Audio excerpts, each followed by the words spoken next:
I think I'm in Austin. Awesome. I'm in Austin. I'm Austin, Texas. Go to BrightEarths.com, right? Yeah, BRETERNST. Kansas City. Kansas City, yeah. At Josh Martin Comic, always helping us out. One of our favorite Patriots ever. At Pete EC on Twitter. Very, very great Twitter mind. Always funny jokes. Comic-Con in July. July 23rd, July 24th, we're doing Kill Tony, followed by Thunder Pussy. And the following day, we're doing a comedy show. There's a lot of comics there is now for Comic-Con. They just want a new spot. It's going to be awesome. Jim Norton, Joe Rogan, Doug Benson in the past. Tickets are on sale right now at American Comedy Show. Or guess what, guys? Thank you so much to the live audience. Thank you guys for coming out and always supporting. We'll see you guys next Monday. Kill Tony!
Hi, everybody. Dreams really do come true. We're doing a Kill Tony from the Ice House in Pasadena.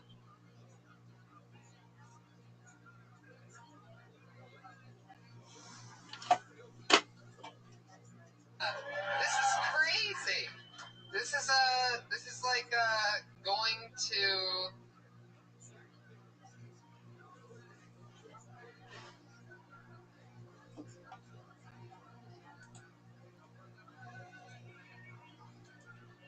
It's like playing basketball at your neighbor's house when you're a kid on their hoop instead of your hoop.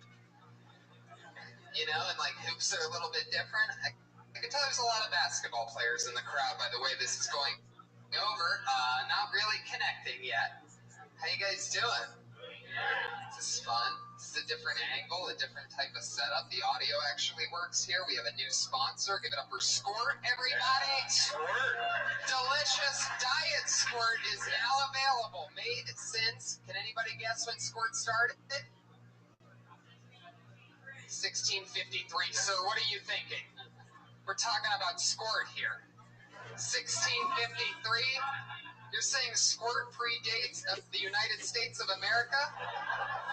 I mean, I'd like to believe that. For anybody that's ever had one on a hot summer day, you would think, my God, it seems like they've been making this for centuries. But no, that's just since 1938, everybody. 1938. They've been around a long time. I mean, no 1656 over there from the... I think that was the birth date of Charlie Chaplin. Well, look at that. Brian making up a completely false fact. Yeah. Right from the get, and I love it. I like how there's that much beverages and electricity going on here. There's Joe is known for spilling his coffee all the time, so this might be really dangerous. Well, this is exciting. Hopefully he spills some delicious Diet Squirt, the caffeine-free thirst quencher, and newest sponsor, Kill Tony. Turns out McDonald's dropped us. Yeah, they did. They did not like. Yeah, we got a call. Turns out they weren't loving it. And they said you have to stop saying that we're sponsoring your show. Yeah. I was waiting for it. I was wondering, like, what happens if you pretend like a sponsor's your sponsor? They have to fight back because they have to protect their own reputation. Right. I think it started when they started sponsoring SeaWorld, though, because we started drawing attention to the SeaWorld because they had SeaWorld the on Blackfish Fillet. Yeah. Yeah. Which was just comedy magic that happened right in the moment. That was no pre-written. You can't mix those. Oh, sir, are you texting this show to somebody who can't see the live feed? Is that what's going on right now? They got a new sponsor. It's Squirt. That's on Reddit right now. Hashtag Kill Tony. There's not even hashtags on Reddit. I meant backslash. Look at me. I don't know the internet.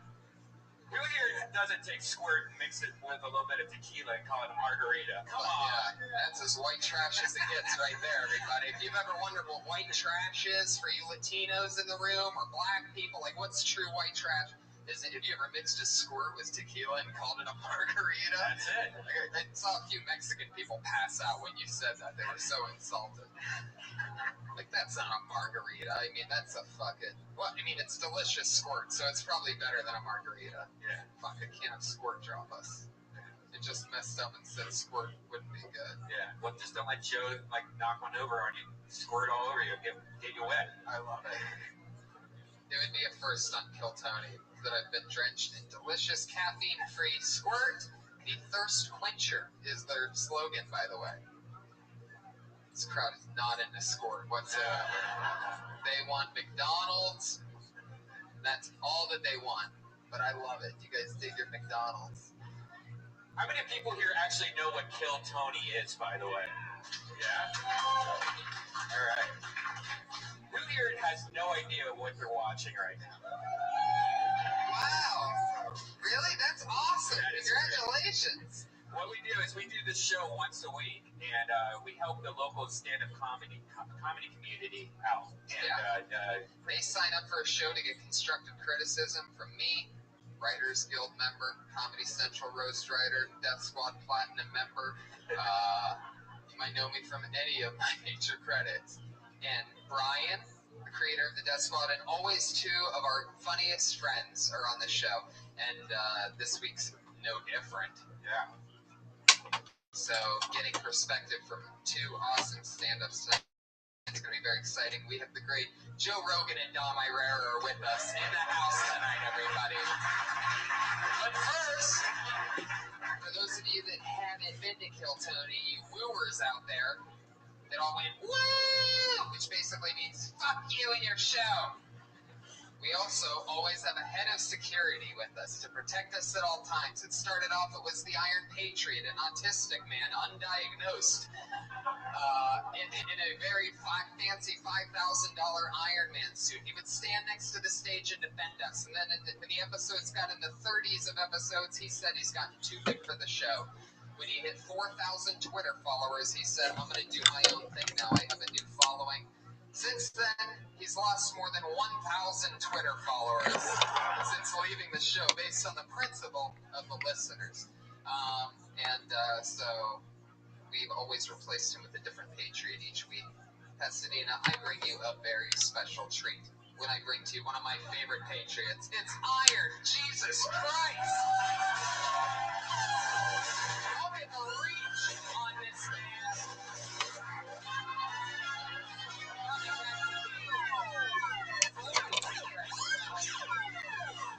Here he is, taking the long walk. There was only one set of footprints, I do believe, from his walk over there. Wait, no, there's a little girl following. That's Josh Martin, guys. Put your hands together for Josh Martin, everybody. Producer of the show, spiller of tequila, accident-prone, speech impediment-infested friend of ours, who thought he had said it on the way down when he put down tequila on the table a few weeks ago, and we told everybody that. But he's looking over us. That's the great Josh Martin comic, and we have Kevin Lee like Jesus Christ is with us, everybody. Put your hands together for Jesus. Woo! How's it been going, man? Beautiful, thanks. You know, I have the wingspan of a condor. Heck yeah. Throw that in there. All right. Okay, it's going good. There you go. Have you actually measured a condor's wingspan? Are you being serious, or is that just I don't know. You caused somebody to sneeze just now. I don't know if you've heard that. Bless you. I know you're just...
Boom.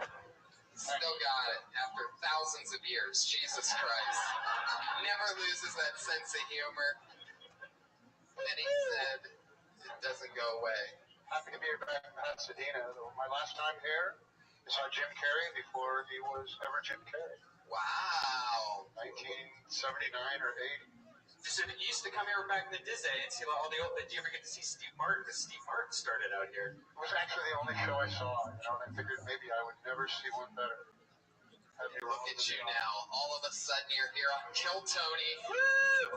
Featured by Squirt, the thirst quencher. This is much more exciting than young Jim Carrey. I'll have the Squirt margarita, please. I'll open up one right now.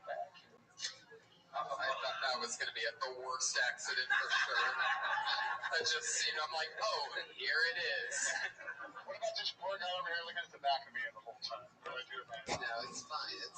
He's into it. How many times do you think you get fucking cock blocked by Jesus? Sorry about that. You got the best seat in the house. You're like fucking. He's a good sport. There's not much to see back. Yeah, if that is in your way, you can totally move. I'm sure one of the waiters or waitresses will find it. It's fine. Because he does pass a lot of gas. He's a He does not. You think a guy that sat in the middle of the table in the Last Supper could pass gas? That would be embarrassing. There you go. He's unbelievable. Who said that you didn't really exist, these morons? Well, guys, we're very happy to have you back. I'm glad that you're going to be keeping an eye on us. Got your back. In the meanwhile, what do you say Josh? Yep, I think we're ready to go. Are we? Yeah. Guys, are you ready for your guests? Holy shit. Put your hands together for him, everybody. It's the great Joe Rogan and Dom Irera.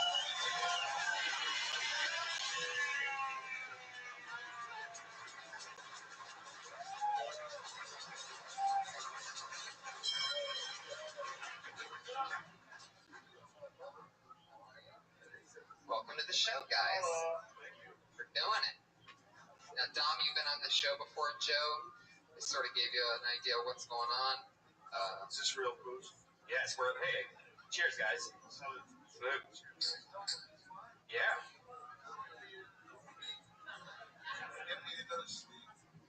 Because we're not. You would owe me $10. Boy, we've gotten off to a fucking roaring start. What the fuck was that? Shit's hilarious from the jump. Yeah, Joe's first time here. He refuses to go to the comedy store, so we brought the show to you, Joe. Thank you very much. This is actually really fun to me. We've been looking forward for a long time to have you on the show. Yeah, we should be doing podcasts like live podcasts from here. Yeah, We should. totally. Yeah, it feels good in here. It's a good spot. I'm a little too high to be talking to people, so no eye contact, nothing crazy. Nobody get out of line. No picture fests. I was just starting to relax, and then I took that shot of. You didn't warn me that it was that cinnamon stuff. We need the fireball. God, it's like a whole different thing. My mind was not prepared for that whatsoever, and now it's like fucking big red gum. Yeah, I was thinking it was probably something whiskey-like, but I like the added flavor. I mean, that's a real surprise. Yeah. Well, you know what the fuck you just did after you drink one of those. Dude, you know what the fuck you just did. That's Mistake City.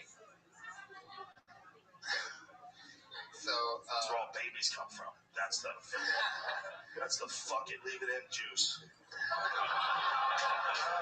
don't care. Oh, freedom! fire, that's how it starts. It's all a fireball. Dude, that's this glass. 3 more of those. You got another one, baby. That's how it goes, Don Rivera. Thank you, Joe, bro. Shoot rocks in there. That's all you, man. What you trying to roofie me, bitch? What the fuck is this? Don Rivera's not even drinking his own, trying to pass it off. Oh yeah, You one of those dudes who has like a special drink? Here, take this. Oh, I need my Tanqueray. I love my Tanqueray. What are you kids here, drinking the same thing? I'm just gonna sip on this. I got a tradition. I get fucked up a special way every time. I go to the bar, I go bartender, you know what I like. The regular. Boom. Dom, what's your drink? It's amazing how dope doesn't affect you. Does it? How dare you? Hey, Kevin, do you have any questions for our guests? Yeah, Tom. I'm speaking to you from a microphone. Yes, sir. So you know the question is important. You were named by Comedy Central one of the 50 greatest comics of all time.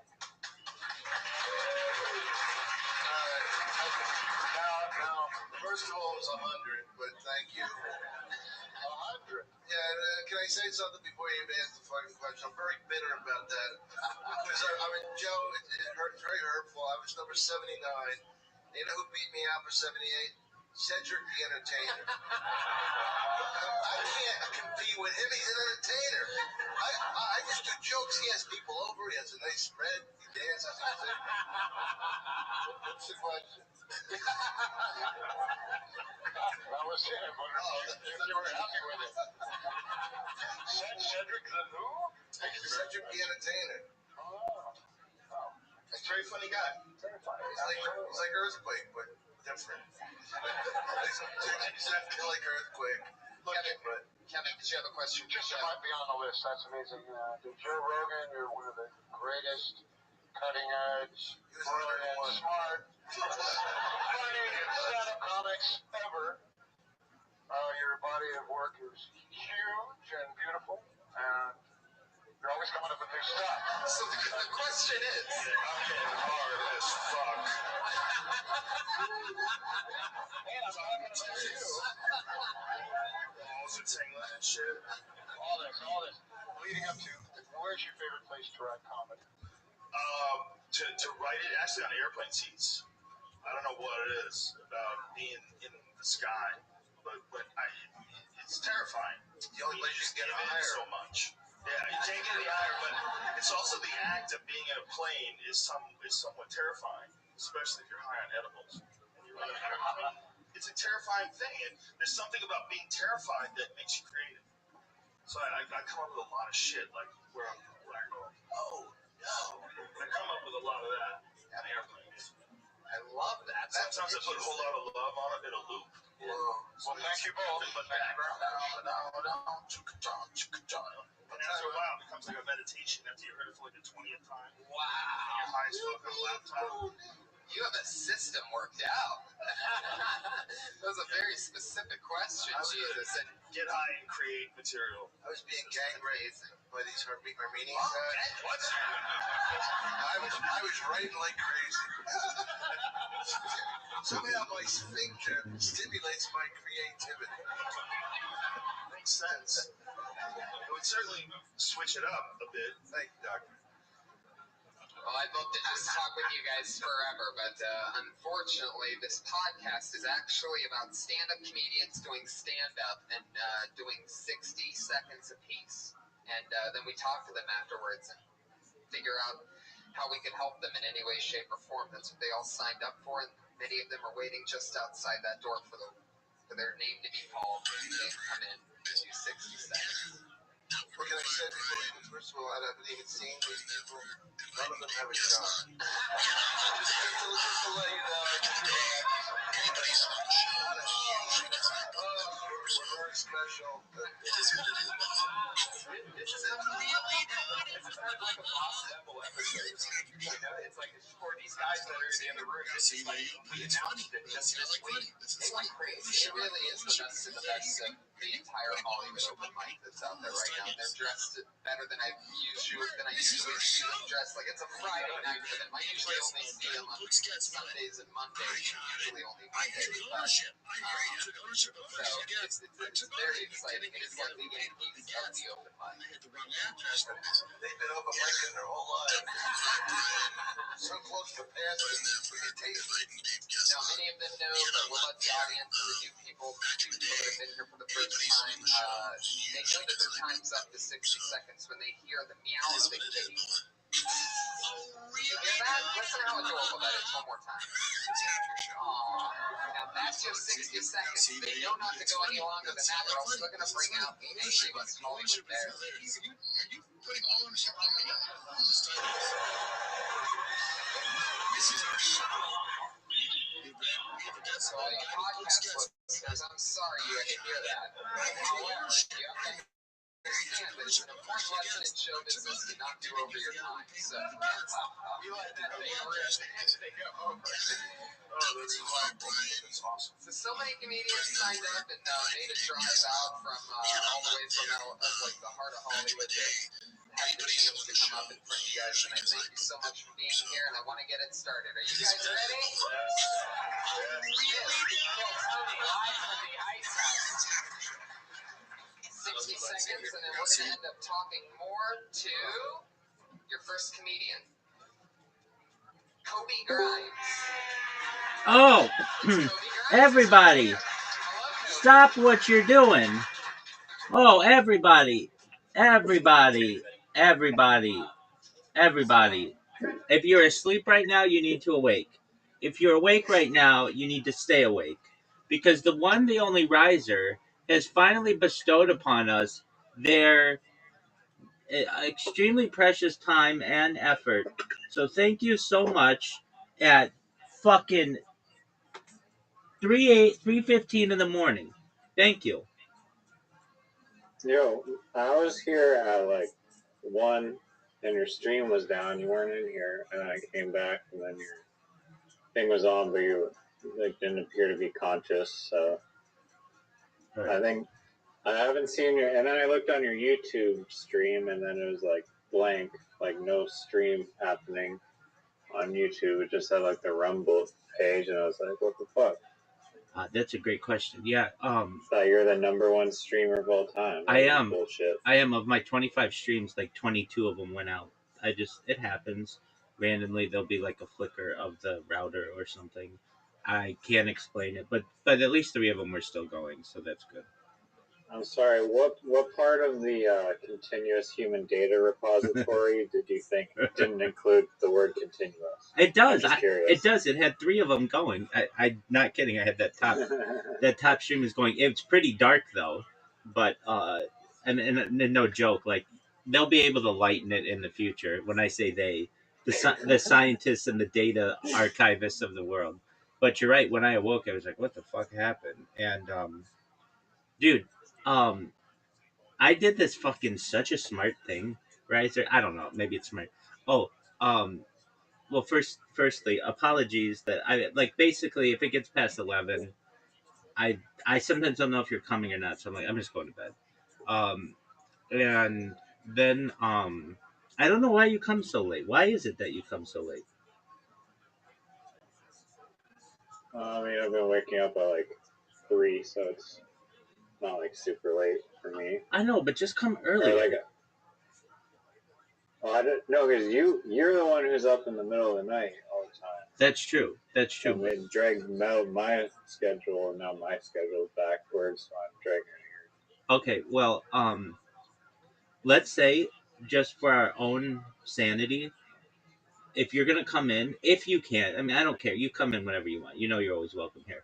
But if we're gonna watch a documentary or something, try to come in by 10 p.m.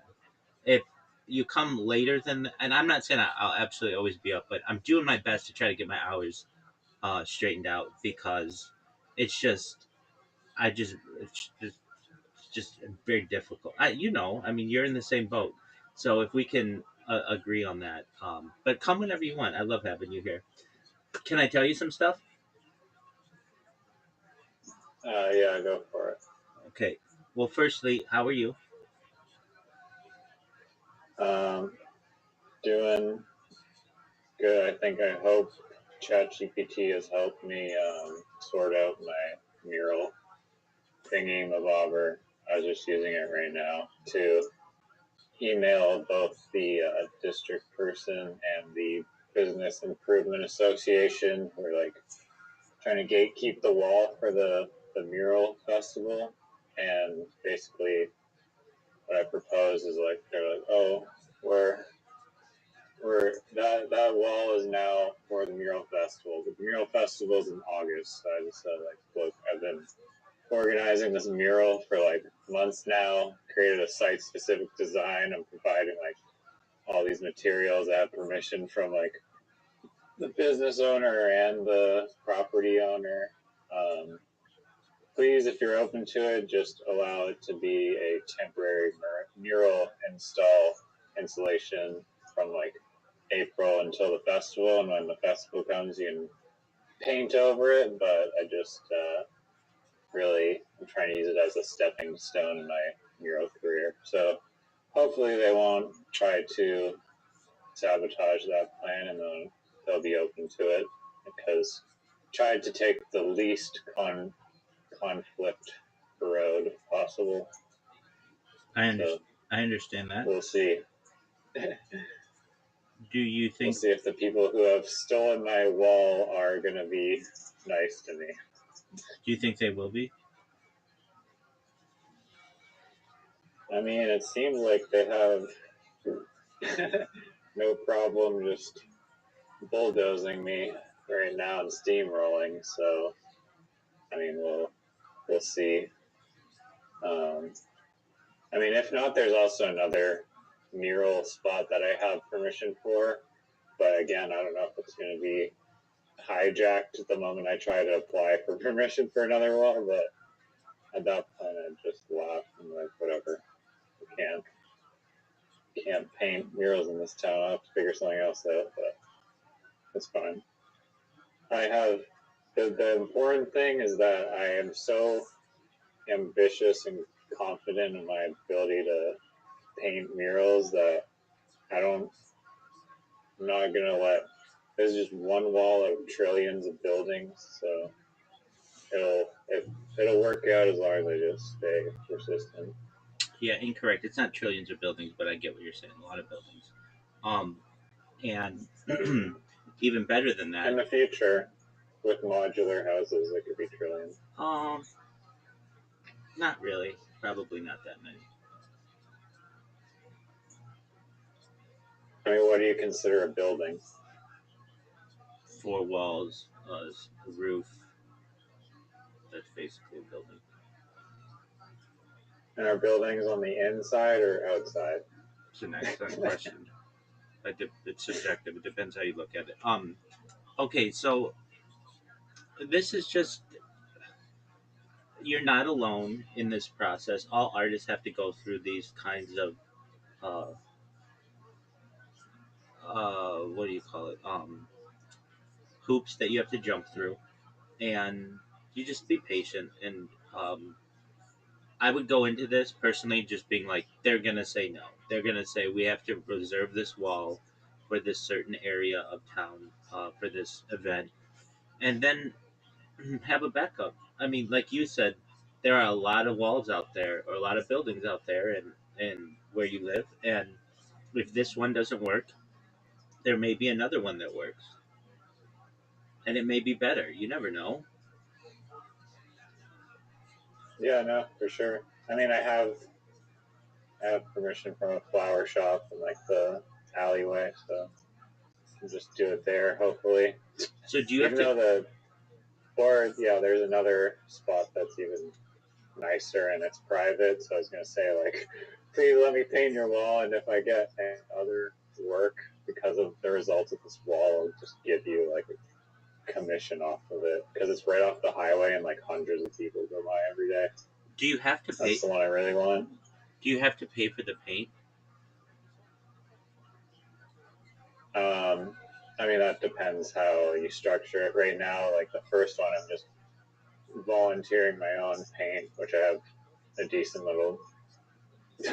Like my paint alone is probably like a few $1,000s worth of paint because like one can is like $10. I have like hundreds of them. Yeah, no, Um, I imagine it's very paint is expensive. yeah, I mean, for spray paint, it can be pricey, I guess, but Well, it depends the yeah, titanium. It depends the titanium solids in it that you have, and like the like if you get like low VOC, like uh, the volatile organic carbon kind of like environmentally friendly paints that you sometimes need to use, it can get expensive pretty quickly. yeah. I mean, spray paint, I guess, is generally kind of similar price, but even just like varnishes for like UV protecting varnishes are like hundreds of dollars depending on how much you need.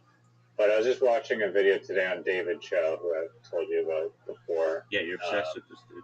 And he, even though he's like super rich off, unfortunately he got all his money in Facebook stock. So I don't know how he feels about the failure of the metaverse, but affecting his stock price. But he still, even with his a massive wealth, he will go to the Home Depot and just they have like a oops section in the paint aisle of Home Depot where it's oops paint. Like Yeah, either mist tints. I don't know, someone ordered it and they screwed up the order, and then so he knows the guy that works there, and it's like the bargain bin of just paint, and you can get like I don't know how many liters or a gallon. It's probably like a gallon for like a standard paint thing.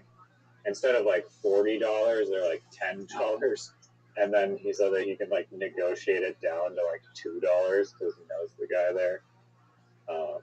And he was also saying that there's like a free wood hack if you go to like the wood section where they have like the cut it yourself thing, and people you just grab free chunks of wood.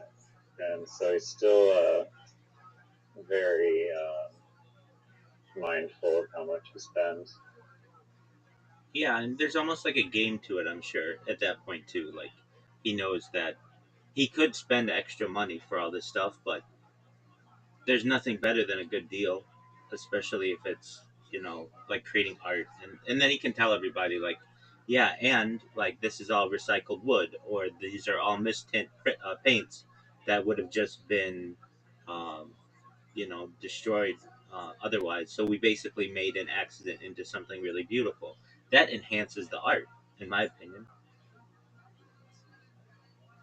No, that's a good way to. I didn't even think of that. That was very true. I'm sure it is kind of like a game for him in a way, because he could blow whatever, but or maybe it's just like the principle of it, and because he like grew up doing that, it's just like he doesn't leave you. Maybe Ingrained in him. Yeah. I get that. Um, okay. Yeah, there's I think there's got to be a Reddit called like Frugal. I think like Dog, R Frugal. I'm in all that shit. I'm in so many different Reddits I can't count anymore, and I love Reddit. Like, I can't believe they've banned me. I understand why they have, but like of any website that I use, aside from the streaming and Discord, if I'm bored, I'm on fucking Reddit. First thing in the morning, I'm on fucking Reddit. It's not Twitter, it's not Facebook, it's not Instagram. I'm on Reddit all the time. I learned so much interesting shit on Reddit. Reddit has made me smarter. It's made me into far more, like I say this with a passion, it's made me into far more of a well rounded individual. I'm into so many different things I would have never been into before, especially when it comes to art or cooking or cars or um, books, literature, book of the month, like things that I normally would be like, oh, I don't have time for that shit. Which maybe I don't. I don't have time to just be like reading a book all the time. I'm doing other shit, but that doesn't mean that I can't follow along with people who are in book of the month clubs or book recommendations or like they even have these really. I love these really like aesthetic um, Reddit subreddits that'll be like somebody will play like a show a picture of just like a mural, and they'll say, "Please recommend me a book that looks like this," or "Please recommend me music that sounds like this," and uh, you know what I mean. Like you can get um, that kind of theme from something, and people be like, oh, like, so imagine you did a mural and it was like a deep dark forest or something like that. Somebody might say, oh, you should read like Sweeney Todd or like or Frankenstein or something like that. And like that's a cool way that AI doesn't really. I'm sure it's for AI training at some point, because like 40% of all of AI is built on Reddit responses, and Sam Altman owns 10% of Reddit, so he has a vested interest in it. Um, but there's all kinds of stuff like that, dude. I did this thing. This is fucking brilliant in my own way. Okay, well, let me finish though, with you. Uh, you just need to continue to be strong, be patient. They're probably going to reject you, and that's okay. And you've got some other backups, which is totally fine. And guess what? They might not reject you, and you might be able to do that your mural this summer. So, you're kind of in a win-win situation. You've got some good prospects. You've got ChatGPT that's helped you with a lot of the work, and you'll be fine. Yeah, I mean it might be some other opportunity.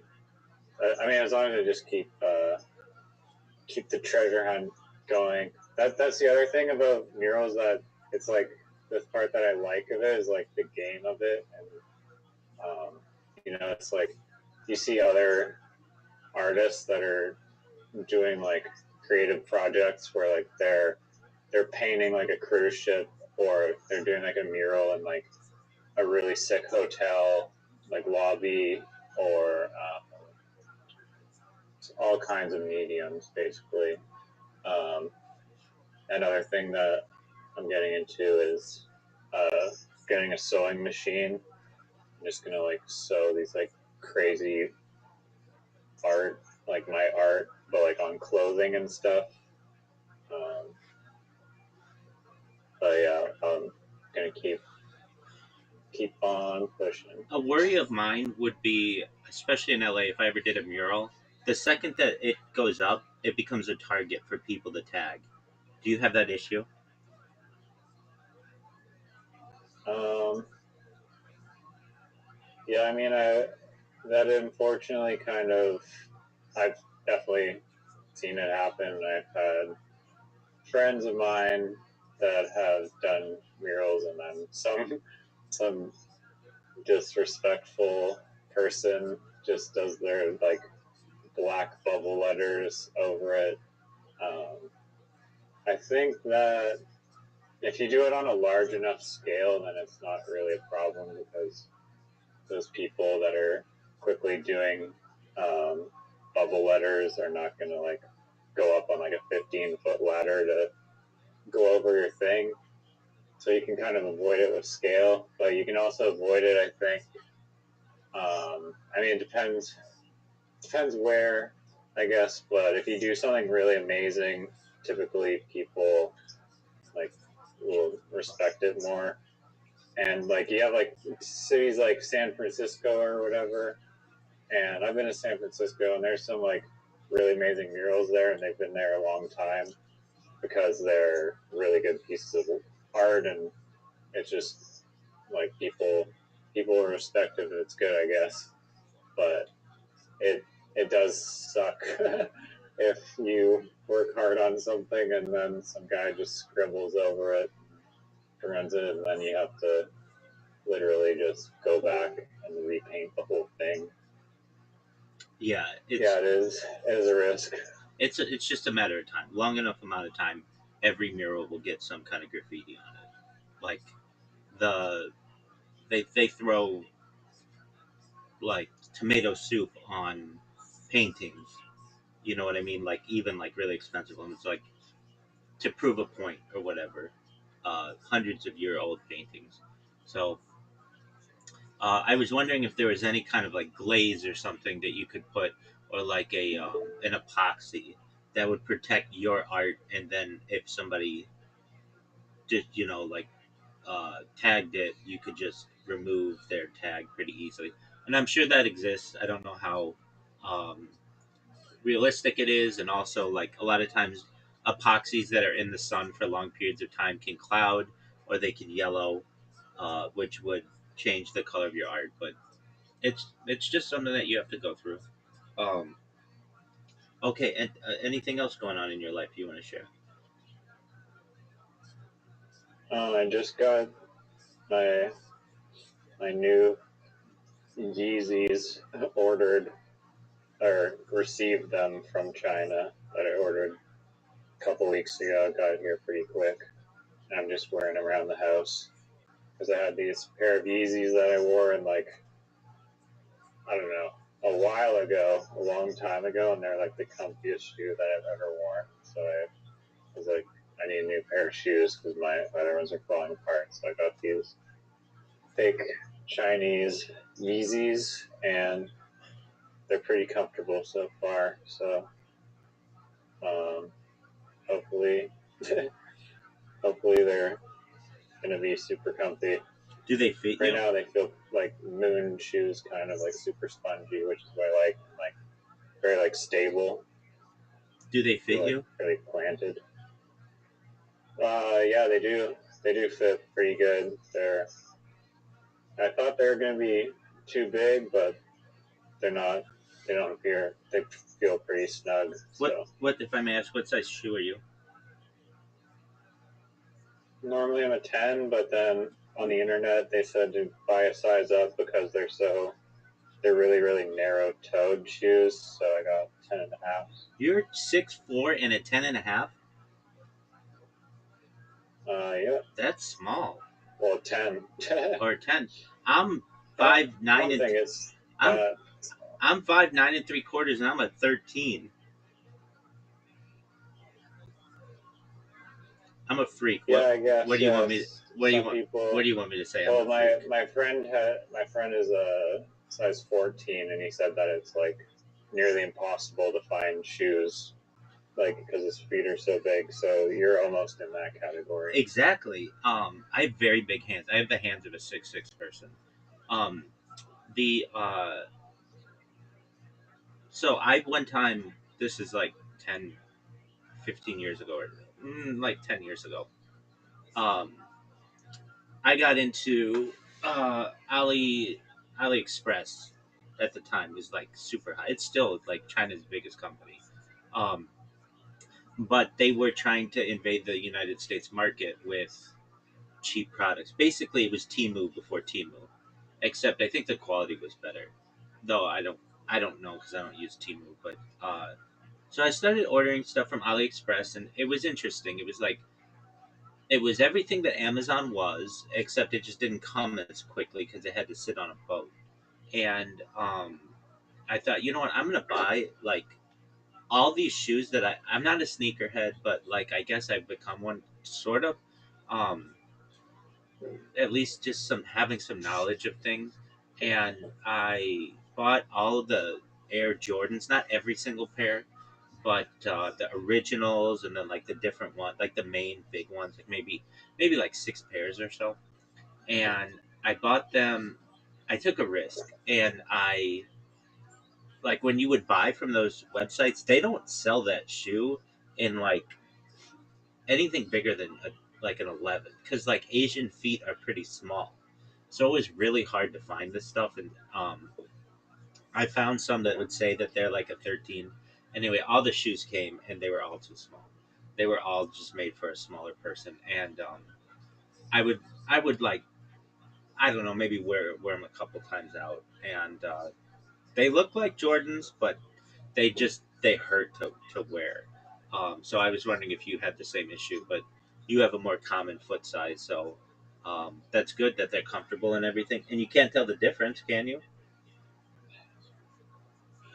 Yeah, no, not really. I think the quality of these replicas. I mean, the shoe itself is like 10 years old or something, so they've had a lot of time to reverse engineer it.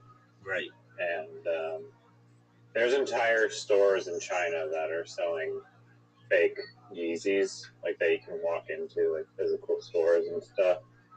Right. And it's pretty interesting how many knockoffs Yeezys, like there's like a whole market.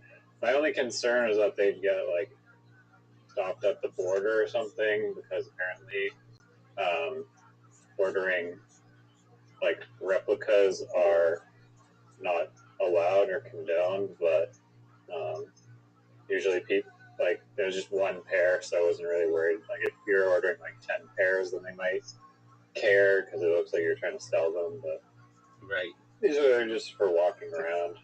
So Very well. Look who stepped in. What do you want to play, What are we Riser? playing about? Yeah, also William Montgomery. I got an ad that William Montgomery was coming to Vancouver in a couple weeks on my Instagram, and I was like, damn, I gotta go see this guy. But he's performing a little bit far away, and I mean, I could potentially drag a friend of mine out there, but I don't know if my friend is gonna like William Montgomery at all. So How much is an Uber? William Montgomery, it'd be like $200. Oh, okay. Yeah. Too far. It's a long way. Too far. I gotcha. William Montgomery is the worst comedian I've ever seen. Okay. Have you ever looked in the mirror? I watched WWE. I watched the WWE Kill Tony, and Will Montgomery was performing, and I had to turn it off. It was so bad. I heard he bombed. I didn't watch it because it's not like I love Kill Tony. I'm watching Kill Tony right now, right? Like the old ones. And I heard, at least in the forum on Reddit, that people were like, don't order this one. If you're gonna order one of the Netflix Kill Tonys, don't make it this one because it's not very good. So what did you think of it, Zoot? It's fucking terrible. Okay. Have you not seen his Kill Tony performances? Because he does pretty well most of the time. Here's the issue. You picked The Undertaker as the guest, and The Undertaker wasn't in character. The Undertaker wasn't in character. The Undertaker has like this mysterious vibe to him. Right. And then, for whatever reason, in the last in the last couple of years, he broke in character and gone on podcasts, and now he's no longer the Undertaker, and everyone sees him as a real person. Right. Like, That's true. like What? just you made tens of millions of dollars just for, like, the guy made tens of millions of dollars for saying nothing and just walking and throwing people, and then he breaks the character. Like, all he had to do was not talk, and now he talks, and now I don't know, maybe he's like super friendly and stuff. He's like, "Hi, I'm the Undertaker." Yeah, like just be weird. Just be like, don't talk. Just don't talk. Okay, but then he wouldn't be invited as a guest, and he wouldn't be on podcasts. He's made a lot of money, but he hasn't made as much money as you may think he makes. Those guys don't make that much money. They get a lot of publicity, but WWE has for years been, for like 40, almost 50 years, been screwing its wrestlers. It will not let them unionize. They don't get health benefits. So, like, he needs to make money at a later age. He doesn't just have the ability to be. His body can't take all the endeavors of being a professional wrestler. So, and I understand he has that reputation, but I get it. It's called breaking character, and he's done that. John Cena made hundreds of millions. Yeah, he was a little different. He came about later, and he also did movies and stuff. Like the Undertaker didn't do movies. John Cena did movies. Yeah, he did. Okay, what big movie was the Undertaker in that he was like a star? I wasn't a star. Yeah, I mean he might have like He was just. in The Longest Yard. That's true. That's true. But I mean, like Joey Diaz was in The Longest Yard. Like he wasn't able to retire from that kind of a paycheck. But John Cena did movies that were like uh where he was the star, so he made more money there. And then he also did a lot of like he sold a lot of merch as well. Not to say that the Undertaker didn't, but John Cena is arguably the biggest wrestler of the last 15 years. Nah, the Undertaker would have made a lot of money from touring. They don't make that much money. Solo touring? just randomly going to different cemeteries and uh, throwing people through tables. At the cemetery? Dude, I remember Undertaker was a draw card. Undertaker was a draw card to WWE. He would have been one of the highest paid. Yeah, okay. I'll look up what he made. I mean, these are facts that we can find out. I remember when the Undertaker first arrived on the scene in WWE, which is long before your guys' time. He was so scary. WWF. Yeah, exactly. WWF then. How much has the Undertaker made from the WWE? Now, a lot of this money is going to be from merchandise too. When did he debut? So, okay, over 30 years, he made $17 million. That's not that good. That's less than $1 million a year. I'm not saying that's terrible money, but that's not that great. Well, he probably made like way less at the start than at the end. That's true too. Dude, when he used to come out and they used to play that organ music, and he was managed by a guy named Paul Bear, and like he would like face off against Hulk Hogan, and everybody would be like a Hulk Hogan maniac. Like Hulk Hogan was like one with America, like the biggest fucking deal. Like he was like the ultimate icon of the WWF at the time. And then you get uh, this huge guy who they build at like 7 feet, who's really like 6'10", a really big dude, and he just wouldn't say anything. Andre the Giant? No. Andre the Giant was way bigger. No, he was like 7'3". No, he was way bigger, and the Andre the Giant was his own thing. I'm saying this is after Andre the Giant died, and they needed somebody to kind of be that big dude in the WWE, and that was the Undertaker. And he would go up there and he would roll his eyes back in their sockets, so he just had white eyes. It would freak out everybody. He was just like larger than life kind of a deal. And you think those guys, when they're doing that, they're like all instant millionaires, but they are not. They have a lot of bills, and they're on the road all the time. No, not instantly, but the difference between the Undertaker is like a household name, and like everyone knows the Undertaker. That's true, but the money went to Vince McMahon. Let's be honest. Like this guy only made $500,000 a year. Vince McMahon became a billionaire because of this. Vince McMahon's not a good person. No, he's not. Anyway, the Undertaker. Yeah, Tony Hinchcliffe's obsessed with wrestling, and so he merges these two worlds. Anything that he's into, he like merges into his world. And WWE definitely was. He did a roast of WWE last year that was not televised because it was so bad. And then this year they did Kill Tony Fest or whatever. Um, it's Do you think John? Go ahead. Do you think John Cena's like? Do you think John Cena's like a icon of WWE now?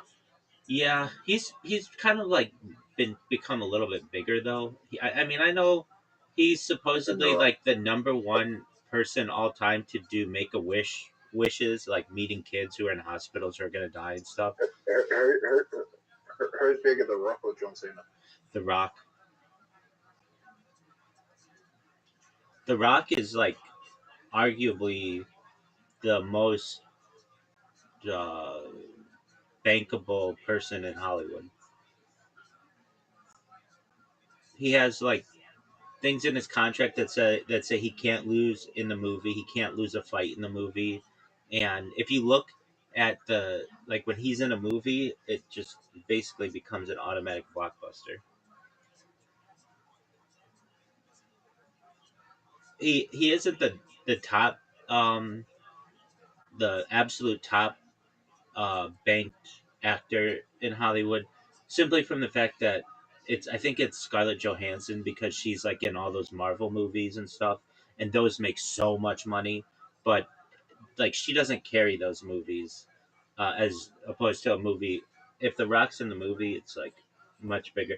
Did either of you see the Rock that fighter movie?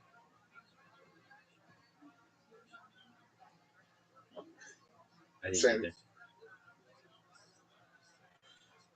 Who do you think the biggest? Who do you think the biggest wrestler in the world is? I mean, I'm biased, but it to me will always be Hulk Hogan. Hulk Hogan made the WWF a thing. Before wrestling was really unique in the United States, there wasn't one national brand. There were just regional brands, and Vince McMahon from like Connecticut basically was able to buy all the smaller um, all of the smaller ones, the smaller wrestling companies, and then kind of united them under the WWF, and then Oh, made um, made a lot of money on Andre the Giant, and then eventually Hulk Hogan, and then Hulk Hogan like had an entire other career with a different company, WCW, where he was huge. It was like so when you say like who's the biggest wrestler, it was like every kid. I mean, I didn't, but like every kid basically under 13 from the years 1998 or maybe 1996 to 2000 had a New World Order shirt, having no idea what that term meant because it was wrestling related, and he was like an icon of wrestling. Uh, Another big one okay. was Stone Cold Steve Austin. That was like the peak WWE. It's called the Attitude Era. where Sorry, they go ahead. where they would like rip off women's bikinis and they'd have like painted boobs and they'd show it on TV. It was, and then they would use blood. They would hit people with chairs. They don't do that stuff anymore. No. Quick subject change.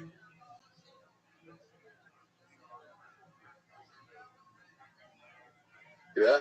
Yeah, it's not too quick though. Go ahead. David's being charged with murder officially charged with murder. Okay. I heard Yeah. Russell David Attenborough. So Russell Brand or whatever was charged with rape as well. Is that true? I get all my celebrity news from Zoo, who gets it all from Instagram. yeah, he got what, like he's being charged with 8 counts. It's like different accusers.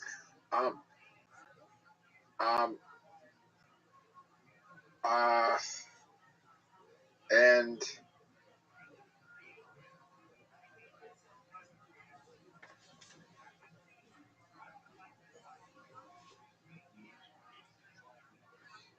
Rise, are you ready to And- lose? Yeah. and he's charged with and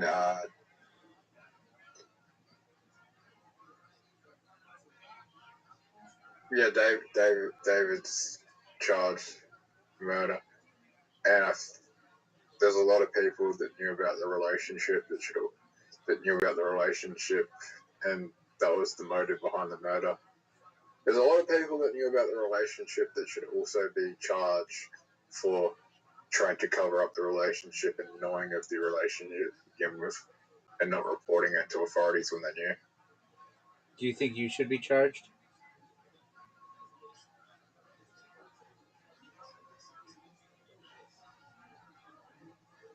I only found out about it after she was murdered, so I only found out who he was after she was murdered. Same here. I feel I'm innocent in the deal. Do you know that both of you have invitations? Riser knows. Waiting on Zoo. What else is new? As per usual.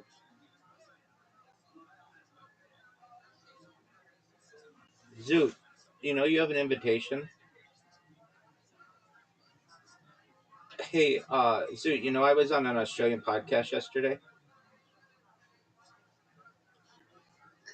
Do you know that I was on an Australian podcast 2 months ago? It was last month it aired. Yeah. So I had a feeling I had scheduled these things midday, and I just had a feeling that this guy, I hadn't done a follow up with him. Zoot, are you going to accept the invitation? I had like every time that we've done this, we've had like 4 conversations now, 2 of which have been on podcasts. We normally do follow up emails to each other, like, "Hey, looking forward to tomorrow's discussion" or whatever, just as a like friendly reminder. I haven't got an invite. Okay, Zoot, you've gotten like 12 invites, but that's okay. Okay, I just sent you one. Now I've got the invite. Okay, fine. And I just had a feeling, I don't know why, but I was like, you know what? I bet that if I don't send him an invite, if I don't send him a reminder, he's gonna forget or something. I just had a feeling, and Rabbi. dude, I'm in the middle of a fucking story, so shut the fuck up. And I figured You're on the water. Okay, and so I figured he's not going to show up if I don't send an email. And I was right that he did not. So I sent him an email when we were supposed to meet, and like 40 minutes later, he apologized. It's like 3 p.m. California time is like 8 a.m. like Brisbane time, something like that. And so he's like, I slept in. He apologized, and we did the interview, and it was good. It was on mega projects, and we talked about building a tunnel and bridge system from Southeast Asia to Australia, and we talked about um, greening the outback, basically like making it like a like suitable. And this guy's like an ultra Australian, like I don't know. He's like MAGA, but Australia. I wouldn't say that, but like he's like make Australia great again. He's like really into Australia, like Australian patriotism and stuff, which is cool. Like I like that about him. Like it's unique, and so I was like, you can use desalination and basically green the outback. There's a huge amount of land there, and he's like, but we don't want other people here, and I'm like, I understand, but you all want to have children and grandchildren, right? And you want them to have a place to live, correct? And he's like, well, yeah. And I'm like, well, they're not going to be able to live on each other in your like 6 major cities, and that's basically all that you have if you don't expand. Uh, and he's like, no, that makes sense. So we talked about building a Bering Strait tunnel, so that connects Asia and the United States. We talked about clearing the Darien Gap in an environmentally friendly way. That's the area between Colombia and Panama, so that you could drive from North to South America. We talked about. Did you just say fuck you? I said the opposite of fuck you. Okay, cool. We talked about oh fuck. We talked about building a bridge across the Strait of Gibraltar to connect Africa and Europe. We talked about building a space elevator. It was a really interesting conversation, and this time around we didn't fight, so that was good too. It was just an overall good conversation. Did you hear about the like Saudi Arabia is building some building twice the size of the Burj Khalifa, and basically to do it they're using like super concrete, which is like 5 times more durable and expensive than regular concrete, and they're also using, instead of just regular steel beams, like the special base grade alloy that's like super dense, and they're like reinforcing the concrete with the super steel alloy or super metal alloy. Apparently, We're dog. like Everybody knows very that. very costly. They requested that I be a consultant on their project. Excellent. Yeah, that should. How did you propose the space elevator be built? Yeah, great question.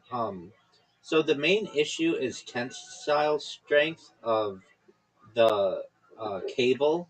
Like right now, steel cables work like a chain. Like they're only as strong as their weakest link. But there is an emerging type of technology known as carbon nanotubes. Basically, like imagine carbon fiber, uh, like carbon fiber cables, and these carbon fiber cables are much stronger than your typical steel cable, and would be able to theoretically take the weight and um, the environmental impact of being a space elevator. And he was all about that. He was like, and we discussed like it's a total waste of uh, of money just sending rockets up every single time.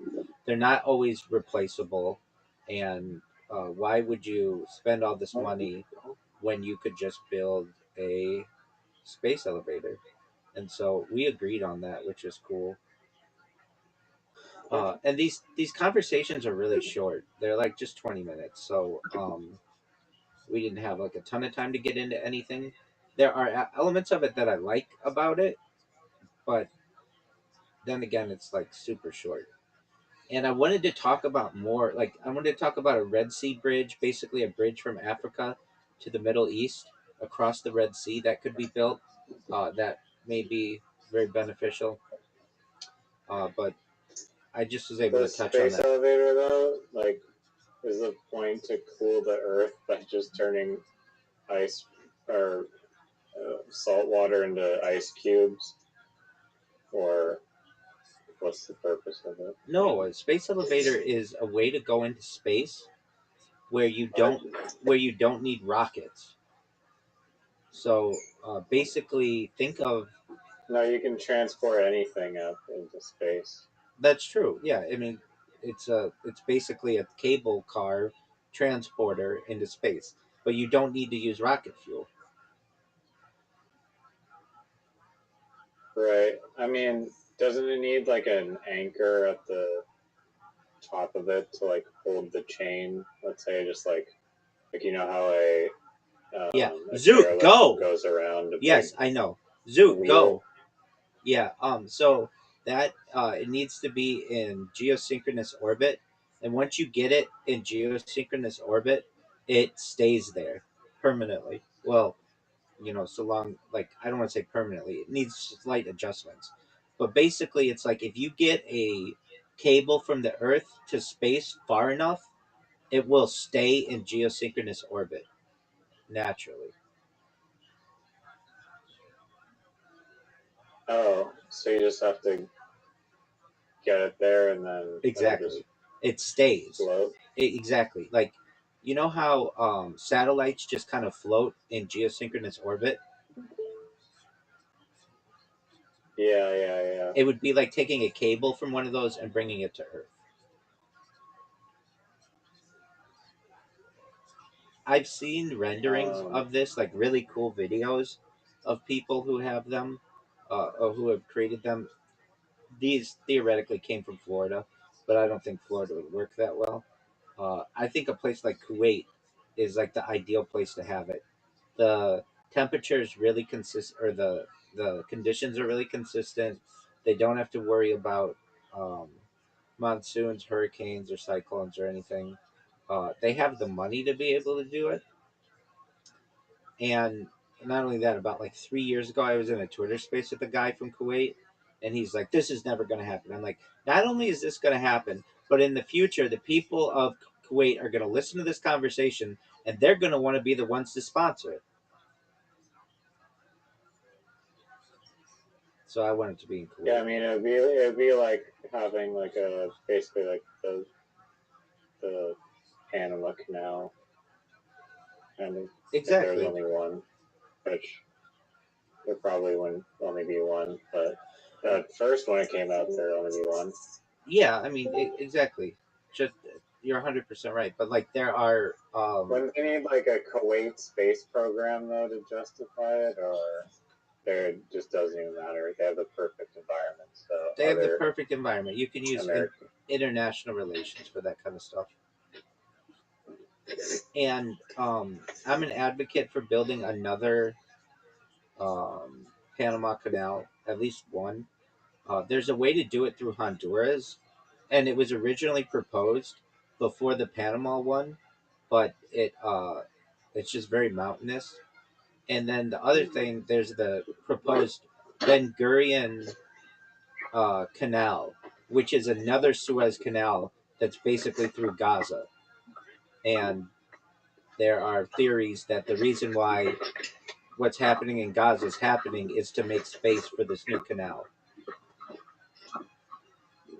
There's also a thing that was announced recently. Israel is sending 300,000 people to Argentina to basically build a new country there.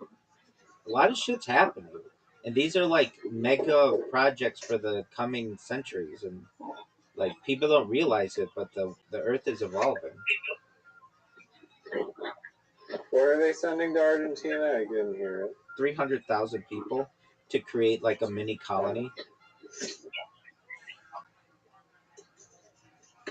Dang. Go in the water. Hey. You're fucked.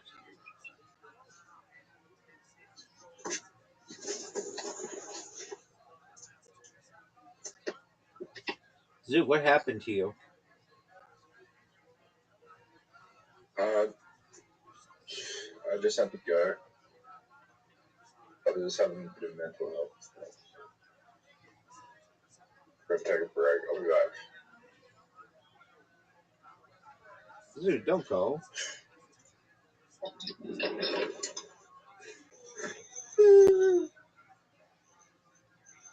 Zoot, come on, we're gonna play Cutthroat.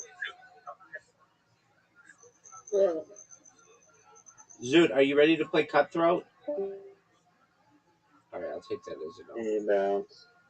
I know. Okay, before we do another game, dude, I developed the sweetest fucking bot for making memes. Oh my word, is this fucking thing great. Alright, so do you know what Getty Images are? It's like all the all the Hollywood pictures are taken by a company called Getty, related to J. Paul Getty, founder of Getty Oil, at one time considered perhaps one of the richest people on earth. Anyway, so it's like basically their photo company, and usually you have to pay like huge amounts of money to use these people's pictures. But I figured out a way to just bulk download many different pages of these pictures. And so what I did is I just bulk downloaded like super hot women of history, like Audrey Hepburn, and like Marilyn Monroe, and like Mary Tyler Moore, and like all these really pretty ladies. And then I built a bot that automatically creates, just takes their picture, and at the bottom just says, please type Rabbi Rothschild in YouTube and filter by live with my link tree below at linktree.com/Rabbi Rothschild. And uh, I've made like 500 of these memes, uploaded them to the internet in the last like 24 hours, and I haven't even been like focused on it. But yeah, so I got that going for me. So what's the purpose of this? Basically, if you create a meme and you just leave it, thousands of people will view it over the course of months and years. And it's just like basically free real estate, like that other meme. It's free real estate. It's like, why not create as much content as possible? There's a theory. There's a phrase in politics. I don't like the guy who's credited with it, Steve Bannon, but it's called flooding the zone.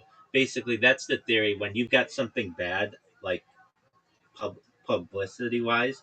Well, I don't have anything bad publicity wise, so I don't want to make it seem like that. But my thing is, I have another rabbi who is beating me in search engine optimization for my own fucking name, and so I've got to beat this guy out. He's dead. He's been dead for 60 years, 50 years, and but he's still beating me in search engine optimization. I've got to overtake that guy. So the way that I'm doing it is just flooding it with as much content as possible. And so yeah. Anyway, I want you to look at some of my memes. Can you go to a browser Okay. and type in IMG FLIP, image flip, IMG FLIP, Okay, I'm there. and then type into the search Rabbi Rothschild. I think that should work. Now, I haven't been doing this that long, maybe like 3 days. So these images haven't necessarily populated on Google yet, but they've populated on here. And you can see uh, I have, Please type Rabbi Rothschild on YouTube and filter by live. yeah, those are just, so here's the thing. I see that. Go down, like, those are just, those aren't the memes. Those are really, frankly, um, okay, wait, hold on. Those are just the templates that I used of like all the hot ladies. Um, so if you go to the section below that, you can see some of the memes that I've made. Those are so the ones. A famous Kabbalist and Orthodox Jewish Rabbi Michael Mosh Rothschild. Yeah. Rothschild viral rabbi streams 24/7, 365 world peace. Do you see where it says images and then it says fun, and you can change that to all? Yeah. Change it to all, and then go to images, and you can see like I actually did make real memes.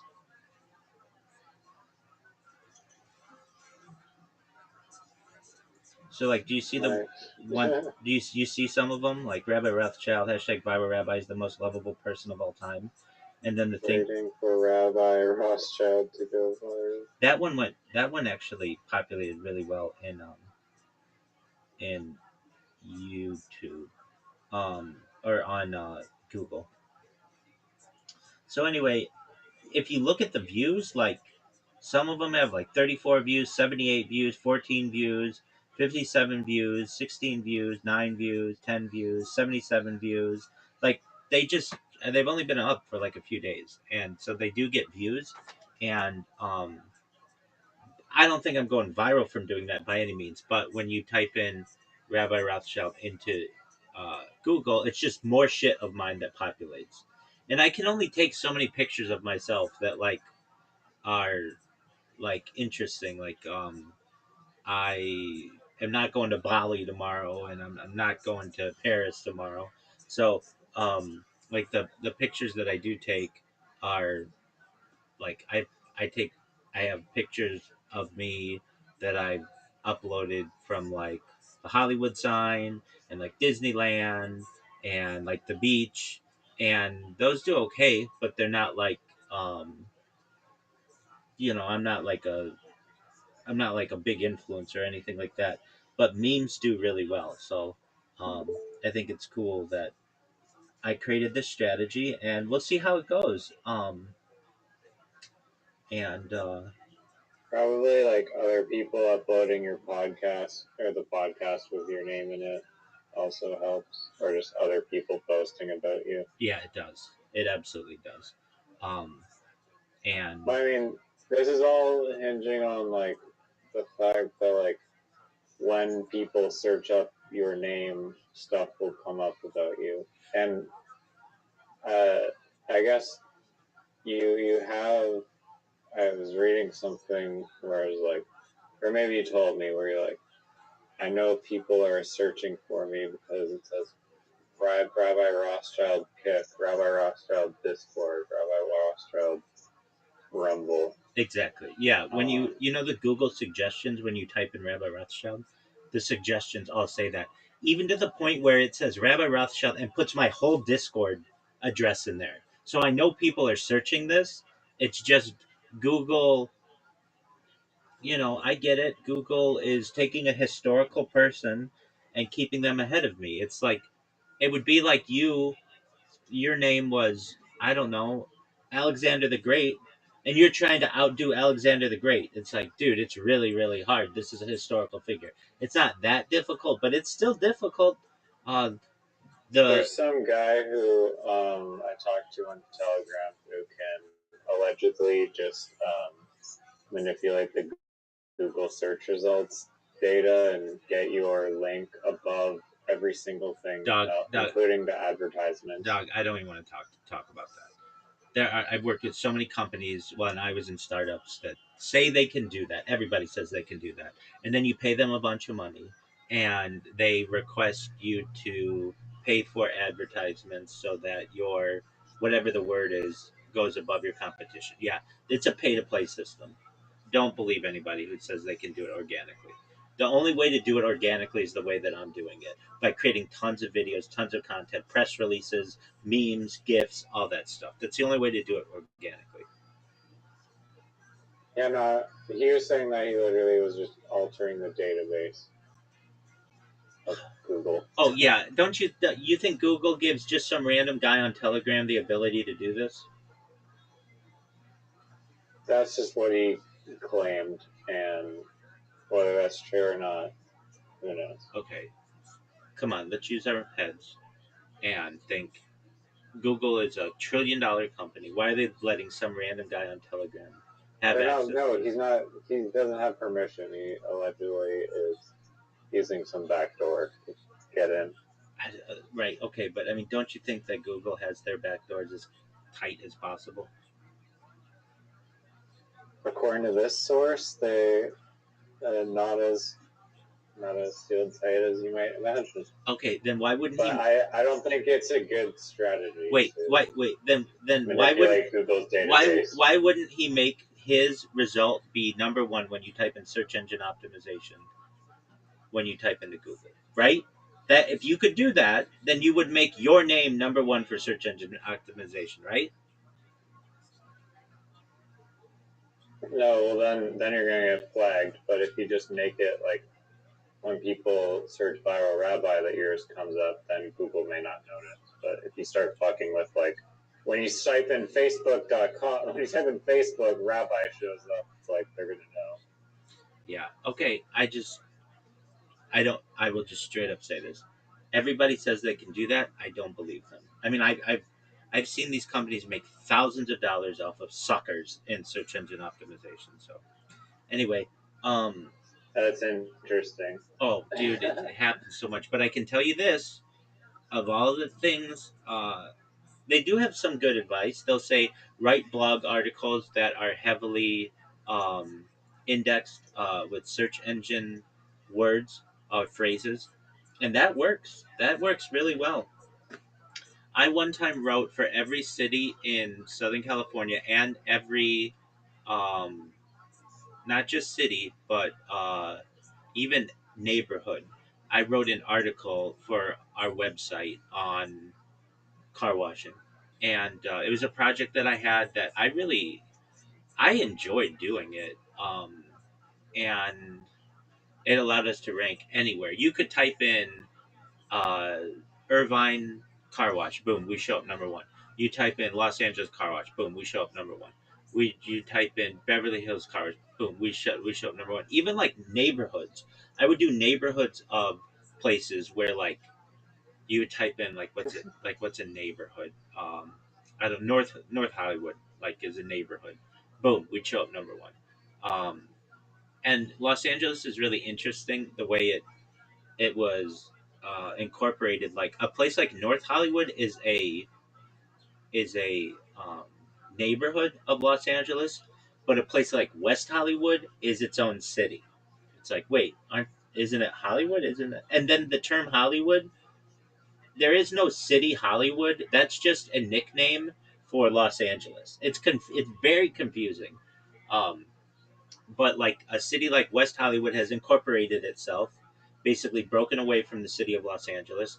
North Hollywood is a neighborhood, and Hollywood in general means everything from basically, uh, well, it means everything in Los Angeles, but it can also mean like, you could call Beverly Hills is Hollywood, even though Beverly Hills is its own city. Uh, you say the Hollywood glitz and glamour. Many times people are talking about those people who live in Beverly Hills.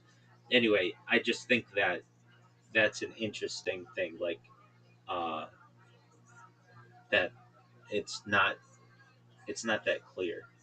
Anyway, so I one time wrote these blogs on all of, like car wash near you, because that's what we wanted to rank for is car wash near you, and my blogs were everywhere. Were they the best written things at the time? Yeah, they were the best written things we could get, and then they worked so well that the owner of the business ended up, when I went to work I left him to work as an accountant because he wouldn't give me the time off that I wanted.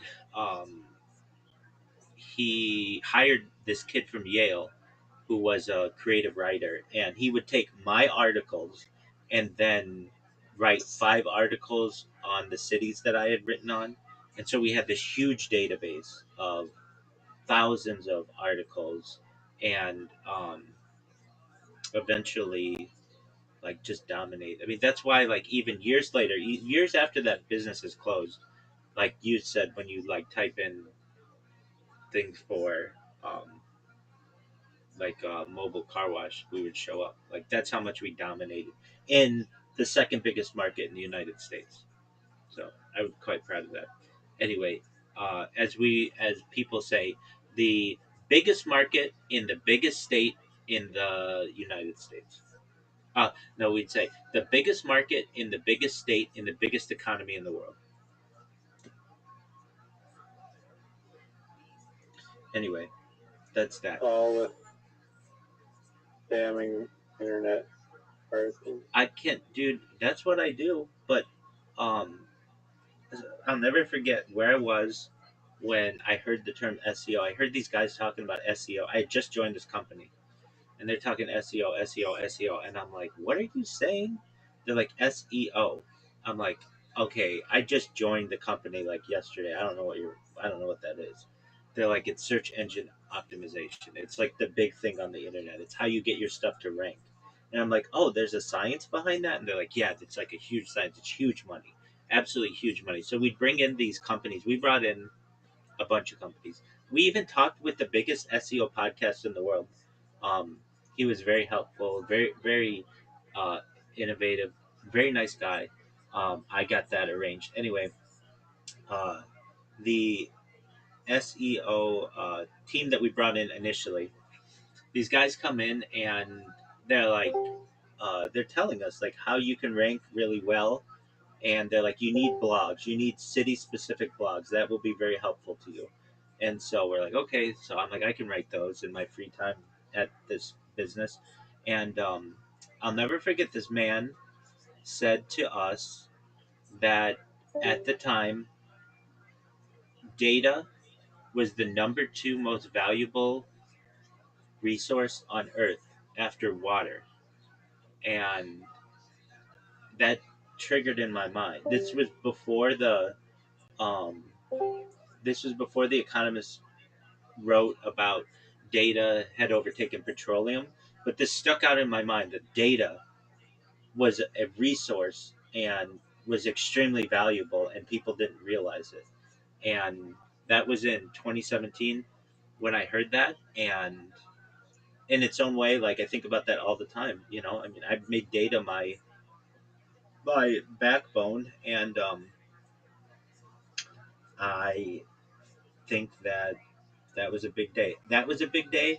And then another interesting thing, when we had the guy from the biggest podcast on SEO in the world, uh, he said to us, this was in like 2018 or something, that video was the um, emerging medium for the internet, and that like Google was going to be emphasizing video much more than text in the coming years. It's come to fruition to some extent, but he also planted a seed in my head that video was where it was at. It wasn't in audio necessarily. The audio's big. It wasn't in photos. It wasn't in text. It was in video. And like those two little things, think about it, from what I talk about and what I do, like really impacted my life.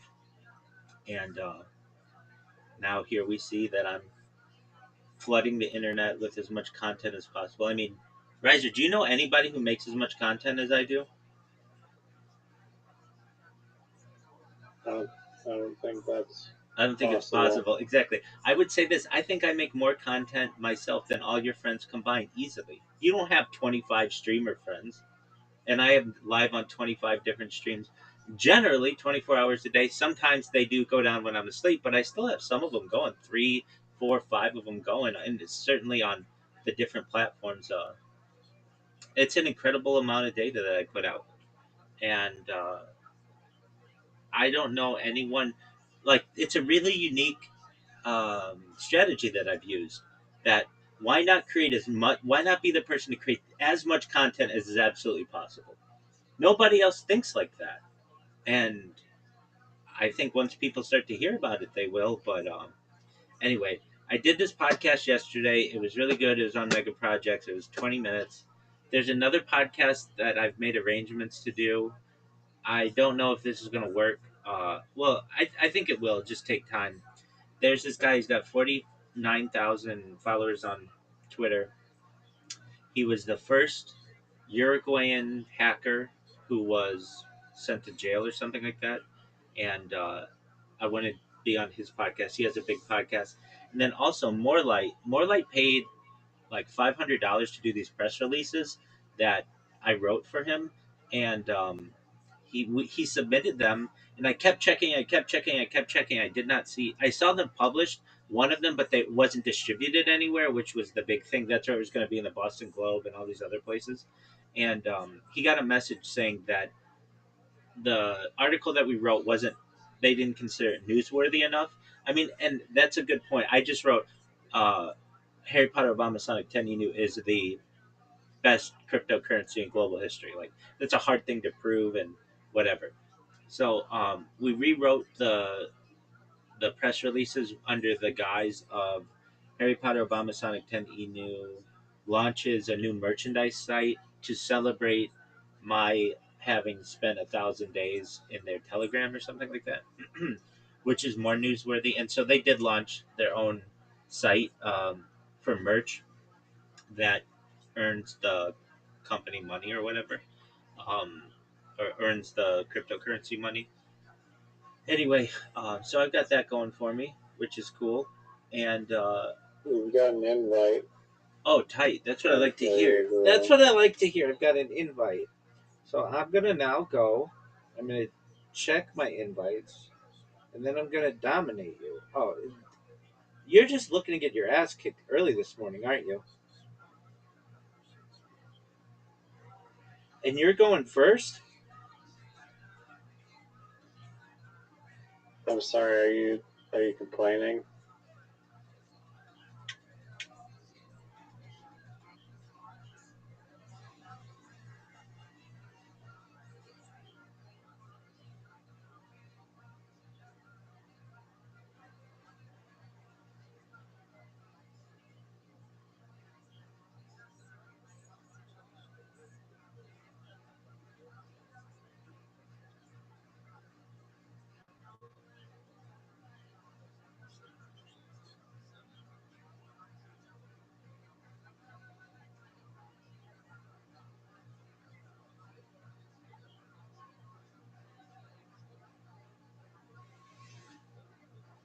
Wang?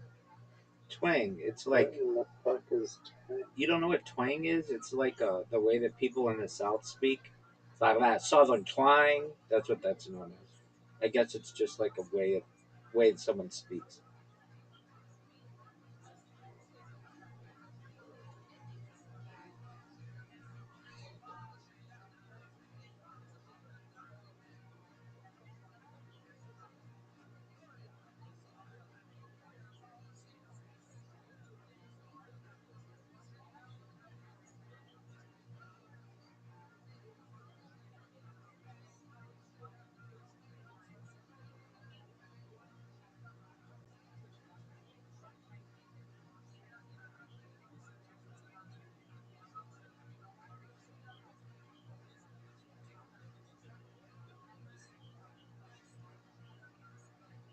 Oh, what the fuck?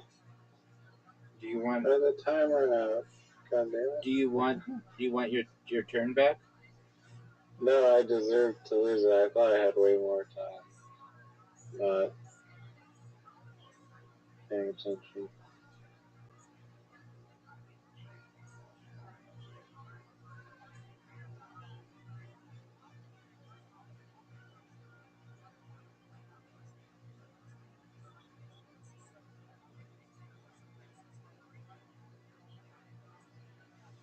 Look at this lead. Already up 13 points on the man. But don't worry, he'll get all the S's, all the X's, all the Q's, all the Z's.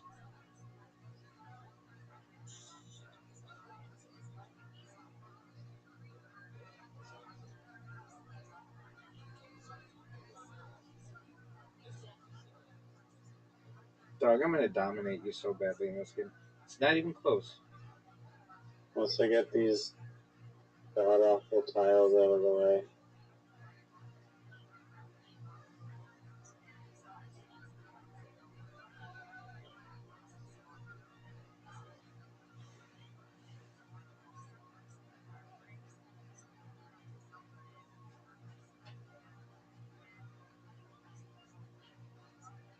I'm up 33 points. We've played like 5 turns. 33 points is a giant lead. Maybe one of the biggest leads in the history of the game this early. especially considering I went second and Shush. Oh my god. Um,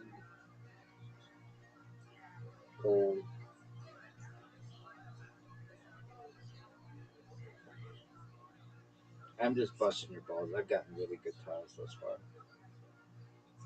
Oh, that was good, dude.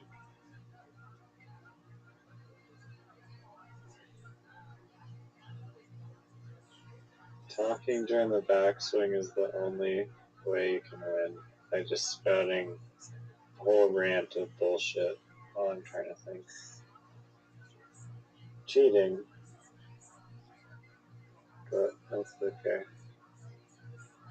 Still gonna win.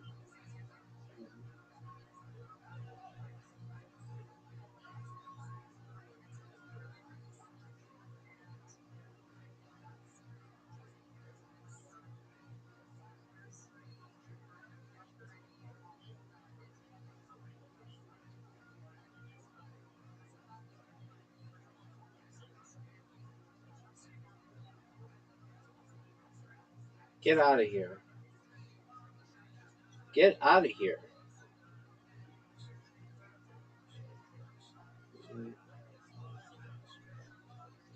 Get out of here.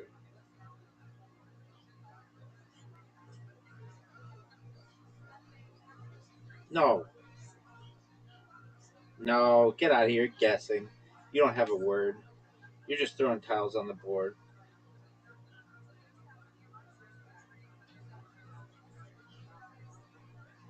Your time's running out, big man. Oh man, And that I would have wish been there was a letter I could have plopped on top of it.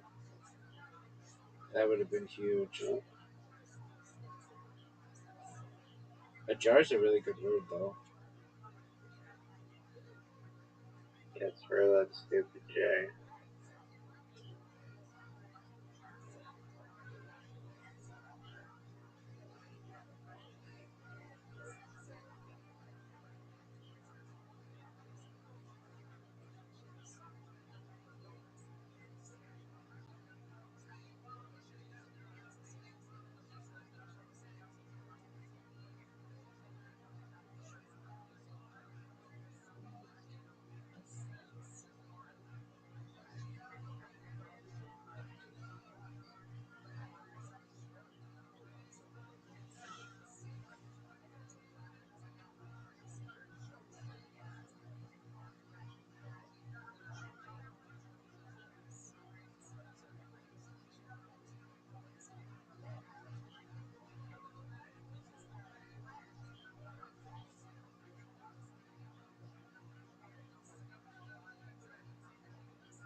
The Rise are making a comeback.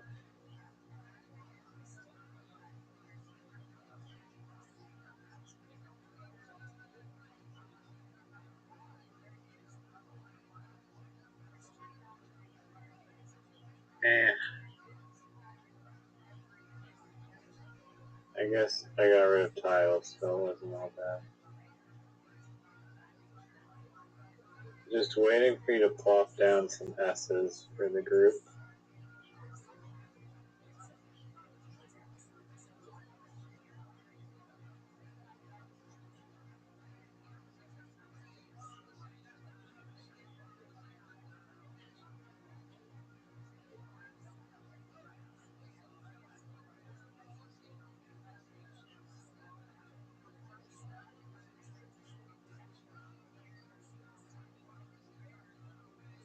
What the fuck?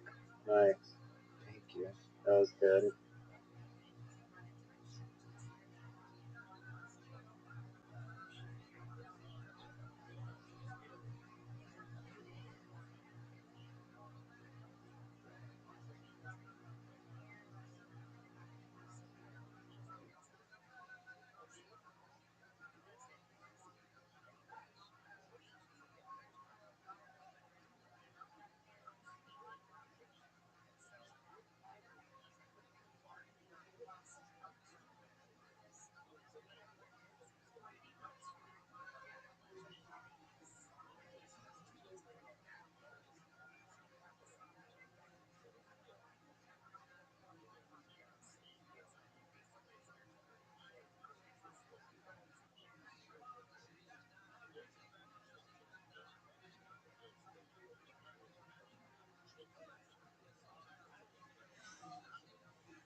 Mm-hmm.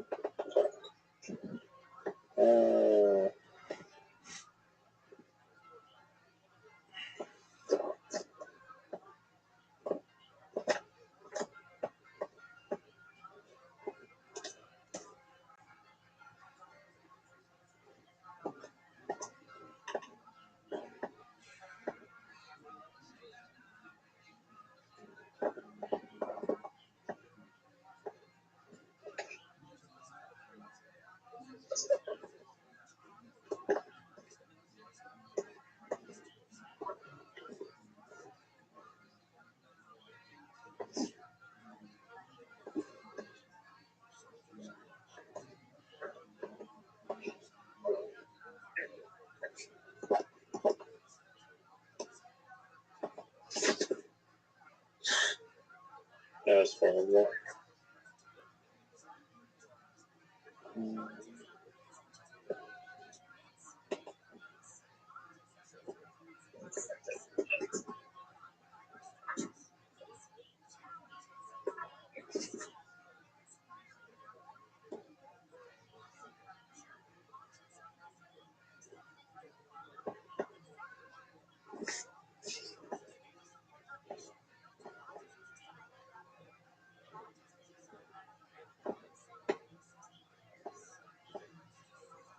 Wow, skill.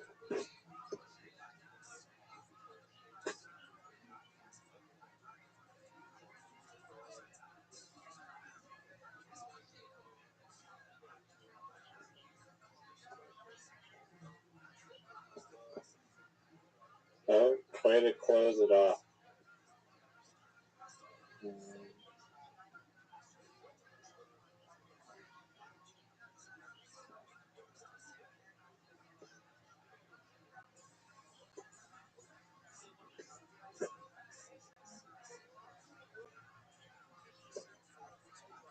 That was good.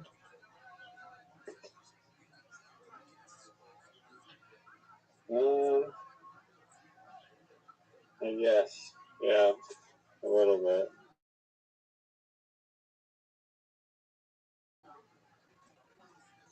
Points. There wasn't even a 2 letter there. What? There was a 3-letter there. Yo, I need a reframe. A 3. It was 3 words. That's great. It was three words. That is.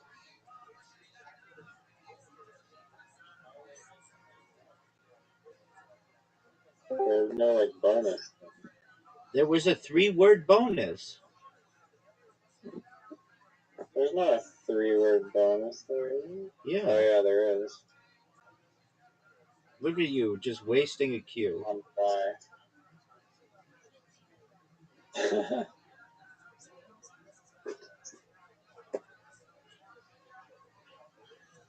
Yeah, I did kind of waste it there a little bit.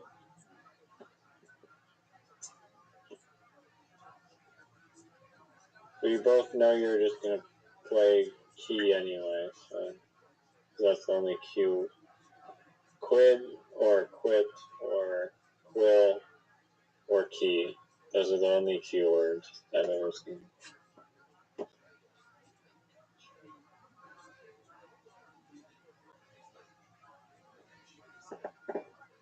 Thank you for contributing to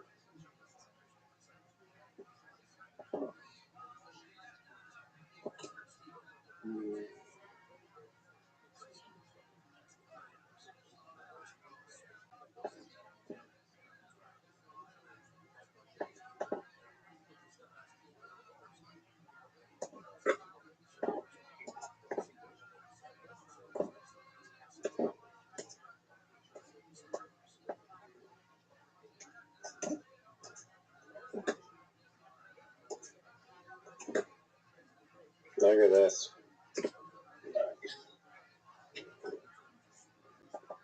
That was good.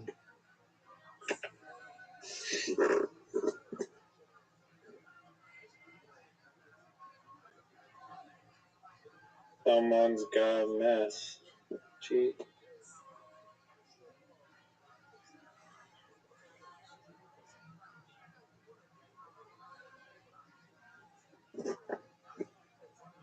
Oh, wow. Nice.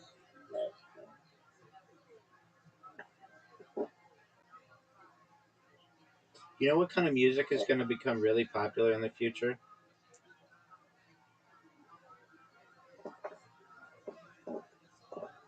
Moon music? Fuck you.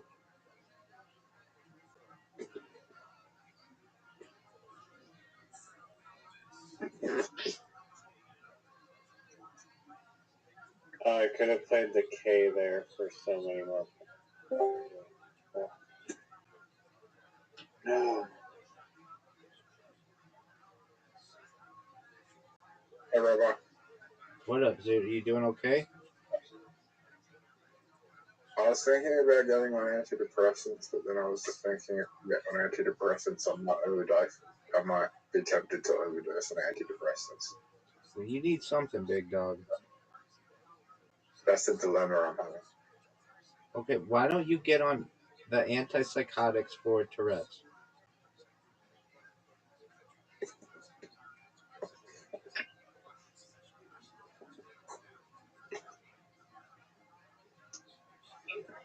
Your country offers free health care. You brag about it, but you don't use it.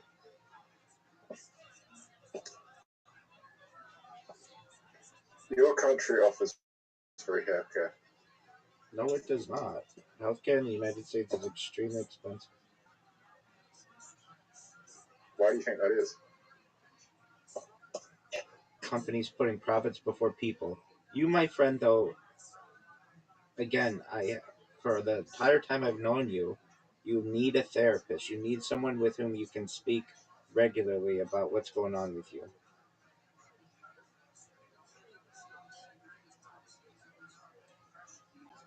You need a therapist. Baby, I'm a bunch of people's therapist, and I'm of any person you know in as good of mental health as you're gonna find. I think the homeless guy down the street has better mental health than me. I think so too. That's why you need help, my man. And we're here to help you. We want you to be healthy.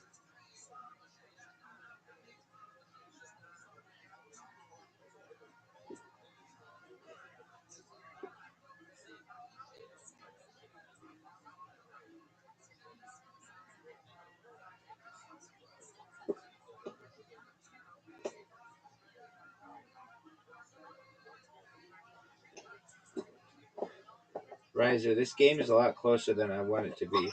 What are the how many tiles are left?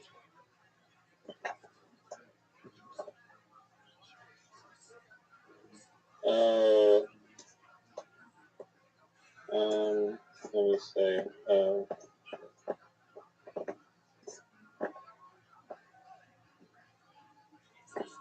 What the fuck? How do you spell devious? Devious. Oh. So you have an S? I have a anything you want tile. Oh, I see. So they're just giving you the win. Unfortunately, yeah.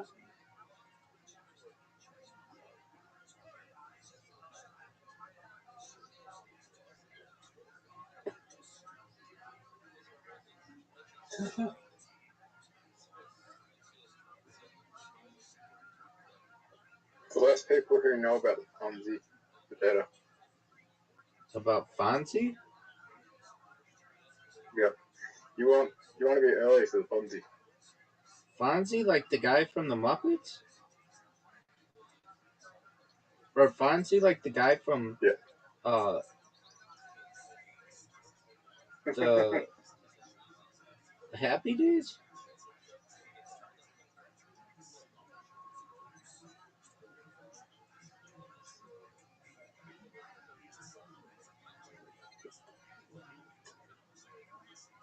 Oh, major miss. Major miss. This one's good. Oh, that's like stepping on my balls. Dog, you colluded with Zoot to distract me about Fonzie.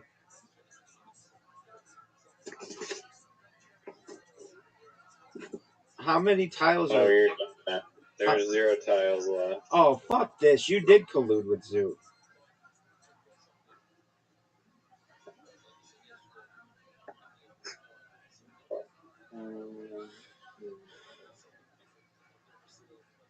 Ponzi, yeah. I got $12 to my name right Aren't you going to Melbourne this weekend? now. Not anymore. Where did all your money go?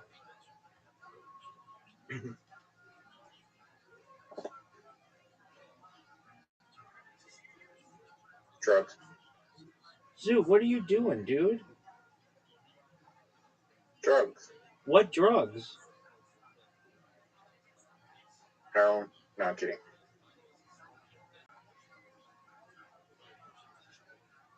What drugs did you buy, Zoot? None. He's pandering with Bob Lazar. Shut the fuck up. That's our hero, dog.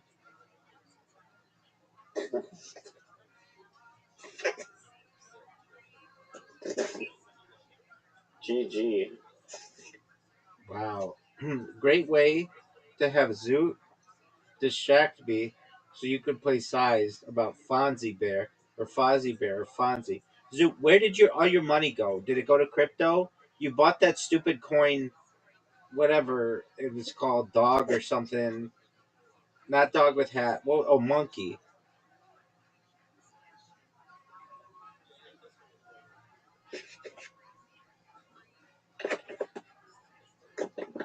Zoot, where did all your money go?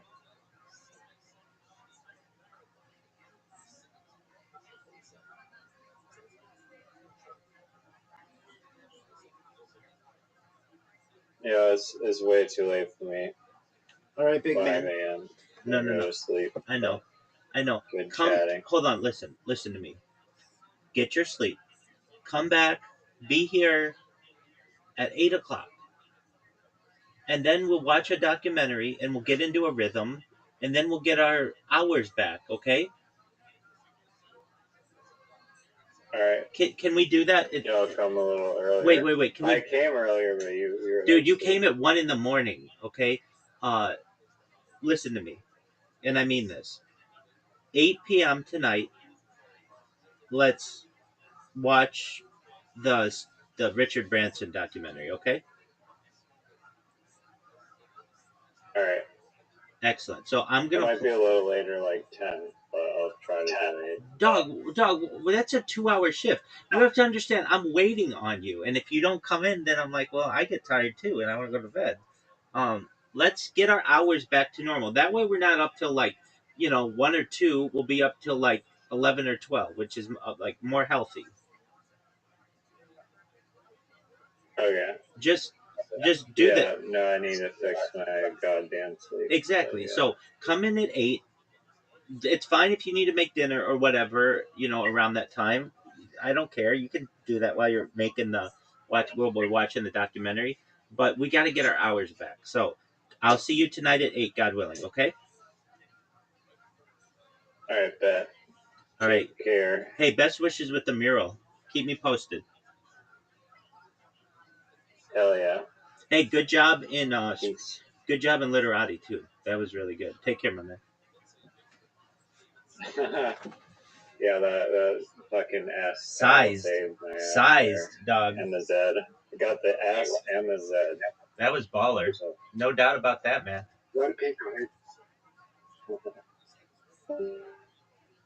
What were you saying, Zoot? And he left. Dog, I was gonna say, dude, I don't know what the fuck is bothering him, but he needs. My man Zoot needs. Like everyone, conquer. You gotta like conquer all the negative emotions. Dude, but it's not exactly easy. It's been getting worse and worse, and I mean, I know he doesn't have a lot. Like, I told him, I know you want to go to bed, but I told him before he was going to Melbourne. I said, "You're not going to Melbourne." He's like, "Yeah, I am. I made plans." I'm like, "Dog, I know you. You're not going to Melbourne." He's like, "It's only an hour flight or whatever." I'm like, "Yeah, but Riser, you know this. Melbourne's expensive in comparison to just the life that Zoot's living. He has no income coming in, and like a hotel room. He car? He doesn't have a car. He's taking a flight. Oh.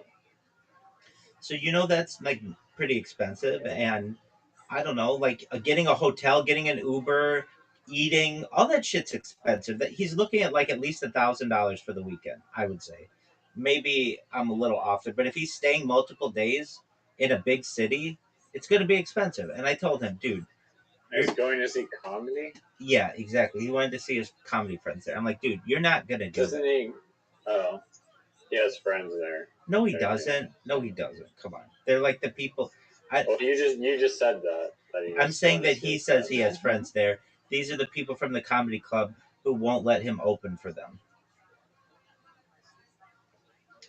But I was like, okay, Zoot, you think you're gonna go there and whatever. I didn't mean to shit on his plan, but I'm just like, you have no money to be doing this kind of stuff. I told him, why don't you just go get a hooker? Like, get your mind off it. Go have some fun with some chick. The hookers there are like extremely prevalent, and it's legal, or it's legal like everywhere except where he is, or some shit like that. Why don't you go do that? He's like, I can't afford it. I'm like, dude, you're gonna go to Melbourne, which is like $1,000 for a weekend at least. I mean, look, I don't know how much flights are, but maybe $300 for a flight. Maybe there and back, maybe $300. Then a hotel is going to be like at least $100 a night, and you might have to stay 2 nights or so. That's $500. Then meals in a big city, probably $100 a day. So if he's there 2 or 3 days, I mean, right there, that's $700.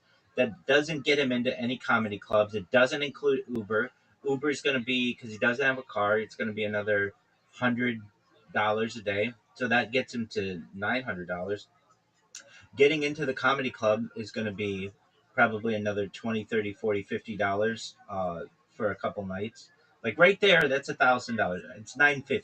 But I mean, I'm sure that he'll get a cup of coffee or whatever. And I told him, I don't think that you're gonna go. And he's like, I'm going. I'm like, dude, I'm just telling you that I don't think that you're gonna go. Anyway, he's not in a good mental state. I keep telling him, you need to seek professional help. I'm not a professional psychiatrist, and I don't want to be. There's a reason why I did not get into that field, though I think I could be very good at it. I don't want other people's problems. It's very negative, and I can be a I can be pastoral support to some people, but at the end of the day, I don't have all the abilities that a psychiatrist has to prescribe you perhaps the medication that you need.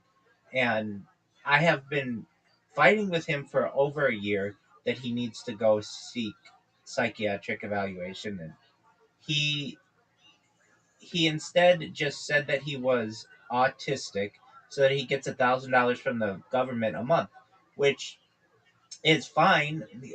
I don't even know what autistic means, but I do know that he has bigger issues than whatever he's saying he's getting just so he can get a stipend from the government. And he's he keeps coming in here and saying all kinds of things about SUICIDE, and uh, he called the lifeline or whatever, and he'll just randomly say like really sad things like I'm gonna kill, like whatever, he's gonna like do harm to himself, and I don't want that. I want Zoot to live a wonderful life, but he's just in this spiral, and if he doesn't seek medical help, like I don't know what to do with him. And he's like, I don't want to get prescription drugs, but the pharmaceutical industry, all this stuff, they do some good things. There are a lot of people who use their medications and you've had really good positive things from them. Not everything that comes from that industry is negative, and I just it's a bigger problem than I can control. I miss the old Zoot who would come in here. I guess when he would come in here and talk about how he's a millionaire. Do you remember that? Um, yeah, I do. Do you think the money is what is making him so sad? Like, what the fuck changed? The He was money didn't fine help. before. There was a period where he didn't come in here for like a month, and he went from having $1 million in crypto to $40,000 in crypto, and now I think he's gone down to nothing. He's living off the government, and so that can't be a happy transition. And then to add to that, he so he was going to be an exotic dancer. You remember this, and he was. I was really proud of him. He would come in here Yeah. every single day and tell me how much he weighed in kilograms, and I didn't know what that meant. But he would then, like we do the thing to pounds or whatever, and like, man, you're doing really well. And he's like, I almost have a six pack. I almost have a six pack. All I need is a six pack, they say. And I kind of knew in the back of my mind, if Zoot looked like a bodybuilder, he still has the personality that can be very off-putting to a bunch of really hot chicks. Like Zoot has shit in the punch bowl, uh, personality disorder. If that was a thing, where everybody could be having a good time, and then he's going to mention, uh, like the slaughtering of people. Insert random hate speech. Exactly. Exactly, Riser, 100%. And you can kind of get that vibe from him. I'm sure you can much easier in person and everything. And so the guy told him, uh, "You need a six pack." So Zoo worked really hard on a six pack, and he looked at and like I was really proud of him, and I would tell him, "I'm really proud of you." And then he went to the guy after Zoo did all this work. He would go to the gym just about every day, and the guy was like, "Yeah, we're not interested," or something like that. So Zoot put in all this work and then got rejected. And I told him, "Dude, you could, if you wanted to, just go to another male strip club. Like there are others where you live, and you could try to get hired there." And he's like, "No," and it just like it shot him down. But then he was like, "I'm gonna be a stand-up comic," and he told me, "Rabbi, I'm going to be on television in January." And I was like, with your comedy, no way. There's no fucking way. You're not funny. You're offensive. And he's like, no, I'm going to work on it and I'm going to do it. And I was like, dude, we could come up with a comedy routine for you that's really good and really tight and they can show on television. But right now, your comedy, they can't show that on television. And he's like, nope, I'm doing it my way. So I said to him, okay, I even planned that. We even did the math. It was like in the fall. I was like, dude, there are approximately 16 weeks or something until you're saying this Raw Comedy Festival is or whatever. So you need to make sure that you go every Monday for the next 16 weeks and work on your shit. And he's like, all right. And he went maybe 8 of them, which is still good. Maybe 10, something like that.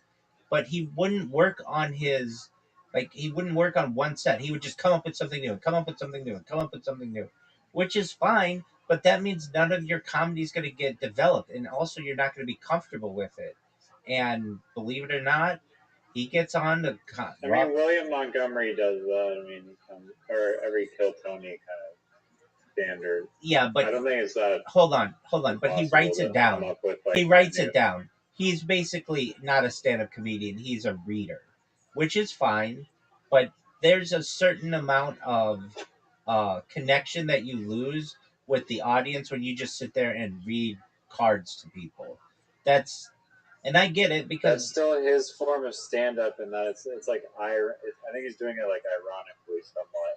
No, at least that's how he's doing it because he's lazy. I know he's reading off the card, but it's like he's doing it because he's lazy, and I'll tell you why. A real stand-up comedian, and I watch these people on Kill Tony, these girls on Kill Tony, and the other regulars. They come up with a 1 minute, and it's memorized, and it's tight, and it's good. William likes to play video games and bang out his ex-girlfriend, and would like to get drunk and things like that, and so he doesn't have to memorize things. He puts them on cards. It's a crutch, but he likes to do that. Uh, Joe Rogan told him, "You don't need this, dude.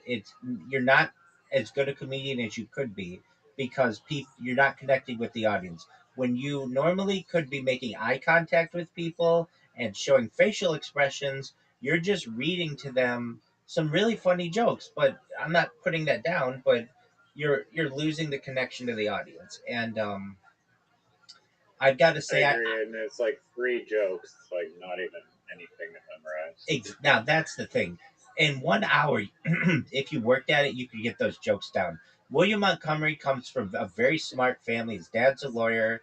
His mom's like well mannered. It's not like he couldn't put the work in. To me, it shows laziness. And I like William Montgomery. He can be super funny, but his funniest moments are when he was on cocaine and drunk. And I'm not saying that's good for his life, but that's when he was really fucking funny. And he'd be like yelling at, "What are you fucking looking at, you stupid bitch?" in the front row. That kind of shit is so funny. But like now he just, I'm not saying he needs to be like all fucked up on drugs. I think it's good that he's not. But his comedy lost a little something, which that happens. Okay, I don't want to take up any more of your time, but keep zooting your thoughts, and I'm gonna just keep pushing on him to get a therapist. Yeah, I'm gonna try to talk to him. I feel like I don't know what's in his head exactly, but I feel like what you focus on grows. Like if you could just like ignore this problem somehow. Well, but maybe they're unignorable. There are medications available, and he ignores them, and they're free to him. And so I almost I don't think you should blame people for their own mental illness, but I think you can blame people for not getting help when it's readily available. So there's a difference. Like I don't blame him for having Tourette's. I don't blame him for having depression. I don't blame him. That's not something to blame him. But I do blame him for not seeking help. Does that make sense? Yeah, I mean, he thinks all vaccines cause autism. Well, and But this thing that he's stuck in the past on with his like things that happened in high school, dude. We all have things that happened to us in the past. Everybody does. I hear it with stand-up comedians all the time. Like the second their head hits the pillow, they think about that one time they farted in the middle of the bus and everybody was laughing at them, or the one time that they snorted, or the one time that they asked out a girl and got shot down. Like they, you know what I mean? They like talk about this constantly, and it's kind of one of those things where um you just and then he'll put up these scenarios like, would you rather, I get so many would you rathers, would you rather, would you rather, would you rather, would you rather, and I feel I do a good job taking on just his questions where he doesn't know what he's going to say, he just wants to say something, and I don't shoot those down on time travel and reverse aging and avoiding death. The one thing I don't want to hear is uh ending your own life. I don't want to hear those kinds of conversations. That's not good for my stream. It's not good for people to hear. It's not good for him to talk about. And killing others. Like those are two things that I just don't think. If you want to have like real sociological discussions about those things, I'll have them in a serious educational manner, but not just because we're playing Mancala and you don't have anything that you have to talk about. So you say, would you rather kill someone who was your bully in high school or someone who heckled you on the stage? Like, I don't want to have those conversations. Those aren't real. Um, and yeah, no, they shouldn't like the past that he's so hung up on. Like to me, I mean, it's not like his life is like ruined. Like he's dude, still got his like dude, fucking brain. he could do works well he, enough. he could do so much good stuff. He has a clean record. He has an able body. He could easily get a job in security, and he doesn't want a job. Well, but even if he did, he's going to have that shit in the punch bowl moment where. But he could work in a restaurant, or he could work, like behind, not as a server, but or a host, but or a manager, but he could work like as a chef or something. He There are things that he could do.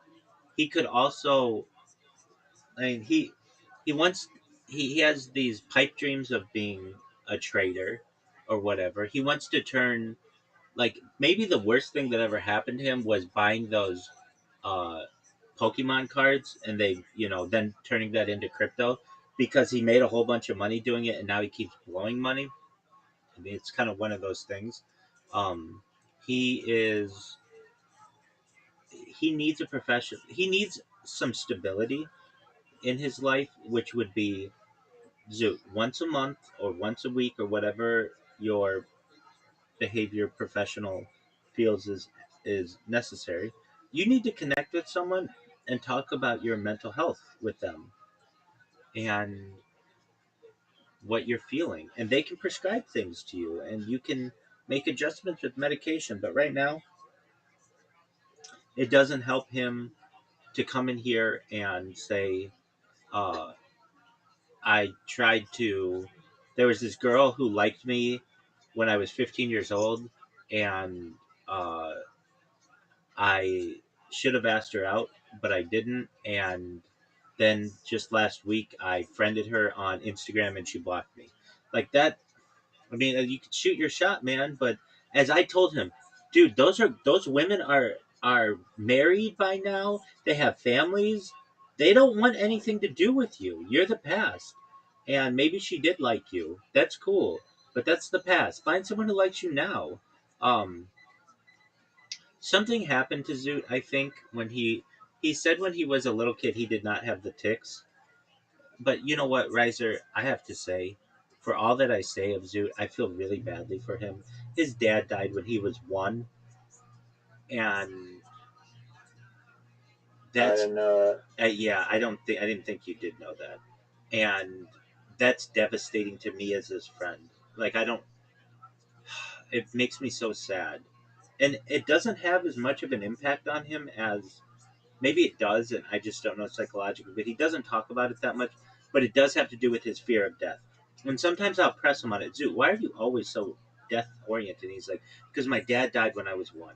And there's nothing I can say to that. That's like, you're absolutely right. There's nothing. I'm so sorry. But that means he didn't have like a male figure to look up to when he was a little kid. Um, he doesn't have a father that we could just call up and have his support right now.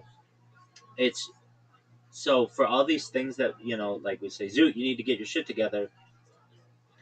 We don't know what that kind of a loss is like, and I don't know how his dad died. I've never pressed the issue, but it's incredibly sad to know that like our friend um, lost a parent at such a young age, and uh, he's still dealing with it, and he has no memories of his father, but uh, just just really sad. And Yeah, I mean, it's almost better to lose them before you have memories, arguably. I mean, like, I was with a kid who lost his dad on our hockey team when he was like 8 years old. I was like I just feel the weight of like the situation. No, our whole like hockey team like went to like the like funeral thingy or celebration of life or whatever. That was bad. yeah, I know it. Yeah, really, just a void that you have to deal with. Absolutely. Uh, I knew a kid who lost his dad. I'll never forget my mom. And, like we got a call early in the morning before school, and these people were at our house for a party like 48 hours before, and their dad just he was like 39 years old, very young, and he died. And this kid's actually pretty successful now. He's married. He's got a good job. He's got his own house. That's all really great, but uh, it changed him. It changed him. He became very depressed, very sad. Very sad what happened. So I understand what you're saying. Like it's almost the phrase. It's better to have loved and lost than to never have loved at all. It's almost the opposite of that. It's to some extent. It's better to have never loved at all than to have loved and lost with the loss of a parent, perhaps. Um, Almost like a child, too. Like it's better to have never had the child, maybe, than to have had a child, put all this work into them, and then have their death. Does that make sense? Yeah, or my mom's like cousin, I think, or uncle or something. Um, he was like 5 years old, and his younger brother, who was 3, they were like playing outside, and like a drunk garbage truck like ran over his younger brother and killed him, and he like witnessed that. Oh, And he was like that's 5 years old. so. This And is your then this is your mom's. One of your mom's uncles died this way. yeah, Oh, that's or terrible. cousin, I'm not sure which, but yeah, someone, there's like her grandmother's, her great grandmother's son, so yeah, I guess uncle. But yeah, he witnessed that when he was like 5 years old, and then grew up just like probably with a lot of demons. Didn't, yeah, That's didn't ever form like a full life, I guess. that's why I am an advocate of the development of the type of technology known as memory erasure, especially for people with post-traumatic stress disorder or just bad memories. They shouldn't be haunted by those things. There should be a way, hopefully in a private way, that they could go into just like an AI system and be like, yeah, I have these memories of, this drunk driver who killed my brother, and I want those to go away. And the AI removes those memories and also doesn't like hold that information against them in the future or something. Like that's a touchy subject, especially with like big data and tech companies, but wouldn't that be nice that people could just be like, I don't want to remember this anymore? Yeah, I mean, as long as it was like used responsibly, like I don't know, would your emotions be different after that? Like Yeah. all that Yeah. trauma has like formed you into like the person that you are, Yeah. and then you're still gonna be like that person that you were, but just absent of those memories. You would Like be. you wouldn't want people to just delete like every single bad memory, please.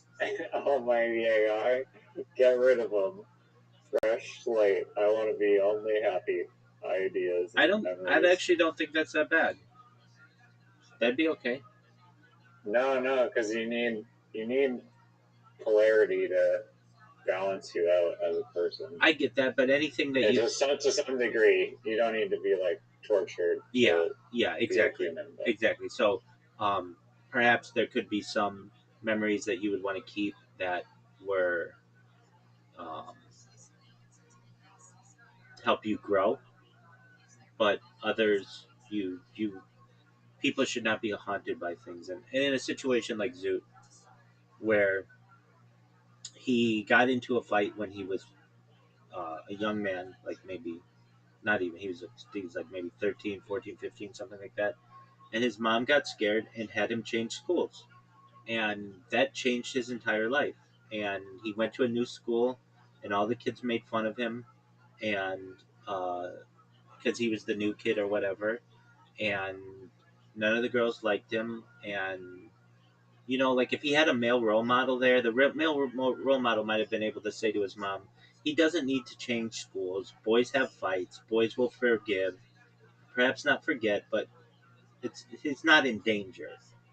Um, they all it's a what if game, but he's haunted by these memories. And I explained to him, in some ways, some of the memories he has are not that big. Like, okay, so a girl rejected you, or whatever, you got rejected, whatever, you rejected some girl, whatever. Um, but the things like losing your dad at one, there's nothing I can do about that to make that situation better. Uh, except talk to him about revivification technology and explain to him that, hey, there are positive things in the future. You may be able to get that person back. It's not every time I talk with someone who has lost somebody close to them, but I've had a lot of conversations on the stream and talking to people about revivification technology, and they're like, it brings some closure to as much as it can to some people that, hey, there might be a way to get these people back. Just be patient. I'm like, yeah. That to me, I mean, is a really important, um, like aspect. Like I lost my grandparents. I two grandparents I never met, and two that I lost as a young person. And so the two that I never met, I really don't know anything really too much about them. I mean, I know some things like I had a they were well off. My grandfather was like owned his own business, and my grandmother would have like she was like she didn't have to work. She just was a housewife, and they were well off. They had really nice cars and things like that. But I never met them. The grandparents that I did know um, were uh, like very smart people and engineers and really really handy, like really just extremely engineer oriented individuals. And I I learned about a type of technology. Like when I lost my grandparents, especially my grandfather, I remember like I lost my best friend. I was around him all the time, and he had a major impact on my youth. I not only had two really good parents, thankfully, but I had two really good grandparents and a grandfather who was retired and could spend all the time with me making sure I was good at math and I was a good reader, so that when I got to school I could just smoke the kids because I was like really advanced. I was really fortunate. I've got to say, I had an excellent, like, there are a lot of kids out there who don't have good male role models. I had, in my own way, too many good male role models, like really good people. Not just my parents, not just my family, not just grandparents or anything, but the people who my parents were around, coaches. I had just like abundance of good male role models. Like there are some kids, and I feel very badly for them, where they have no male role models, and there are those fortunate ones who I have who had good religious leaders around us, good families of people, and so I try to take that understanding and try to use it for good and to help people. In terms of my grandparents, though, I know about a type of technology that gives me some um, happiness, and that is so I want to revivify them, God willing. I'll be able to do that someday. It's like a goal of mine. But before I do that, there's another type of technology where like I know my family. I don't know exactly where because I don't have like direct contact with them. Though that's not. Uh, I just kind of don't want them to know about my stream. So um, during the pandemic, I just was basically like, I'm going to be doing my own thing, and I don't want to talk with you. And I've gone years without talking with them, and I get letters from my family, just hope you're doing all right and things like that. But and I have had some contact with members of my family that I think uh, they have um, communicated to my family, to my parents, but really I've gone years without direct contact. And I So you're like parents? yeah, um, I don't want them to know about my streams. I don't want them to know about what I do, and so I haven't told them Why directly. don't you just not tell them? Well, I mean, they're like if I called them and was like, "Hey, uh, how are you guys?" They'd be like, "Oh, what are you up to?" And I'd be like, "Oh, I live stream my life 24/7 for World Peace," and they'd be like, "Oh," and they'd go into my streams and like I don't know, they they've seen me as a much more religious person and professional, and Well, what do they think that you're doing? I think they think I'm just living my life. But I think that perhaps some people, like perhaps from like somebody's communicated something to them. I think at some point, if they Googled me, they could listen to my uh, my podcasts and things. So I don't know. I know that, but they're living their own life as well. So I mean, um, there was a big So, I mean, if you want to just go on mute and just call them and just not talk about your true yeah. life, There or just there they during the pandemic, before I started streaming, I took a very hardline stance, and I'm sure you can pick up on what I'm saying. I don't want to say it on my streams, but I took a very hardline stance on a certain uh, medical procedure that I did not want done to me, and I had warned my parents for years that this was coming because I had heard that it was coming, and they are they're listening to their community and all the other things. And I told them, if you do this, I don't want to talk with you. I'm going to be hurt. And I was hurt. I was really hurt, um, because it was like they hadn't listened to me, even though I had been telling them for like at that point 12 years.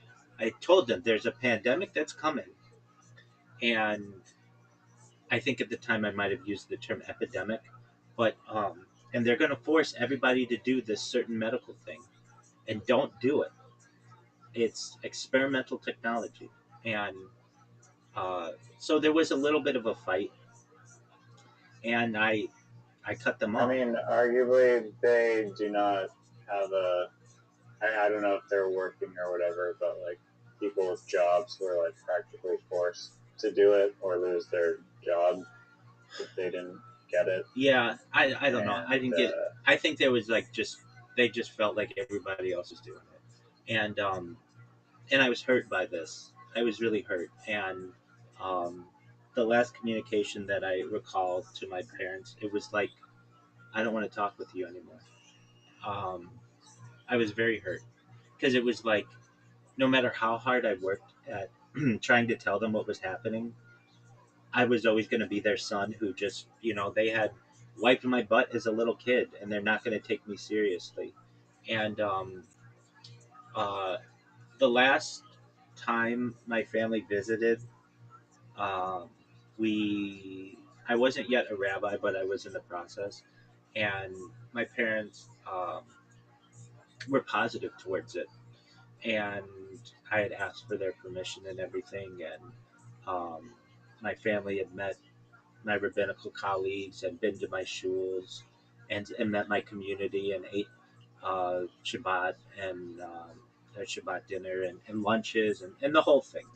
They'd been to they'd seen my religious life, and I am someone who knew this was coming. I didn't know when it was coming, but I had seen the writing on the wall, and I had warned everybody that I knew about it. And you know, then when it started to go down, there's this. It's an English folk tale, I guess. It's called Henny Penny. Have you ever heard of this? Basically, it's the idea. It's in a bunch of different. It's in a bunch of different, uh, like, um, a bunch of different countries like stories, but it's the idea that there's this chicken called Henny Penny, and they're running around the yard, and they go underneath a tree, and an acorn falls on their head, and they start yelling to everyone, "The sky is falling! The sky is falling! The sky is falling!"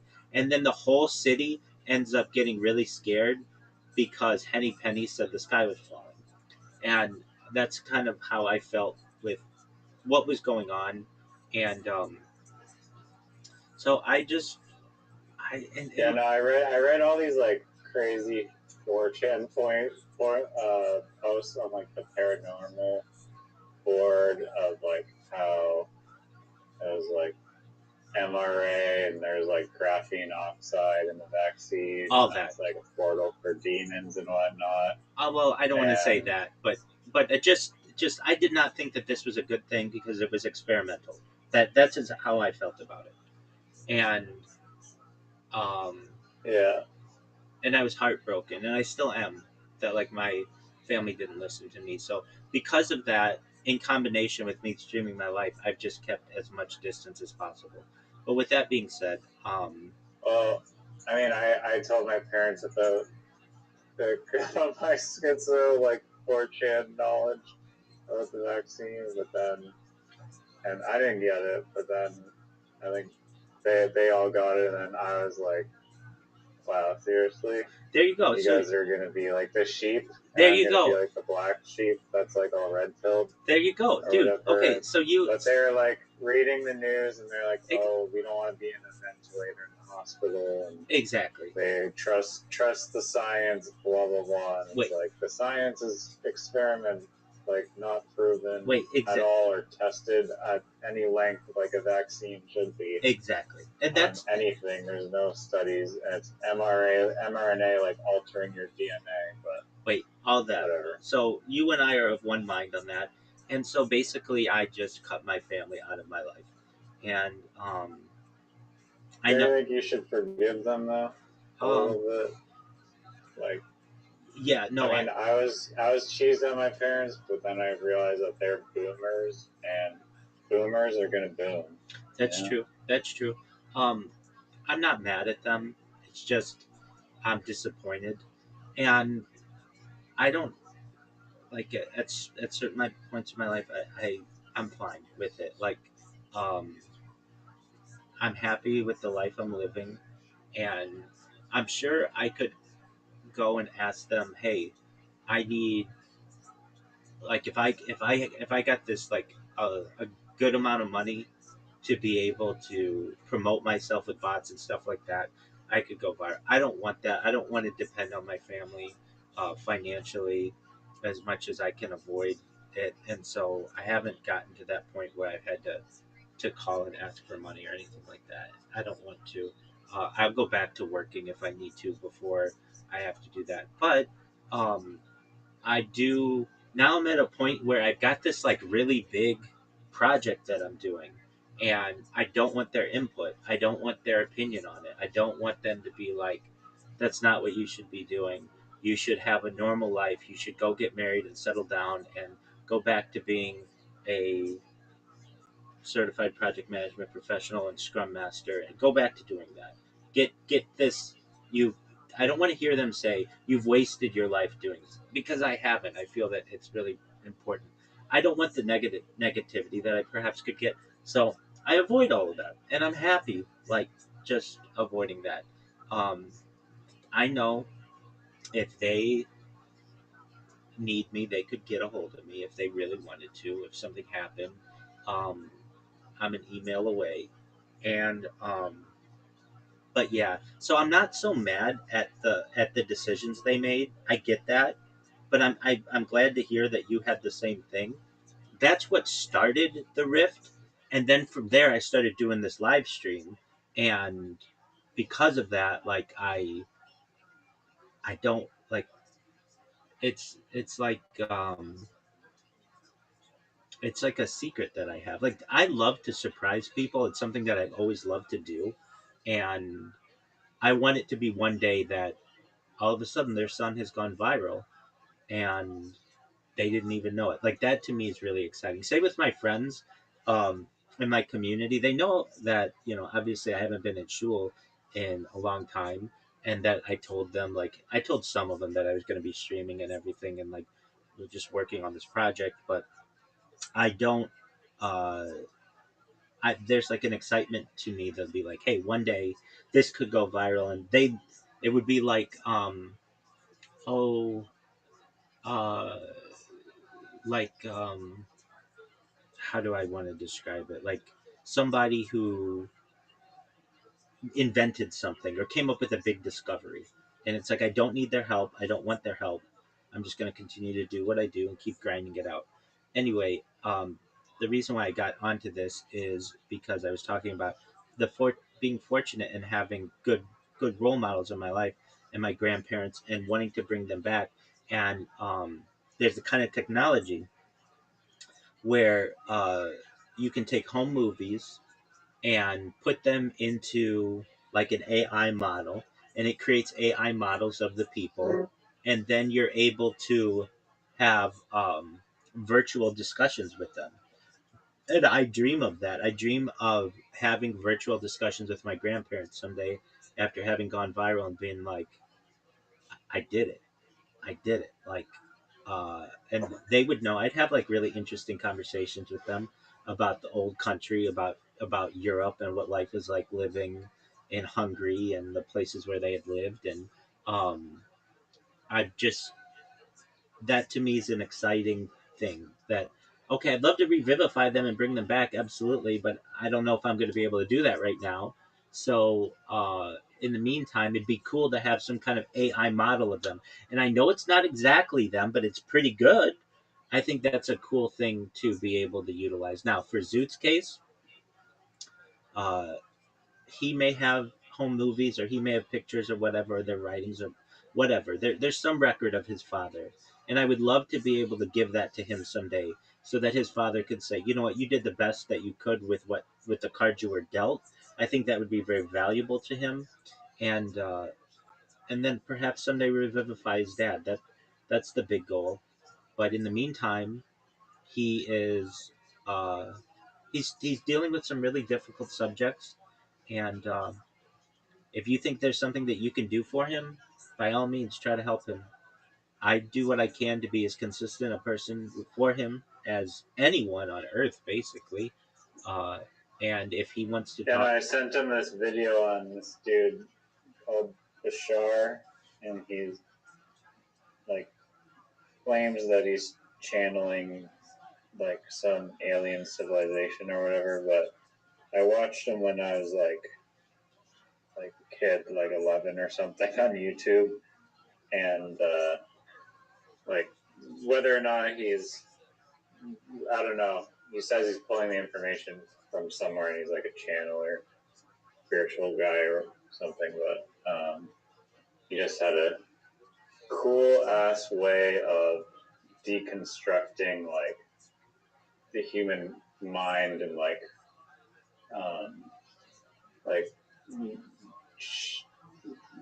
rearranging like the way you think about your belief system and how much you're like kind of like some law of attraction shit, but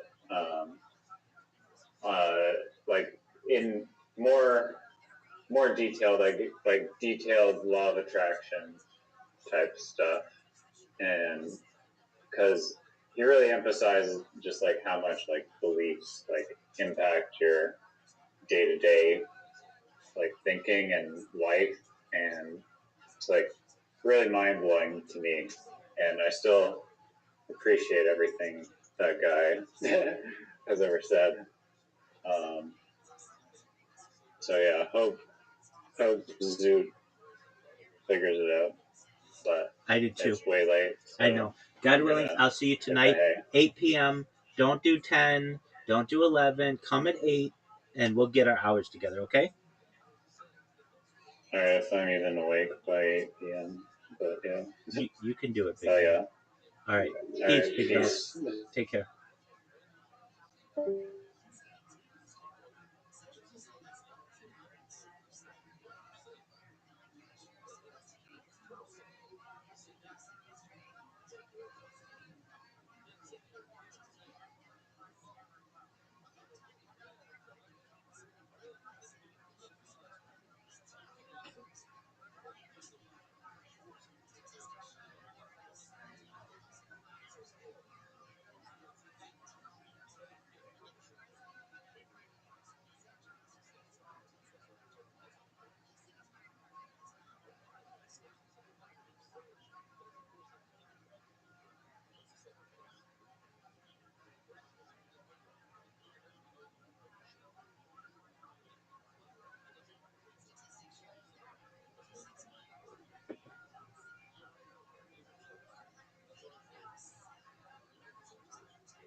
For anybody who watches this in the future, especially,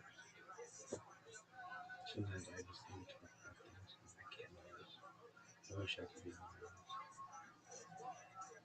honest. He'll understand. He'll be like, oh, I get it. I don't get it.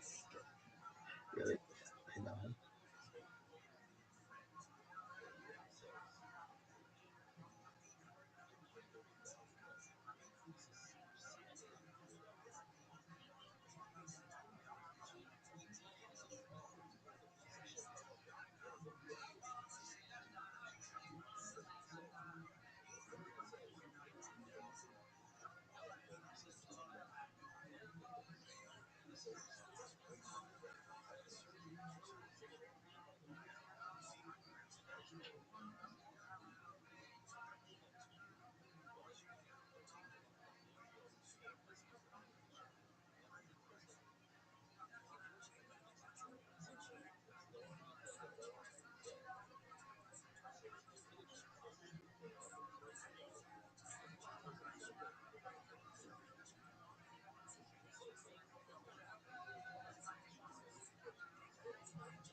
I love this woman.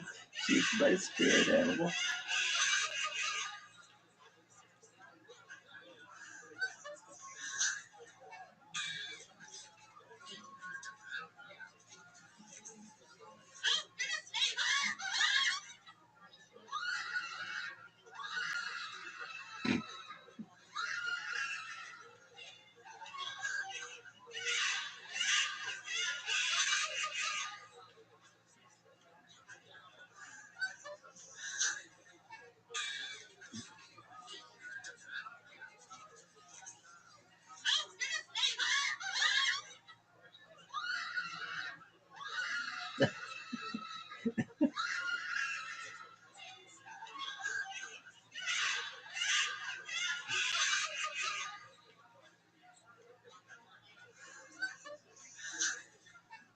I would have plucked this ribbon so bad.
Shema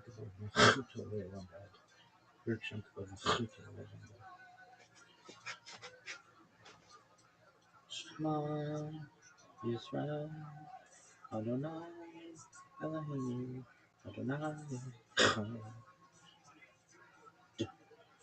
Echad.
What's up,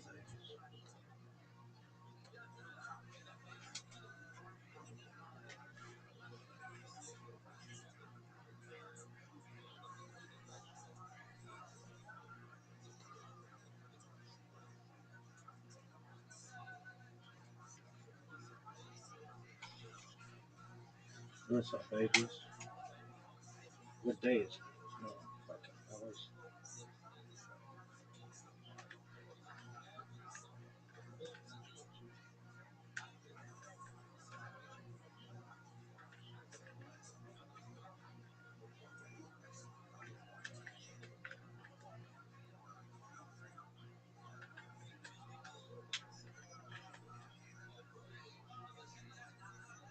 It's Coffee, Kabbalah Coffee. Tuesday, April 24th, 4th of ER 5786, Tuesday, April 21st, 2026. 3761, creation of the world, birth of Adam and Eve, Chava. 3631, 130, Seth, son of Adam was born. 3526, 235, Enosh, son of Seth was born. 3436, 325, Kenan, son of Enosh was born. We have been doing this bitch 116 days, son.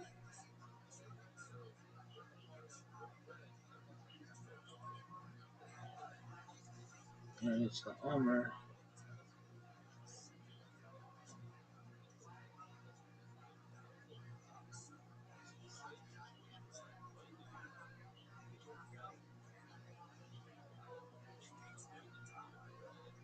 Cricket had an island and make one check the shine of the stuff it's Vanu. I'll separate Ha Omer.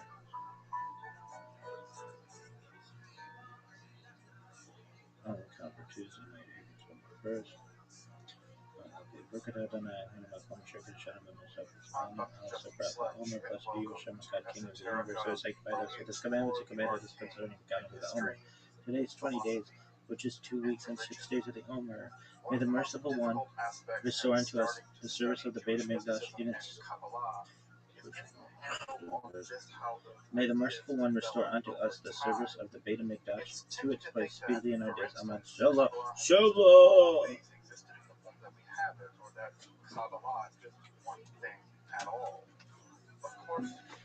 Look at this. Look at this athleticism. Look at this move. Look at this. This athleticism. Look at this move. This athleticism. Look at this move, dude. Just click it on. This class is meant to serve as an introduction to Jewish mysticism and Kabbalah from the point of view of its incredibly complex development from the prophets of ancient Israel and to the rise of modern Hasidism in the 18th century. Of course, this series isn't meant to be exhaustive by any means, but only should serve as a springboard for deeper study and reflection, and hopefully it will also enable you to situate developments in Jewish mysticism and Kabbalah in their historical and cultural context, and hopefully embolden you to dive into the primary texts, which are admittedly as sublime as they are obscure. Let me express my gratitude to Congregation Tehillah for allowing me to use these lectures to reach a larger audience here on Esoterica. If you want, you can find the entire series under the playlist Entering the Garden, Introduction to Jewish Mysticism and Kabbalah. I'll be uploading them over the next few weeks, or if you find these episodes after autumn of 2021 and you want to watch the entire series, you can find them in that playlist. If you find this series on Kabbalah interesting, I'd hope you check out my other content on topics in esotericism, and perhaps consider supporting the production of free academic and scholarly topics in occultism, hermetic philosophy, by joining my Patreon, or perhaps with a one-time donation. You can find those links below, and I really appreciate your consideration. Now, let's enter the garden of Jewish mysticism and Kabbalah. Folks, welcome back. Welcome back. We're going to get to in some ways, the high watermark of the Kabbalah tonight. I say the high watermark because it's like Gloria's formulation of Kabbalah has basically become Jewish theology. And that's something I think that, you can't really shake a stick at that. It's a really incredible thing that fundamentally one guy, in many ways, formulated how Jews all over the world understand their God, understand their scriptures, understand the world that they live in. And it's a glorious version of the Kabbalah is so deeply embedded in Judaism that phrases like tikkun olam, a phrase that I bet everybody in this class has heard a dozen times. Shuls have tikkun olam committees. This idea comes directly from Mitzvah Gloria. So many ideas that are commonplaces in Judaism really emerge from Mitzvah Gloria. And so tonight we'll get to his ideas. Now I'm not going to exhaustively deal with his ideas for a couple of reasons. The first reason is that most of his books aren't even translated into English. The vast majority are not translated into English, and even the books that remain in Hebrew are so technical and so difficult that I have to admit, often can read pages of these books and still not know quite what the whole going on. These books are very, very difficult, and part of how Yitzhak Gloria's Kabbalah developed was people trying to make sense of what in the world he was talking about. And so part of what happens is that the books are very complicated, and that the complicatedness it has its own life. So we'll talk about that a little bit as we get to Yitzhak Gloria. But to rewind a little bit, to talk about this period that I sometimes refer to as the interregnum, that's the period after the composition of the Zohar, but before the rise of Gloria and Kabbalah. what we have is that in that period, Kabbalah didn't really spread very quickly. It was a very underground, it was a very elite, it was a very hush-hush kind of thing. That's not to say that people weren't publishing things and talking about Kabbalistic ideas, but there was no desire to make it public. It was a very hush-hush, elite, esoteric practice, very much so. And by 1492, with the Alhambra Decree, which declared that basically all Muslim Jews had to leave Spain or convert, you have the Kabbalah transforming from being a very elite, very inner, very inward-looking, very secretive kind of thing, to the Kabbalah actually becoming imbued with a very eschatological, that's to say, it has to do with the end of the world and very messianic themes. And so, in the aftermath of the disaster that was 1492, Kabbalah is going to branch out into the world and it's going to become popularized. And many of the refugees who fled from Spain were actually saved by a Muslim leader, which I don't know why that doesn't get more press, but it should. Bayezid II was the Muslim leader of the Ottoman Empire that basically sent his entire fleet to Spain and saved as many Jews as he could. Not because he was a great guy or anything, he may have been that too, but he realized that you could get doctors, lawyers, and scientists out of the country. Of course, he wanted them, and he was right to do it. The Ottoman Empire saw a huge boom from the importation of the refugees after the 1492 Alhambra Decree. By the way, you can also notice that Spain didn't do terribly good in many ways in the aftermath of that either. So many of these Jews are going to settle in the Ottoman Empire. One of the main places they're going to settle is going to be in Salonika. Salonika and Warsaw have been traditionally known as the only two Jewish cities in the world. And so Salonika in Greece is going to be one of the places they're going to settle. But many of the Kabbalistically inclined people are actually going to move to the place they're most familiar with, at least in their sort of imaginary landscape, and that's up in the Galilee at a place called Sfat near Meron, where Shimon Bar Yochai is the traditional author of the Zohar was thought to be buried. And it's there at Meron and Sfat, or Safed, where new forms of Kabbalah begin to emerge. Kabbalah begins to be popularized. This is a very important moment in the history of Kabbalah. To teach it publicly at some level. There are classes that you take from Kabbalah.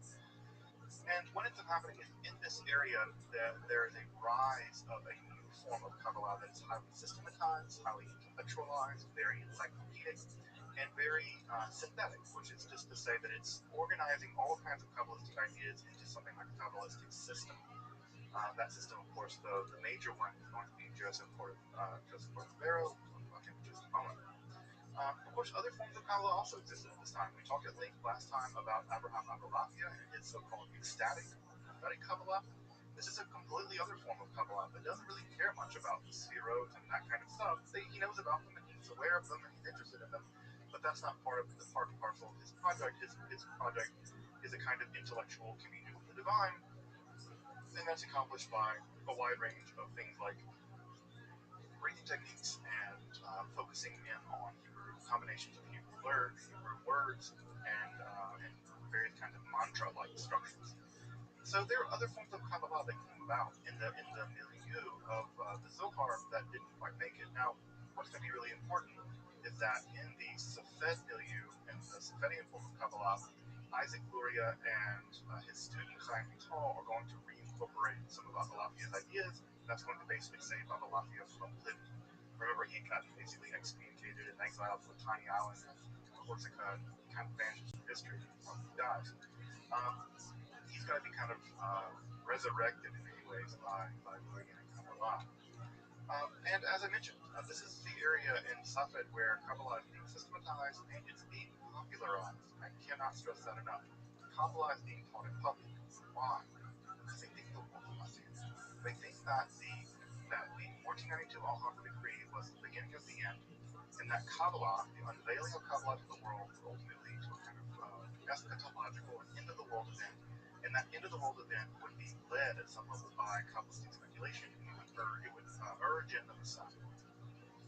And in fact, there were many people at that time, Cordovero being one, Chaim Vital being another one, Luria being another, that many people, including those people themselves, thought they were the Messiah. Chaim Vital, if you have some of his notes, his autobiographical sketches, journals, diaries, he even says in his notes that, if I just studied the Mishnah a little longer, I would have become the Messiah. I know it. So these guys are really convinced that the Messiah is not just around the corner, but they might be it. And that kind of idea that you might be the Messiah and you might be ushering in the Messianic age is going to be hugely important as we get to next time when we get to Shabbatai Tzvi and his mystical heresy that leads people believing that he's the Messiah. So Shabbatai Tzvi is next week. And next time.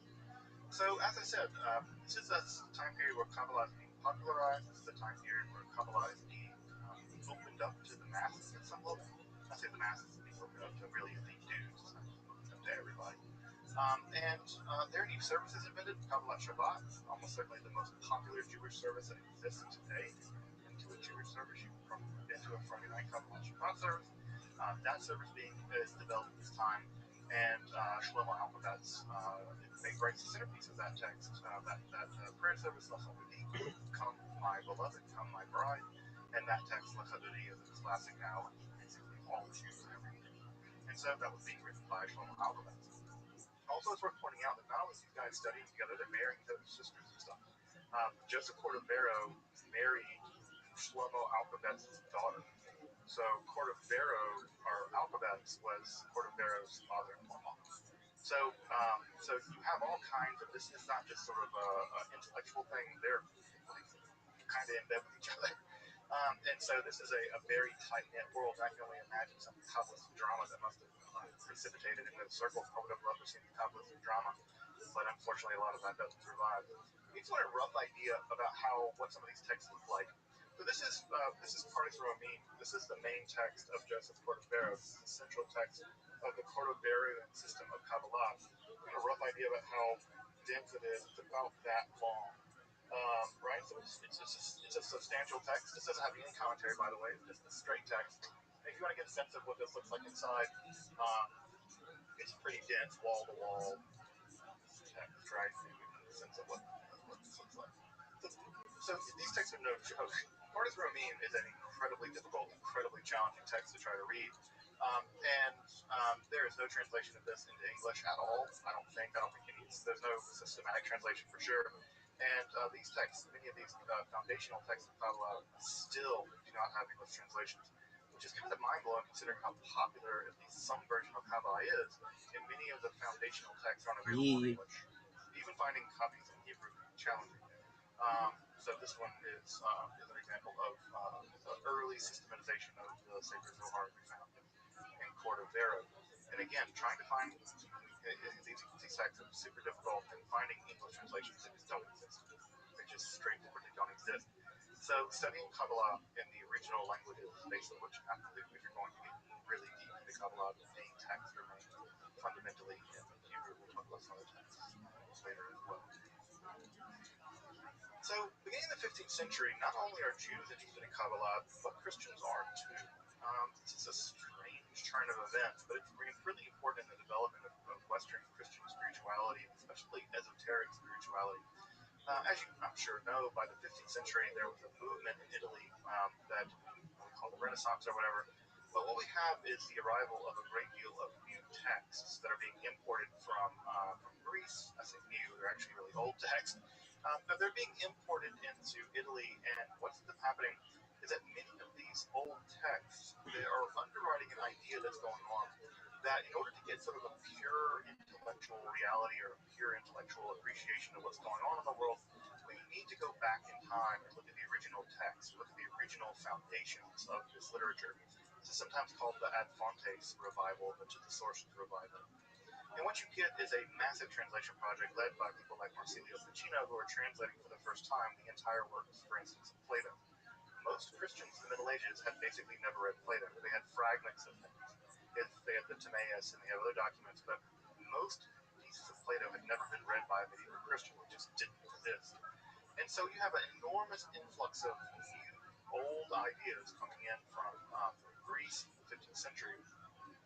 And there was an idea that was current at the time that primordial wisdom was somehow more reliable than what was going on in the Middle Ages. In fact, the Renaissance humanists are going to refer to that time period before them as Gothic.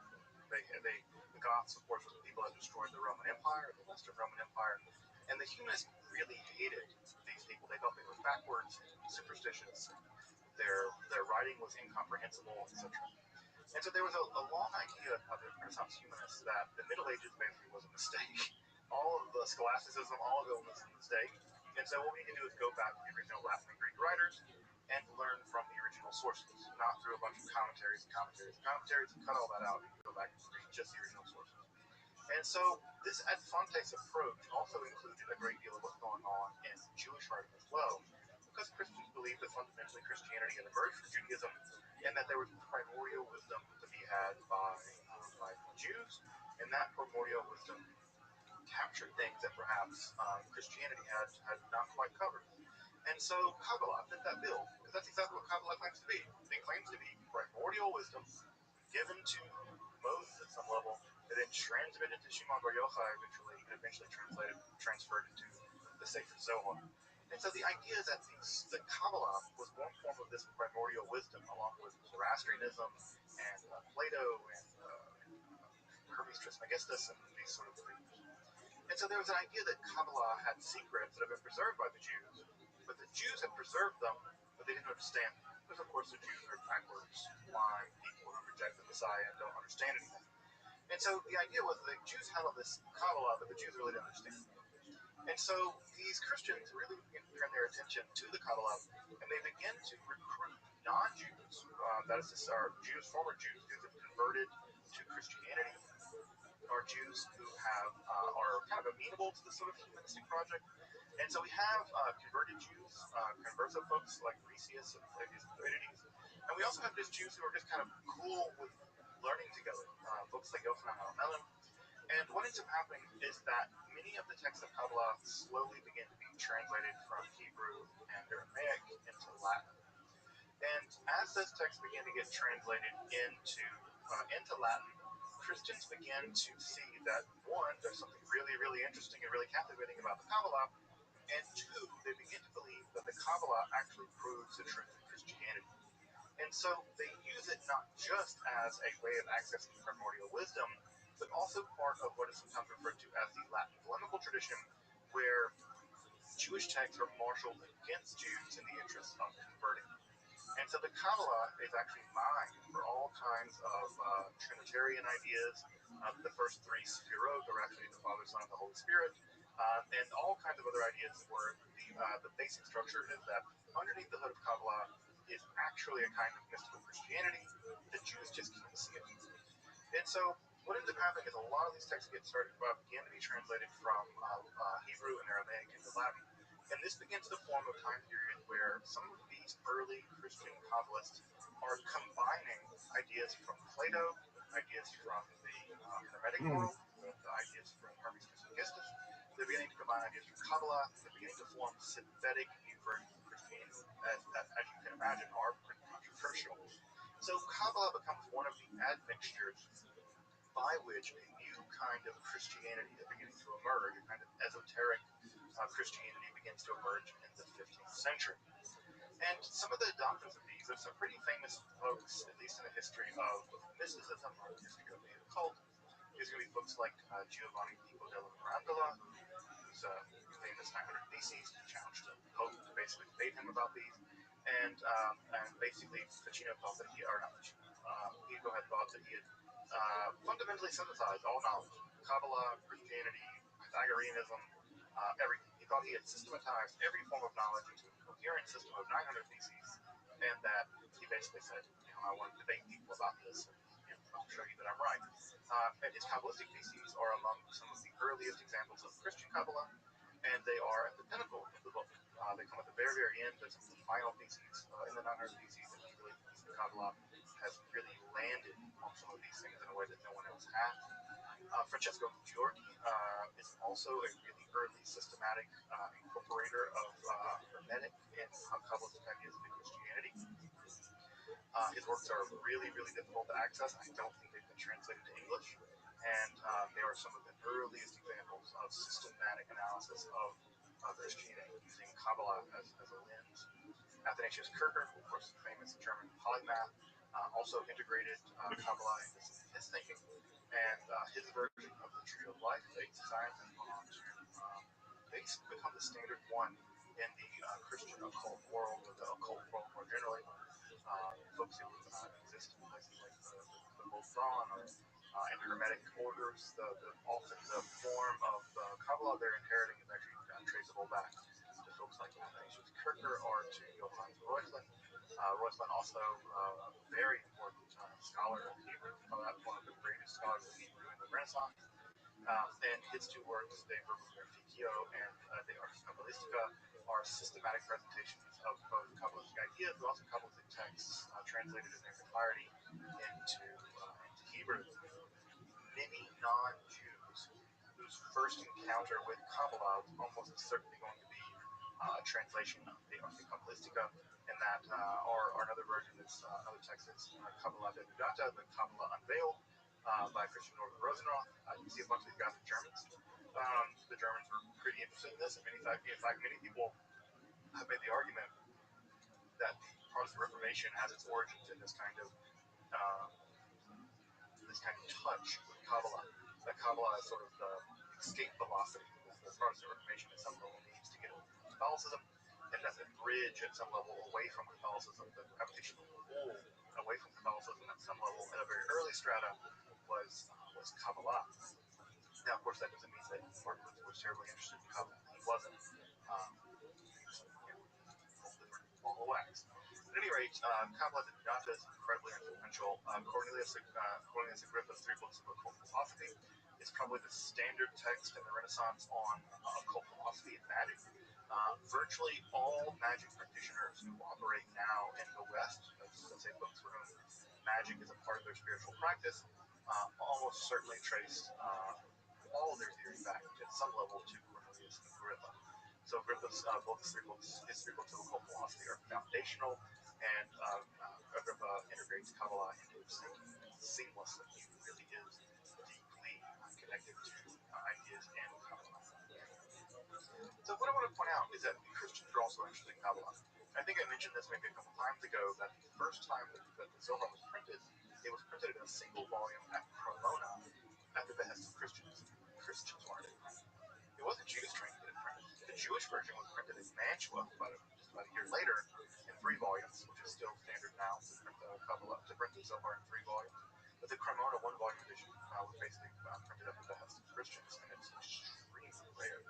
I think I saw one at auction a couple of years ago, and it was for $4,000. It's a very rare volume. But at any rate, just to say that Kabbalah isn't just affecting Jews, it's also deeply affecting Christians.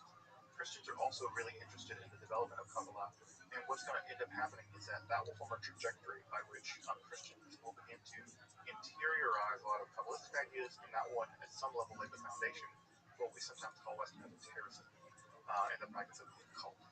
So yeah, Kabbalah is wrapped up in that entire project.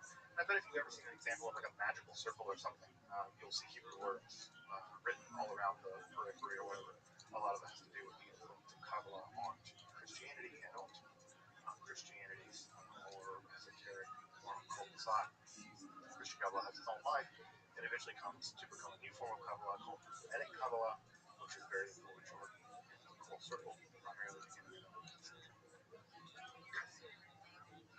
Let's go back to Safed, right? Let's go back to Safed. Safed's really the stage that we're stage all this is playing out. So Moshe ben Yaakov Cordovero is going to die, as all people do, and so his death in some ways signals the end of one process, one cycle of Kabbalistic development. And I will say that you can, in some sense, divide Kabbalistic history into 2 big phases. The first phase is from the early Kabbalah and Sefer Zohar all the way to Cordovero. That's one section of Kabbalah. The rest of Kabbalah can be divided into everything after that. We are all living in the shadow of what comes next. And what comes next is Luria. Luria arrived actually at Safed from Jerusalem. He was originally born in Jerusalem, although he grew up primarily in Egypt.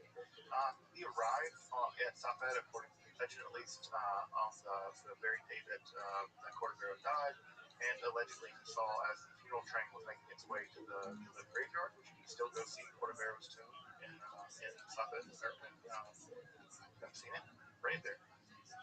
You can make your way to Cordovero's tomb, and the funeral train allegedly, as Luria said, saw a pillar of fire rising in front of the funeral train.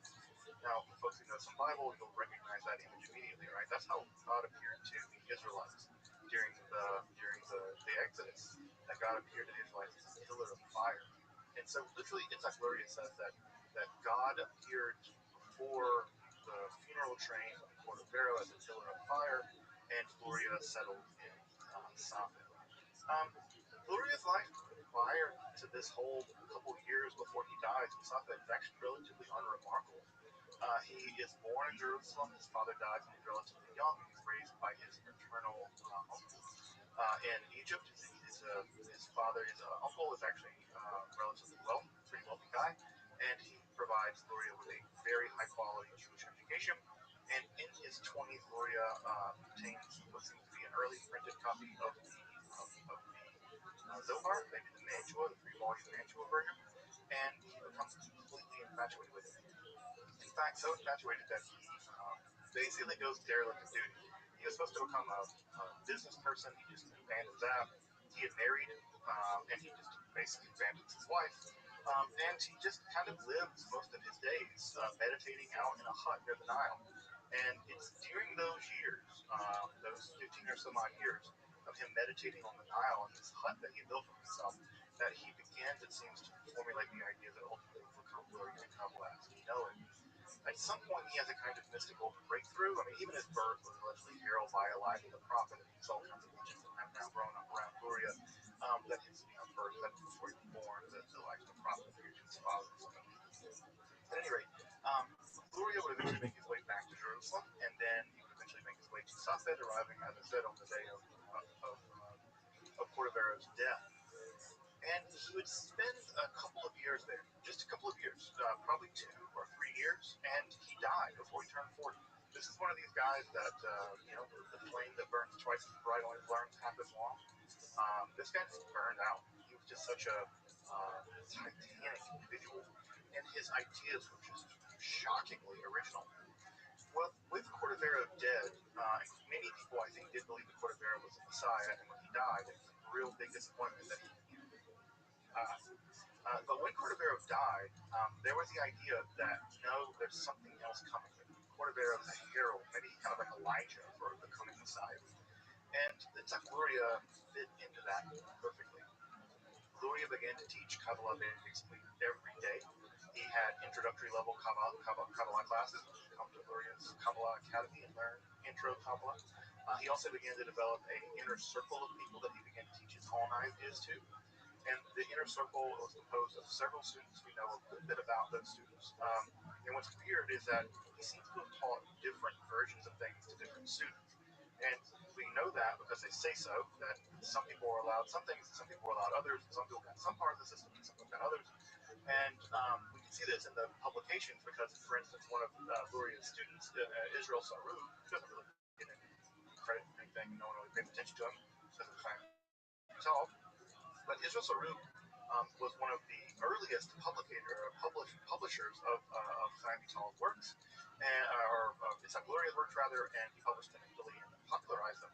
And so a big part of what's going on with Isaac Luria is that Luria really wants Kabbalistic ideas popularized. That's probably part of his sort of general messianic program.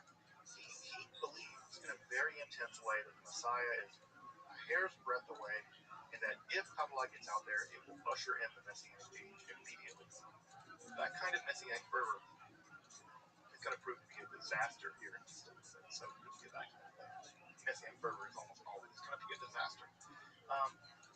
At any rate, he began to build this inner core of people, and then he died. He died. He died like 2 years into being in Safed. And so his death wasn't, he was always kind of sickly, so his death wasn't completely shocking. But after his death, his 2 most important students would be Israel Saru, who I mentioned a moment ago, and the other, of course, the much more important student, at least historically, is going to be Chaim Vital. And it's going to be Chaim Vital's interpretation of the ideas of the Arizal, of Itzhak Luria, that are going to become definitive. The Arizal himself, Itzhak Luria basically wrote nothing. He wrote a couple of Aramaic poems. That's all for Shabbat. That's all he had. He didn't really write much. He taught, and his students sort of synthesized the things that he taught. And it's the synthesized documents that we get. There's a long tradition of this kind of thing, right? The Buddha never wrote anything down, Jesus never wrote anything down, Muhammad couldn't read or write. There's a whole long tradition of people, Socrates famously never wrote anything. There's a whole long tradition of people who don't write things down and yet go on to change the world. So if you really want to change the world, don't write books. Writing books is a surefire way that you will not change the world. You have to be a charismatic leader and don't write anything. Just talk to people. And if you talk to people and you're charismatic enough, they will do all the writing for you. And, you know, and again, it's like Buddha was only there in Sanskrit for 2 or 3 years. And he managed to make this kind of decisive through his student time Vital. So, what do we know about the system of Luria and Kabbalah? Well, I'm going to go ahead and tell you right now, I'm not going to be able to systematically go through every part of it because it is incredibly difficult and baroque in its details. But the main thing to know about it is that whereas Cordovero was moving in a much more rationalistic, much more intellectualistic, much more systematic direction when it comes to trying to unpack the ideas of the Sacred Zohar, Luria is much more interested on the mythos of the Zohar. He's much more interested in the evolving process that the Zohar seems to describe about how God goes from being infinitely recessed to becoming present in the world. And so Luria's main shift is that he's going to shift away from trying to systematically analyze every aspect of how reality was constructed, but rather focus on the unfolding, the dynamic unfolding of reality and the mythology of that unfolding. And it's the mythology, and I say mythology, I don't mean falseness or like the Loch Ness Monster as a myth, but it's the doing of it that really matters to him. Because for Luria, the entire drama of the unfolding or the evolution of reality as we know it isn't in the past, it's always present to us.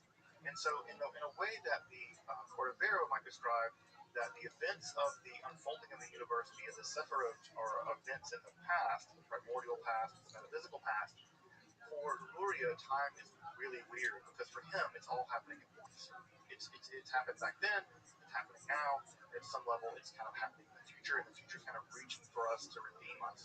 And so even notions like time become very weird in the Lurianic system. So what we get is that he's primarily interested in what I might call the mythological structure, the genesis of reality and its development, as that development is comprehensible at any given moment in the development of humanity or of God. For Luria, the development of God and the development of humanity are tied together. They're the same development, basically. His system, as far as we have it, is a really highly developed system of analyzing reality. I can't say that it's always terribly coherent, and I certainly can't say that I always understand it. But what he's focused on, what his core idea is what often gets called the order of development or the order of evolution.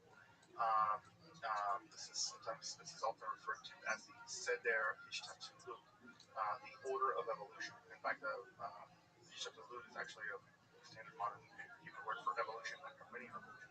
So it's the evolution of reality.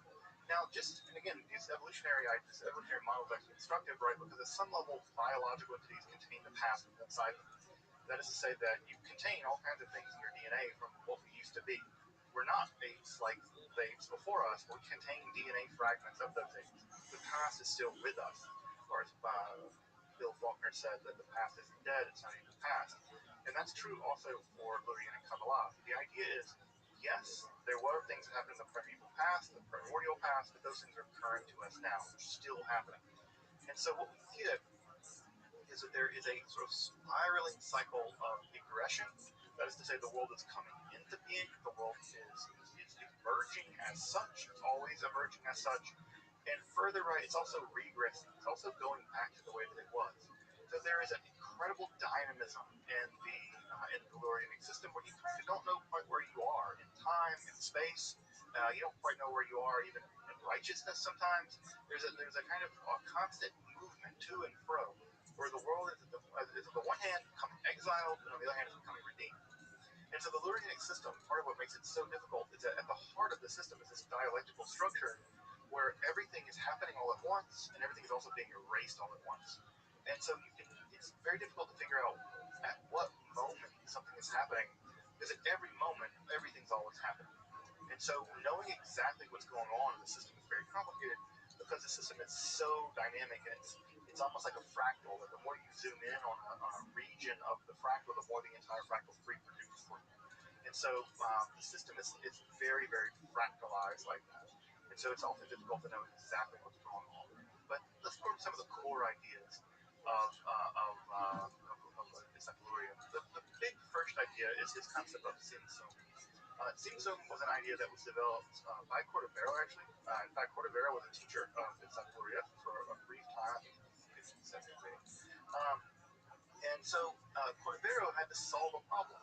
The problem is, well, how do you get from an infinite God whose light reaches every metaphysical, ontological aspect of reality? God's being is infinite, and so it must occupy every point within that infinity. How do you get to an idea that there's a gap? How do you get to the idea there's a place where God isn't in order for the world to be? Because it can't be the case that if God is completely a fullness, then the system is full, and you can't have a world. You can't have the Olamot. You can't have the worlds. So God has to create an emptiness, a divine emptiness, a vacuum. And what God does is God contracts some region of God's self. I use words like region, but again, these spatial concepts are not accurate.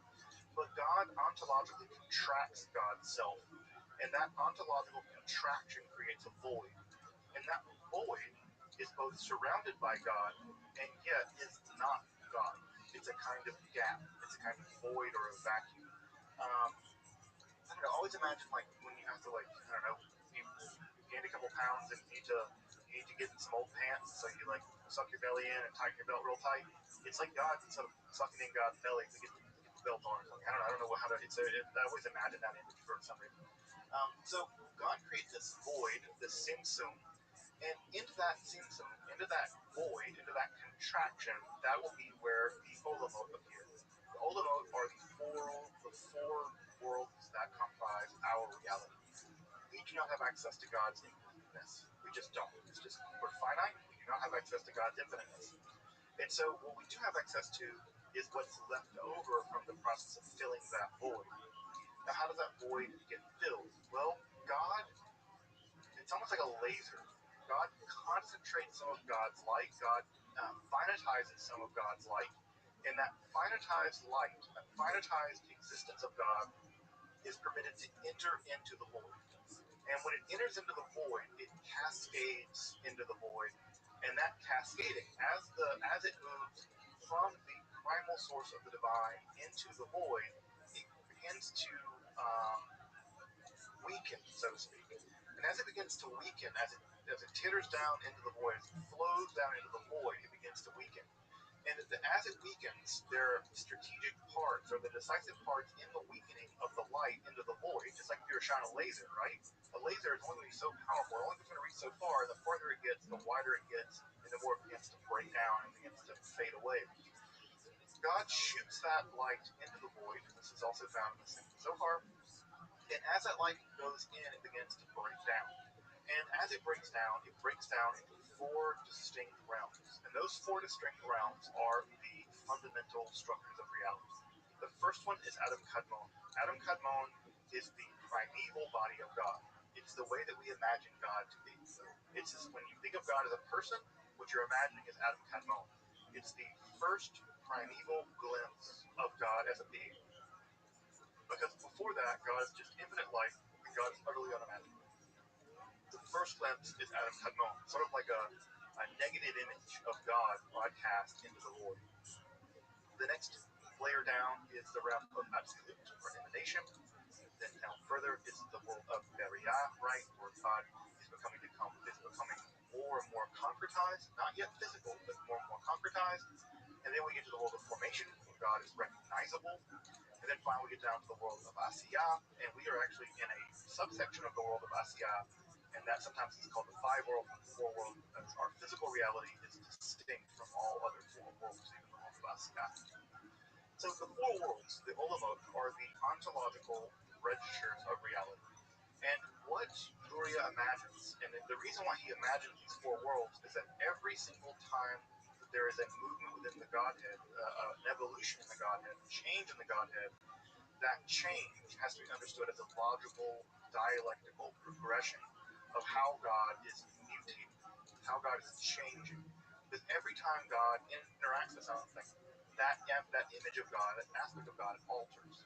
And so what we get in the world of the various registers of reality is we get entirely different branches of the sphere of evil. Now, I might pull this up when we get to the Q&A later, is that one thing that makes the Lurianic system so mind-bogglingly complicated is that every register of reality has its own separating structure. And inside of every spherote is more spherote. And so there are spherote inside of spherote inside of spherote. There are spherote on the backside of Ura, which is the Sitra Akra, the world of evil. It is again, for folks who are familiar with some mathematics, it's like a fractal. That anytime you zoom in on any register of reality, you begin to see that the entire system of reality is reproduced over and over and over and over again. And you have these enormously complex, what are called Villanode or tree systems. And those really complex Villanode or tree systems describe the various spherote as they're interacting with each other at these various registers of reality.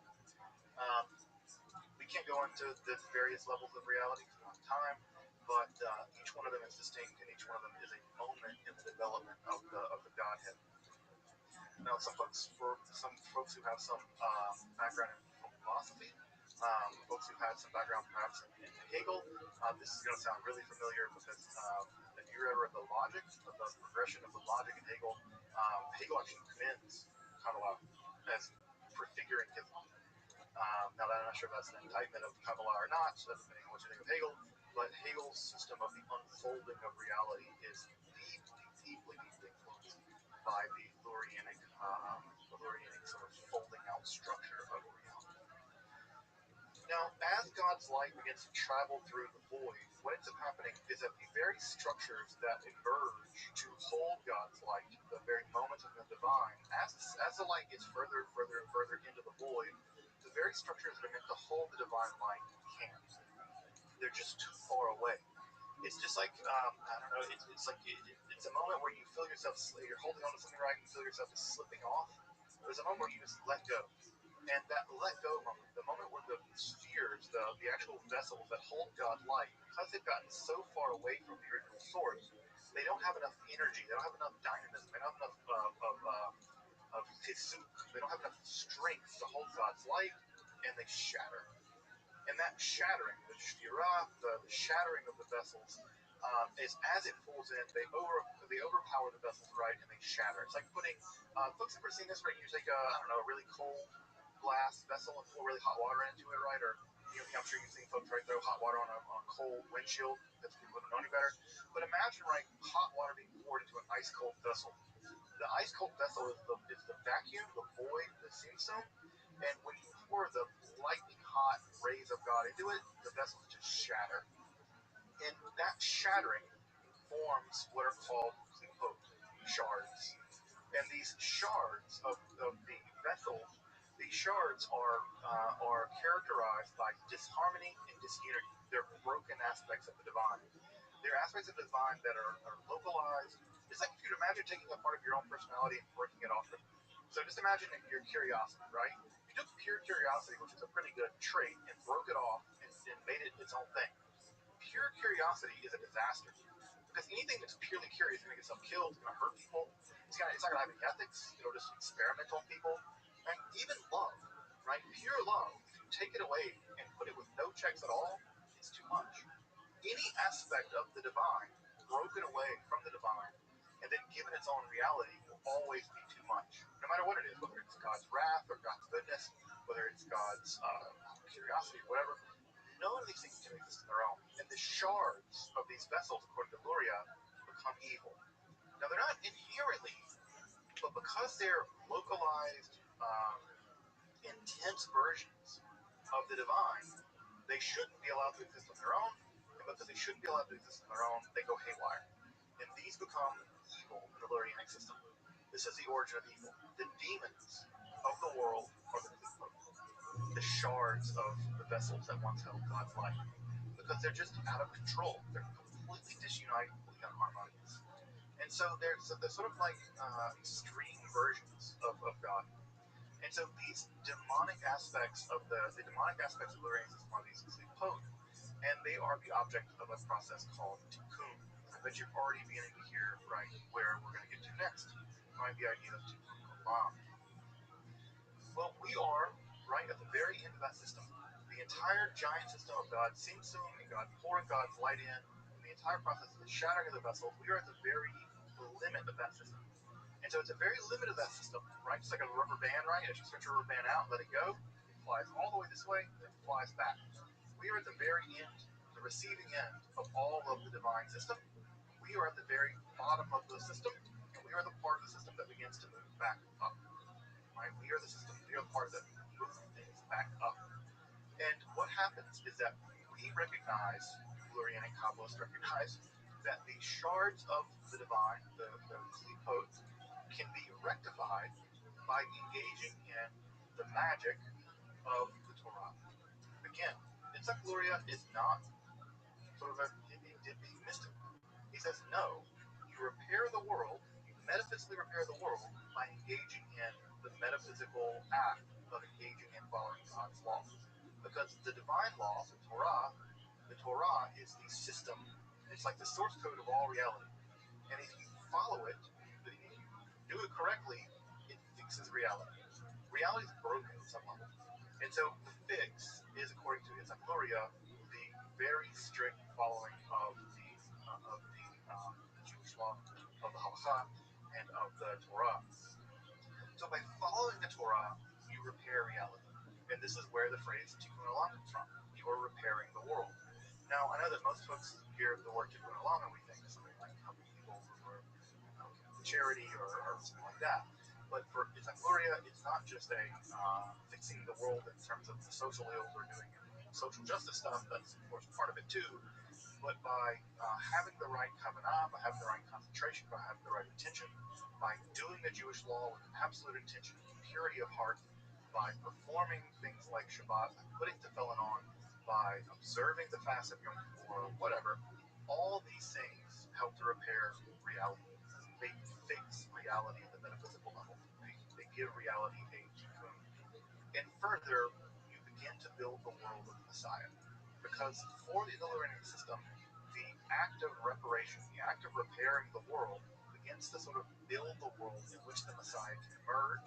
And at some level, you can imagine that Messiah is kind of the keystone of the entire process.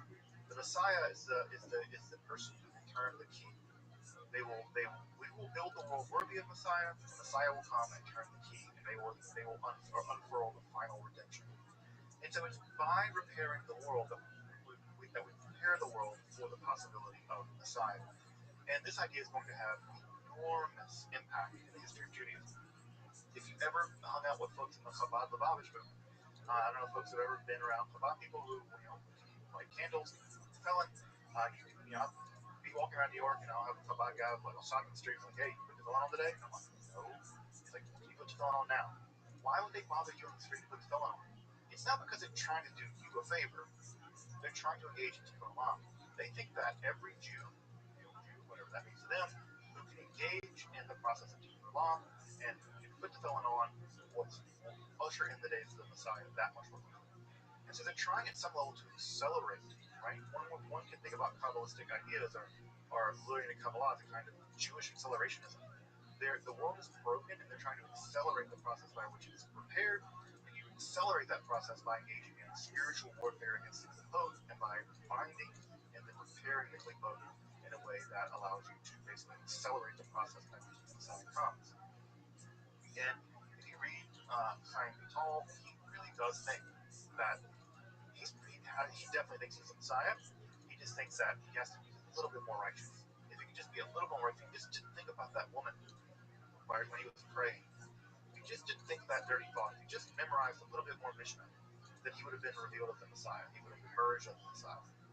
This is an idea you see him constantly in his journals. Chaim Vital simultaneously manages to be both incredibly self-deprecating and also incredibly arrogant. I guess that tends to go hand in hand. But sometimes he's I'm unworthy of anything. I'm the lowest of the low. And it's like, yeah, if I've just done this, I'd have been the Messiah. So the idea is that the Messiah is right around the corner and it's the result of this process of tikkun. Now, of course, that idea's gotten retrofitted in sort of liberal Jewish circles for social justice, but in the classical Kabbalistic world, it has everything to do with strict obedience to another key innovation in the Lurianic system is that Luria is really obsessed with some of the more bizarre sections of the Zohar. There are three sections of the Zohar that are notoriously difficult to understand. Two of them are the Intro, the assemblies, and the final is a section called Sifra Ditzniuta. And Sifra Ditzniuta is a relatively brief section of the Zohar that contains a long description of God's beard. And then there's another section that also contains descriptions of God's beard, but also God's face in general. And no one's really sure what in the world's going on in those sections. They're really, really weird. Weird even compared to the other sections so far. Zohar is weird enough, but it's like weird on weird. And it's like Luria develops a systematization of this idea of the movements within the divine face. That the divine face is actually reflective of metaphysical changes in reality, and that the divine face are the countenances, the partsufim, that these partsufim are arrangements of the sphirot, and those arrangements of the sphirot are indicators of certain kinds of changes and developments within the divine. I will go ahead and say this: the partsufim is without a doubt the most complicated part of the entire structure of Lurianic Kabbalah, because it's analyzing the sphirot in terms of how they're arranged and how the various system relates to itself internally, and it is just completely difficult to understand. I still struggle trying to figure out. I know what the various configurations are. I know what Ima and or whatever. I know what the structures look like. But when you begin to analyze how they move and change in relationship to other mystical stuff going on in the RSL system, it just becomes a maze. It just becomes a maze. So I have a real difficult time keeping track of what's going on in this sort of inner development of the Godhead. But what's important to note is that for Luria, God is not a thing. God is a process. And God is changing all the time. And so when God tells to Moshe Rabbeinu, right, I'll be what I'll be, Luria takes that really seriously. Yeah, God is changing. God is a process. God is not a thing. God is a process. And that process is reality. And we are part of that process. And just like you get angry, so does God. And just like you get, compassionate, so does God. And that the change of God from angry to compassion, or the change from a normal state of affairs to being angry, that change in your emotions can be mapped. And so, ditto with God, a change in God's emotional life can be mapped. And those mappings of God's emotional psychology or intellectual psychology are the parts of this very complicated part of inner psychology, inner divine psychology. It's really complicated stuff. Also, famously, Isaac Luria is going to reintroduce the concept of reincarnation into Judaism. Reincarnation is an idea that never really took hold in most of the Abrahamic faiths, although there are tiny groups of people who seem to have believed in it at some point. But most of the larger Abrahamic faiths have rejected reincarnation for various kinds of reasons. However, in Lurianic Kabbalah, reincarnation is completely acceptable. In fact, it's part of the system. In fact, if you want a sort of general idea, this is Chaim Vital's major work. It's Chaim. This is the most systematic account of Isaac Luria's philosophy. This is the major work of Isaac Luria's philosophy as articulated by Chaim Vital. And this is the standard now 2-volume text on reincarnation by Chaim Vital. This is the teachings of Isaac Luria on reincarnation. The Shari Hasulim, Kings of Reincarnation. So, reincarnation is an idea that is reintroduced into Judaism. It may have existed earlier in some ways, but certainly Paul really introduces it via Isaac Luria. And the idea is that every single person has what they call a soul root. And the soul root is a kind of aspect of your soul. There are 5 different layers of your soul according to the Lurianic system. And some of those parts of your soul go all the way back to the beginning of all creation. And various people have had that soul. You are, a root. You are a root, and there are things growing off the root, and you're one of the things growing off the root. And there have been many, many, many people prior to you that have had the same soul as you. Now, the bad thing about that is they've committed all kinds of sins that you're now responsible for fixing. Because again, remember, Luria's system is dynamic. Just because you engage in tikkun once doesn't mean that you didn't do bad stuff before. If you did bad stuff, well, if you break the Jewish law, that further damages reality. And so there have been people in the past that have really damaged reality. Maybe in your past life you were someone really bad. Chaim Tal, by the way, his soul root was Cain, the first murderer. And so as you can imagine, Chaim Tal, his soul root was Cain, had a lot to fix. He was the literal origin of murder in the world. And so he had to get all kinds of what are called tikkunim, reparations, and these reparations include everything from ascetic practices to reading certain parts of the Bible to engaging in mystical practices. And so the idea is that not only are you responsible for you being a good you have to make up for all the things that have happened prior to you. So every person that's had your soul prior to you, you are now responsible for figuring out how to fix all the bad things they did. Because all the bad things are still there. You're most apt to fix them. Now, how do you figure that out?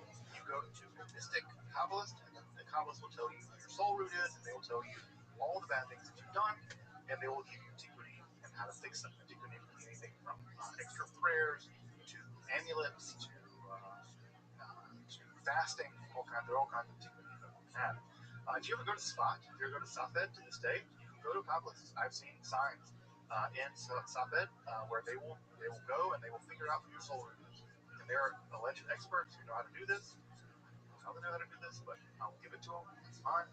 And they can figure out who your soul root is, and they will tell you that your soul root was Lamech, and you have to make them this sins, and you are inherited these sins. These are the kind of tikkunim that you need to do, reparations you need to do to fix the sins of your past lives. Reincarnation has entered into Judaism completely intact, and it is a completely viable way of thinking about your afterlife. It's not heterodox at all. It's very normative at this point, and so reincarnation, with the rise of Lurian and Kabbalah, is now basically normalized in a way that I don't think it is in Christianity and Islam. I think in Christianity and Islam, if you want to believe in reincarnation, you don't want to make a big deal of it. I think if you make a big deal of it, if you're a Catholic, whatever, you're in trouble. Whereas in Judaism, reincarnation is completely normalized. Now, I say it's normalized, but it's only normalized within the system of Lurian and Kabbalah, where you would, if you want to find out who your reincarnations of, you need to do the work of fixing all the sins that you may be shocked to learn all the bad things that you did in your past life. Now, you do also earn the merit of your past life, but you also earn all the bad stuff too. This idea that the soul can survive death, that it can be reborn, also it means that various other regions of the soul, again, you have 5 regions of your soul. Some other regions of your soul can actually survive death and become detached from the other regions. And those detached parts of your soul, if you committed a lot of sins in your life, they become addicted to those sins. And those that aspect of your soul that becomes addicted to those sins actually can roam around and want to continue committing sins in the next life. This is especially true of sexual sin, but also gluttony and drunkenness and stuff. And so if you were a lecherous, drunken, bad person, then if you become addicted to those things when you die, your soul will become so polluted that it will become detached from your other souls and it will roam around. And what does it want to do? It wants to continue doing what it did, getting drunk and having sex or whatever. And so what it will do is it will try to attach itself to other people, because you can't really get drunk and have sex if you're just a soul, so you got to get attached to someone else.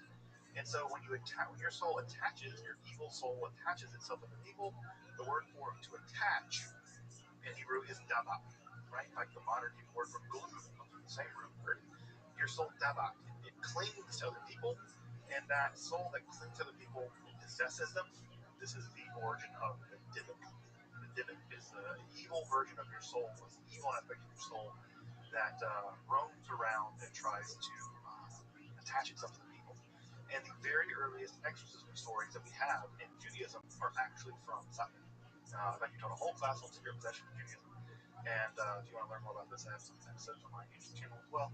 But what you have here is demonic possession. Demonic possession is not the right word. It's not demon. It's actually an evil, dead person doing possessing. And so Dibuki becomes a big deal in the Kabbalistic world as well. But the opposite is true too. The soul of very righteous people hangs around near their grave.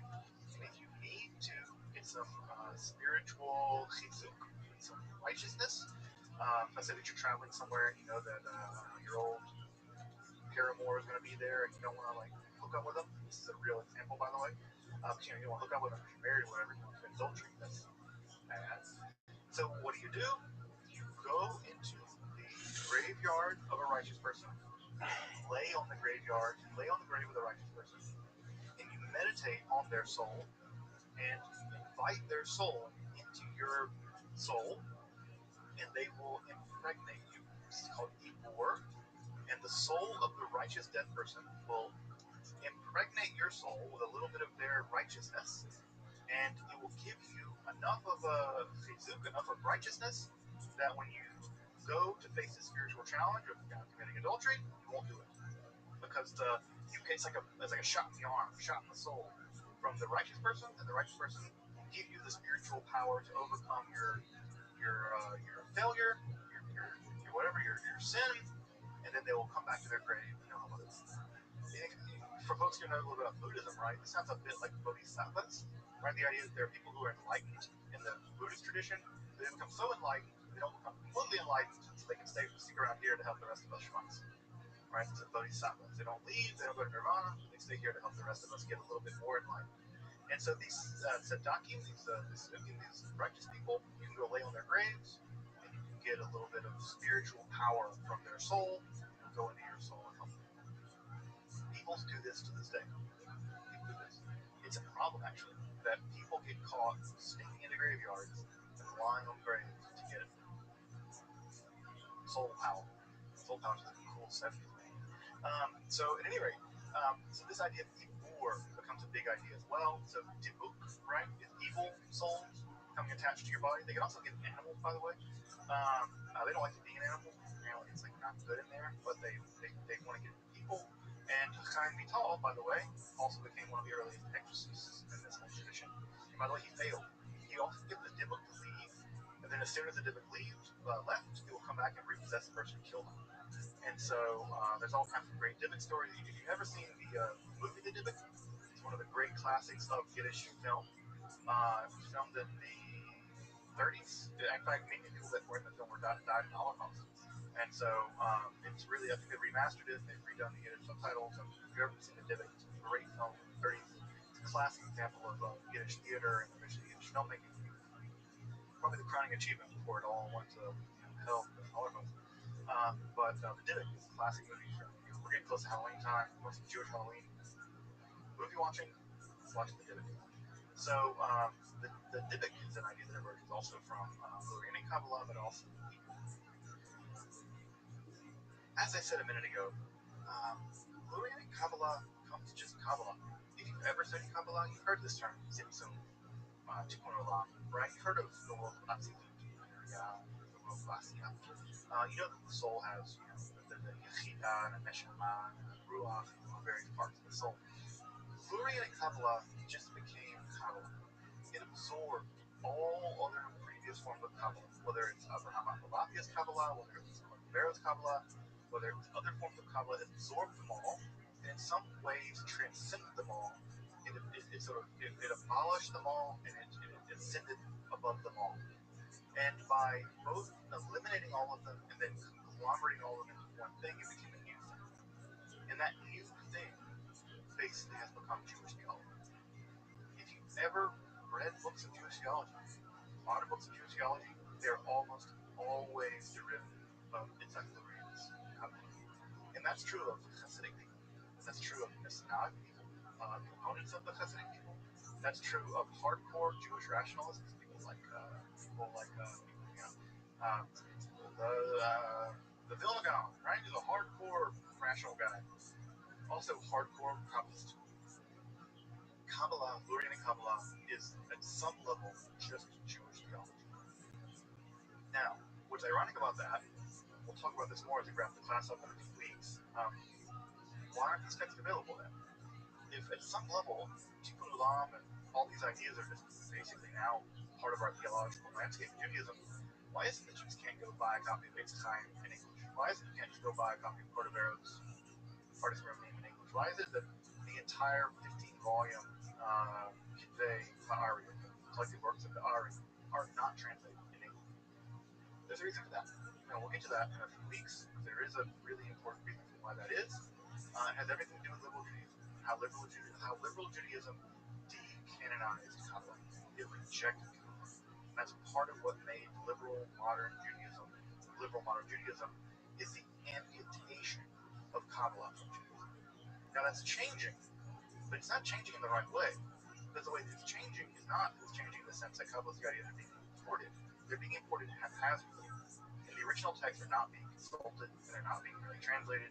And so modern Jews who are interested in Kabbalah don't have access to the original texts. And that's a disaster.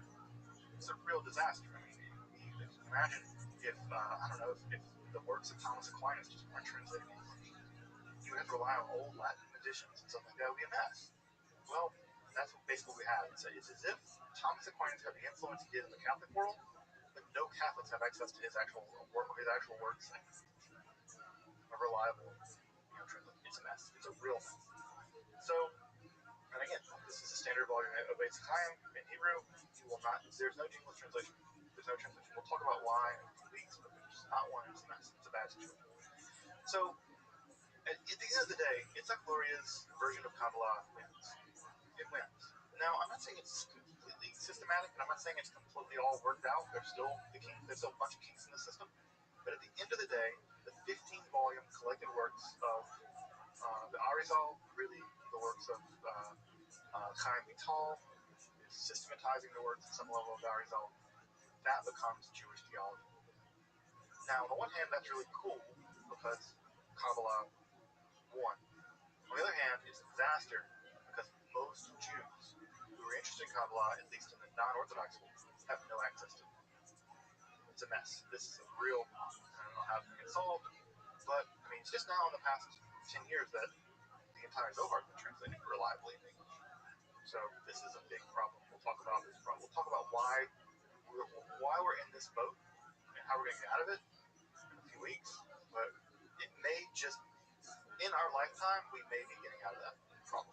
It may take our entire lifetime to get out of this problem. We'll talk about where it came from, why it is that, and how we got it. I think we will. 6 years after Chaim Vital died, the greatest articulator of the Lurianic system of Kabbalah, 6 years after he dies, a guy is born in Asia Minor, in what is now Turkey, Izmir. He's born on Tish B'Av.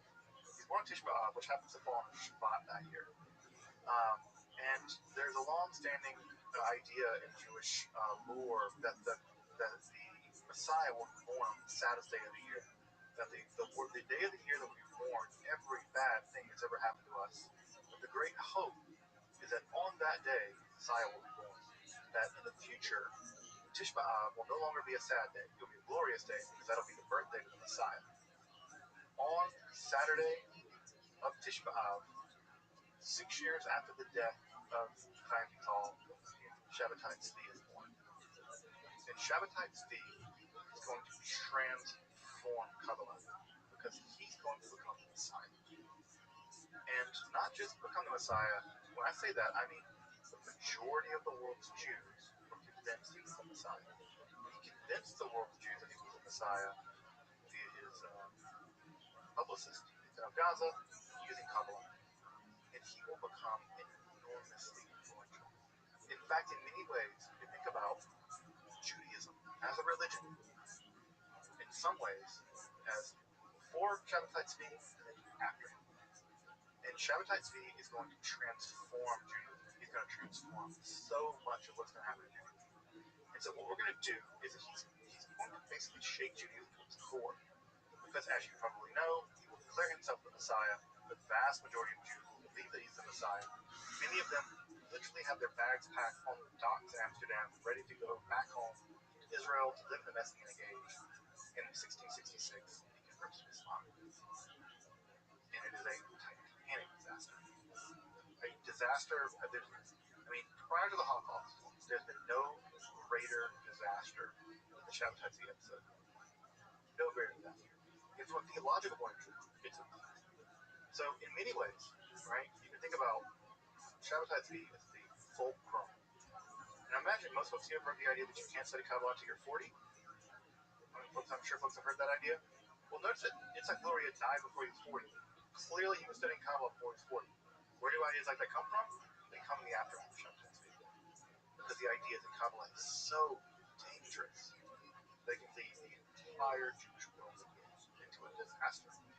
And that disaster, Kabbalistic disaster, will be heralded by Shabbatai Tzvi, false Messiah. We will turn to him and his arguments for his Messiahhood next time. So Shabbatai Tzvi, and also Frankism. Frankism is a derivative of Shabbatai Tzvi. So we'll turn our attention to Shabbatai Tzvi and what is to a mystical heresy. Is Kabbalah gone off the rails? Totally off the rails. So we will deal with Shabbatai Tzvi and his so-called messianism. Welcome back, and thank you for joining me as I explore the garden that is the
we would be bad.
Hi, everybody. Dreams really do come true. We're doing a Kill Tony from the Ice House in Pasadena. This is crazy. This is like going to. It's like playing basketball at your neighbor's house when you're a kid on their hoop instead of your hoop. You know, and like hoops are a little bit different. I can tell there's a lot of basketball players in the crowd by the way this is going over. Not really connecting yet. How you guys doing? This is fun. It's a different angle, a different type of setup. The audio actually works here. We have a new sponsor. Give it up for Squirt, everybody. Squirt. Delicious Diet Squirt is now available. Made since, can anybody guess when Squirt started? 1653. Sir, what are you thinking? We're talking about Squirt here. 16.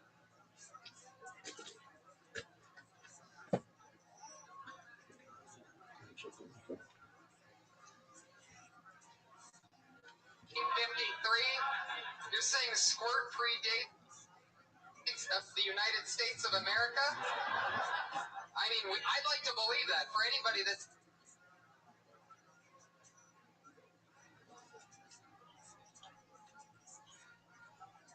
ever had one on a hot summer day, you would think.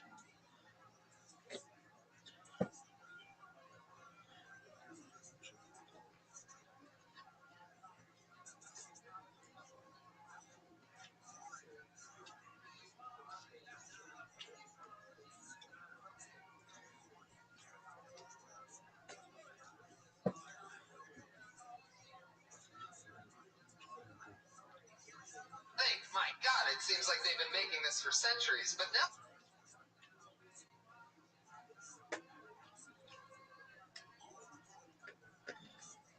That's just since 1938, everybody. 1938. They've been around a long time. I mean, no 1656 over there from the.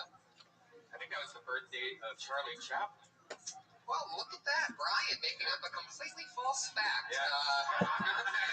Right from the get, and I love it. I like how there's that much beverages and electricity going on here. There's Joe is known for spilling his coffee all the time, so this might be really dangerous. This is exciting. Hopefully he spills some delicious Diet Squirt, the caffeine-free thirst quencher, and newest sponsor, Kill Tony. Turns out McDonald's dropped us. Yeah, they did. They did not like. Yeah, we got a call. Turns out they weren't loving it. And they said you have to stop saying that we're sponsoring your show. Yeah. I was waiting for it. I was wondering, like, what happens if you pretend like a sponsor's your sponsor? They have to fight back because they have to protect their own reputation. Right. I think it started when they started sponsoring SeaWorld, though, because we started drawing attention to the SeaWorld because they had I said SeaWorld the on the cups. Blackfish fillet. Yeah. Which was just comedy magic that happened right in the moment. That was no pre-written. You can't mix those. Oh, sir, are you texting this show to somebody who can't see the live feed? Is that what's going on right now? They got a new sponsor, it's Squirt. That's on Reddit right now. Hashtag Kill Tony. There's not even hashtags on Reddit. I meant backslash. Look at me. I don't know the internet. Who here doesn't take Squirt and mix it with a little bit of tequila and call it a margarita? Come on. Yeah, that's as white trash as it gets right there, everybody. If you've ever wondered what white trash is for you Latinos in the room or black people, like what's true white trash? Is it, if you ever mixed a Squirt with tequila and called it a margarita? That's it. I saw a few Mexican people pass out when you said that. They were so insulted. Like, that's not a margarita. I mean, that's a fucking... Well, I mean, it's delicious Squirt, so it's probably better than a margarita. Yeah. Fuck, I can't have Squirt drop us. It just messed up and said Squirt wouldn't be good. Yeah. Well, just don't let Joe, knock one over on you. Squirt all over you. Get you wet. I love it. It would be a first on Kill Tony that I've been drenched in delicious caffeine-free Squirt. The thirst quencher is their slogan, by the way. This crowd is not into Squirt whatsoever. They want McDonald's. That's all that they want. But I love it. You guys dig your McDonald's. How many people here actually know what Kill Tony is, by the way? Yeah? All right. Who here has no idea what they're watching right now? Wow. Really? That's awesome. That is Congratulations. What we do is we do this show once a week, and we help the local stand-up comedy community out. And They sign up for a show to get constructive criticism from me, Writers Guild member, Comedy Central Roast Writer, Death Squad Platinum member. You might know me from any of my major credits. And Brian, the creator of the Death Squad, and always two of our funniest friends are on the show. And this week's no different. yeah. So getting perspective from two awesome stand-ups tonight is going to be very exciting. We have the great Joe Rogan and Dom Irera are with us in the house tonight, everybody. But first, for those of you that haven't been to Kill Tony, you wooers out there that all went woo, which basically means fuck you and your show. We also always have a head of security with us to protect us at all times. It started off, it was the Iron Patriot, an autistic man, undiagnosed, in a very fancy $5,000 Iron Man suit. He would stand next to the stage and defend us. And then when the episodes got in the 30s of episodes, he said he's gotten too big for the show. When he hit 4,000 Twitter followers, he said, I'm going to do my own thing now. I have a new following. Since then, he's lost more than 1,000 Twitter followers since leaving the show, based on the principle of the listeners. So we've always replaced him with a different Patriot each week. Pasadena, I bring you a very special treat when I bring to you one of my favorite Patriots. It's Iron Jesus Christ! Look at the reach on this man.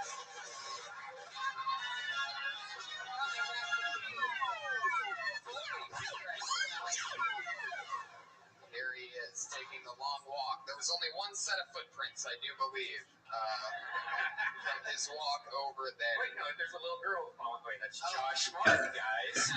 Put your hands together for Josh Martin, everybody.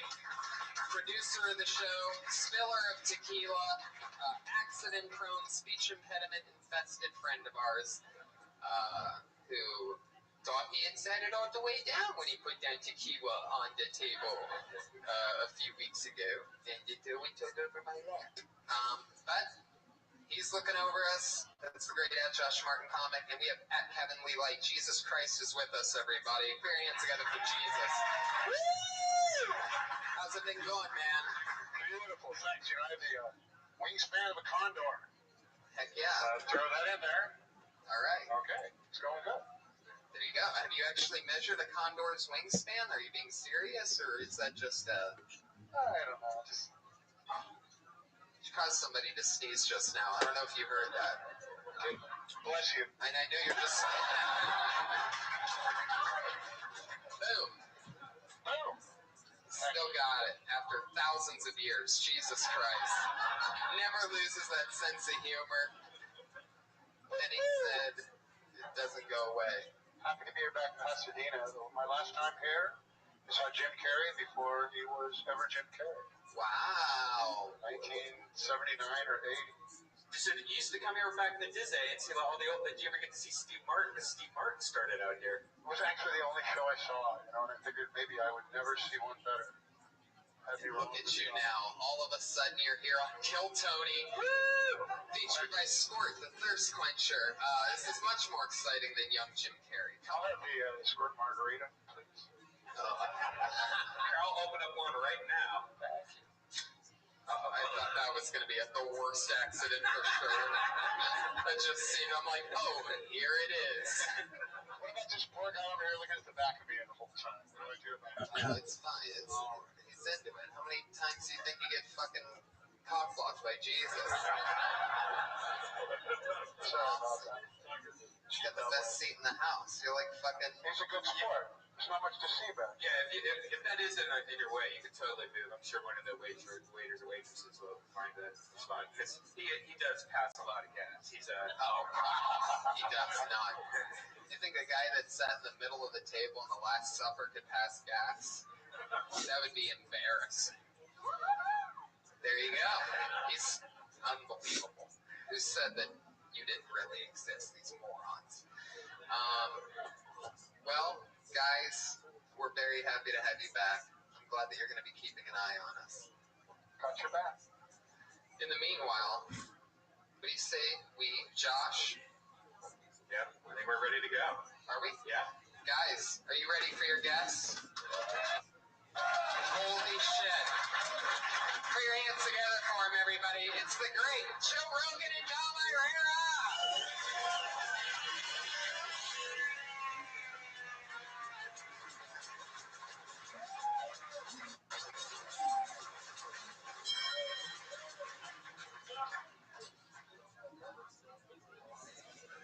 Welcome to the show, guys. We're doing it. Now, Dom, you've been on the show before, Joe. We sort of gave you an idea of what's going on. Is this real booze? Yes, we're hey. Cheers, guys. Salute. Yeah.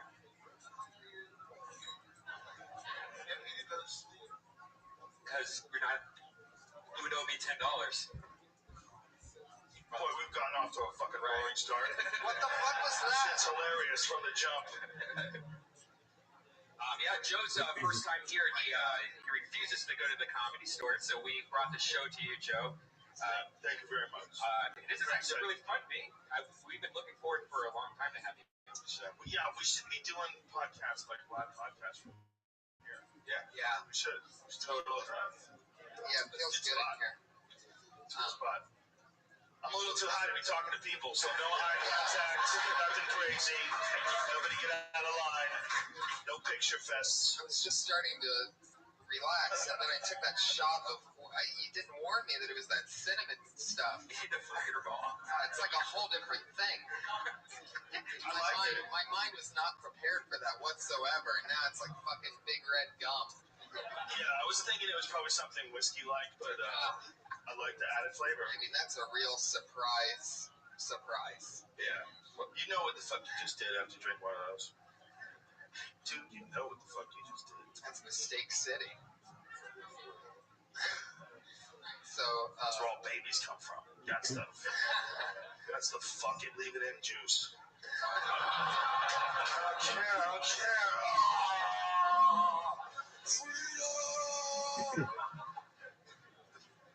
Fire. That's how it starts. It's all a fireball. That's this glass. 3 more of those. I think you got another one, baby. That's how it goes, Don Rivera. Thank you, Joe Rogan. Shoot rocks in there. That's all you, man. What are you trying to roofie me, bitch? What the fuck is that? Don Rivera's not even drinking his own, trying to pass it off.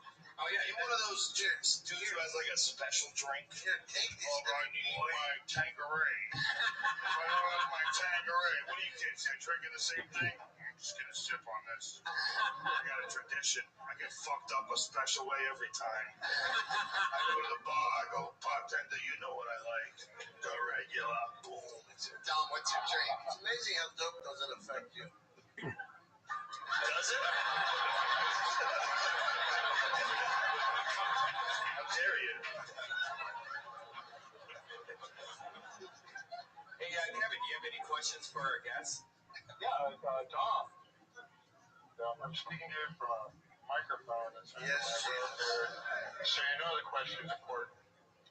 You were named by Comedy Central one of the 50 greatest comics of all time.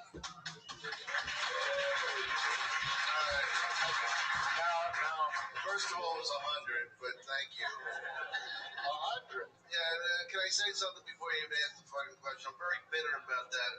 Because, I mean, Joe, it hurt, very hurtful. I was number 79. You know who beat me out for 78?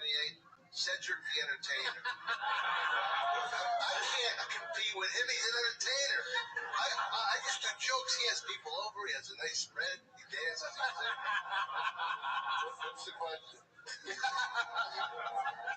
That was him. If you were happy with it. Cedric the who? Cedric the Entertainer. Oh. He's a very funny guy. Very funny. It's like Earthquake, but different. Exactly like Earthquake. Kevin, did you have a question? Just it might be on the list. That's amazing. Joe Rogan, you're one of the greatest, cutting edge, brilliant, smart, funny stand-up comics ever. Your body of work is huge and beautiful, and you're always coming up with new stuff. So the question is... Yeah, I'm getting hard as fuck. Hey, I'm talking to you. Balls and saying that shit. All this. Leading up to, where's your favorite place to write comedy? To write it actually on airplane seats. I don't know what it is. In the sky. But it's terrifying. The only place you can get higher so much. Yeah, you can't get any higher, but it's also the act of being in a plane is somewhat terrifying, especially if you're high on edibles. It's a terrifying thing, and there's something about being terrified that makes you creative. So I come up with a lot of shit, like where I go, oh no. I come up with a lot of that on airplanes. I love that. Sometimes I put a whole lot of love on it in a loop. Yeah. Well, thank you both. But after a while, it becomes like a meditation after you heard it for like the 20th time. Wow. Your high as fuck on a laptop. You have a system worked out. That was a very specific question, Jesus. And get high and create material. I was being gang raped by these Armenian guys. What? I was writing like crazy. Somehow my sphincter stimulates my creativity. Makes sense. It would certainly switch it up a bit. Thank you, Doctor. well, I'd love to just talk with you guys forever, but unfortunately, this podcast is actually about stand-up comedians doing stand-up and doing 60 seconds apiece. And then we talk to them afterwards and figure out how we can help them in any way, shape, or form. That's what they all signed up for, and many of them are waiting just outside that door for their name to be called. They can come in and do 60 seconds. What can I say before we do? First of all, I haven't even seen these people. None of them have a shot. just to let you know, just relax. We're very special. This is kind of like a boss level episode, Tony. You know, it's like for these guys that are in the other room, this is like we announced it just this week.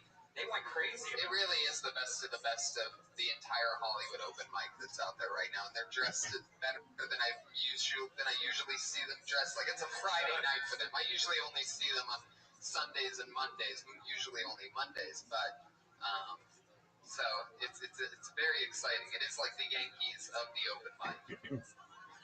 They've been open micing their whole lives. So close to past it, you can taste it. Now, many of them know, but we'll let the audience and the few people that have been here for the first time, they know that their time's up, the 60 seconds, when they hear the meow of a kitty. Did you hear that? Listen to how adorable that is one more time. Aww. Now, that's your 60 seconds. They know not to go any longer than that, or else they're going to bring out the angry West Hollywood bear.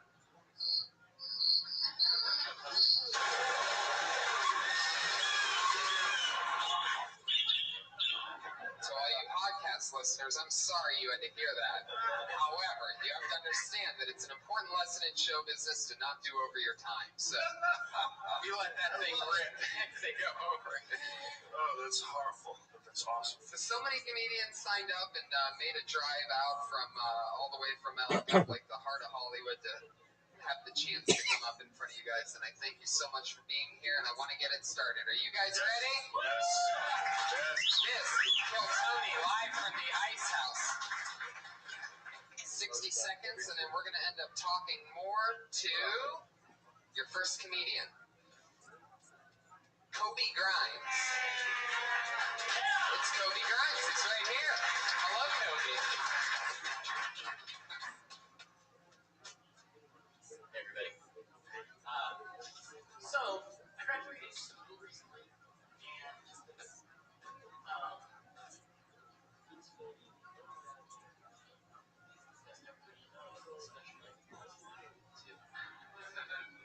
so in my class there was this dude that the whole class collectively named Boner, and Boner was kind of like that dude that means you, flips you off, and also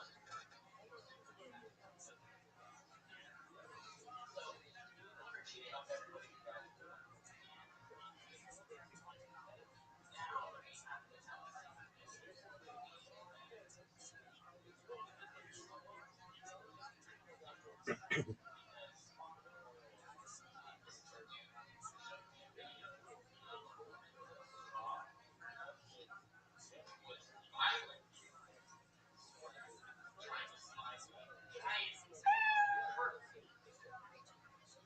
All right, first of all, Kobe, I'm going to apologize to you immediately. Our producer, Josh Martin, wasn't in the room. Oh,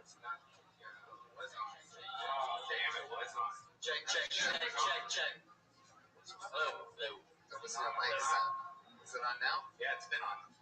It was just doing I was talking right. So you were really quiet. Really? Yeah. It's my first time I'm nervous. Oh my That's your gosh. first time ever doing stand-up? Yeah. Oh, wow. That's your first time ever on stage? Yeah. Kobe Grimes, everybody. Wow. In that case, you just brought down the house.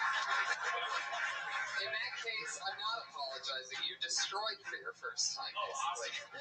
Awesome. Everybody eats shit on numero uno. Yeah. It's like part of the program. Nobody's good at first. But I guarantee you right now, that's My the first set was on the Tonight Show.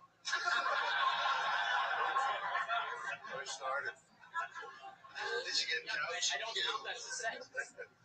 You don't count it as a set. My first set was on the time. You know what was amazing about watching you? How long a minute it can be.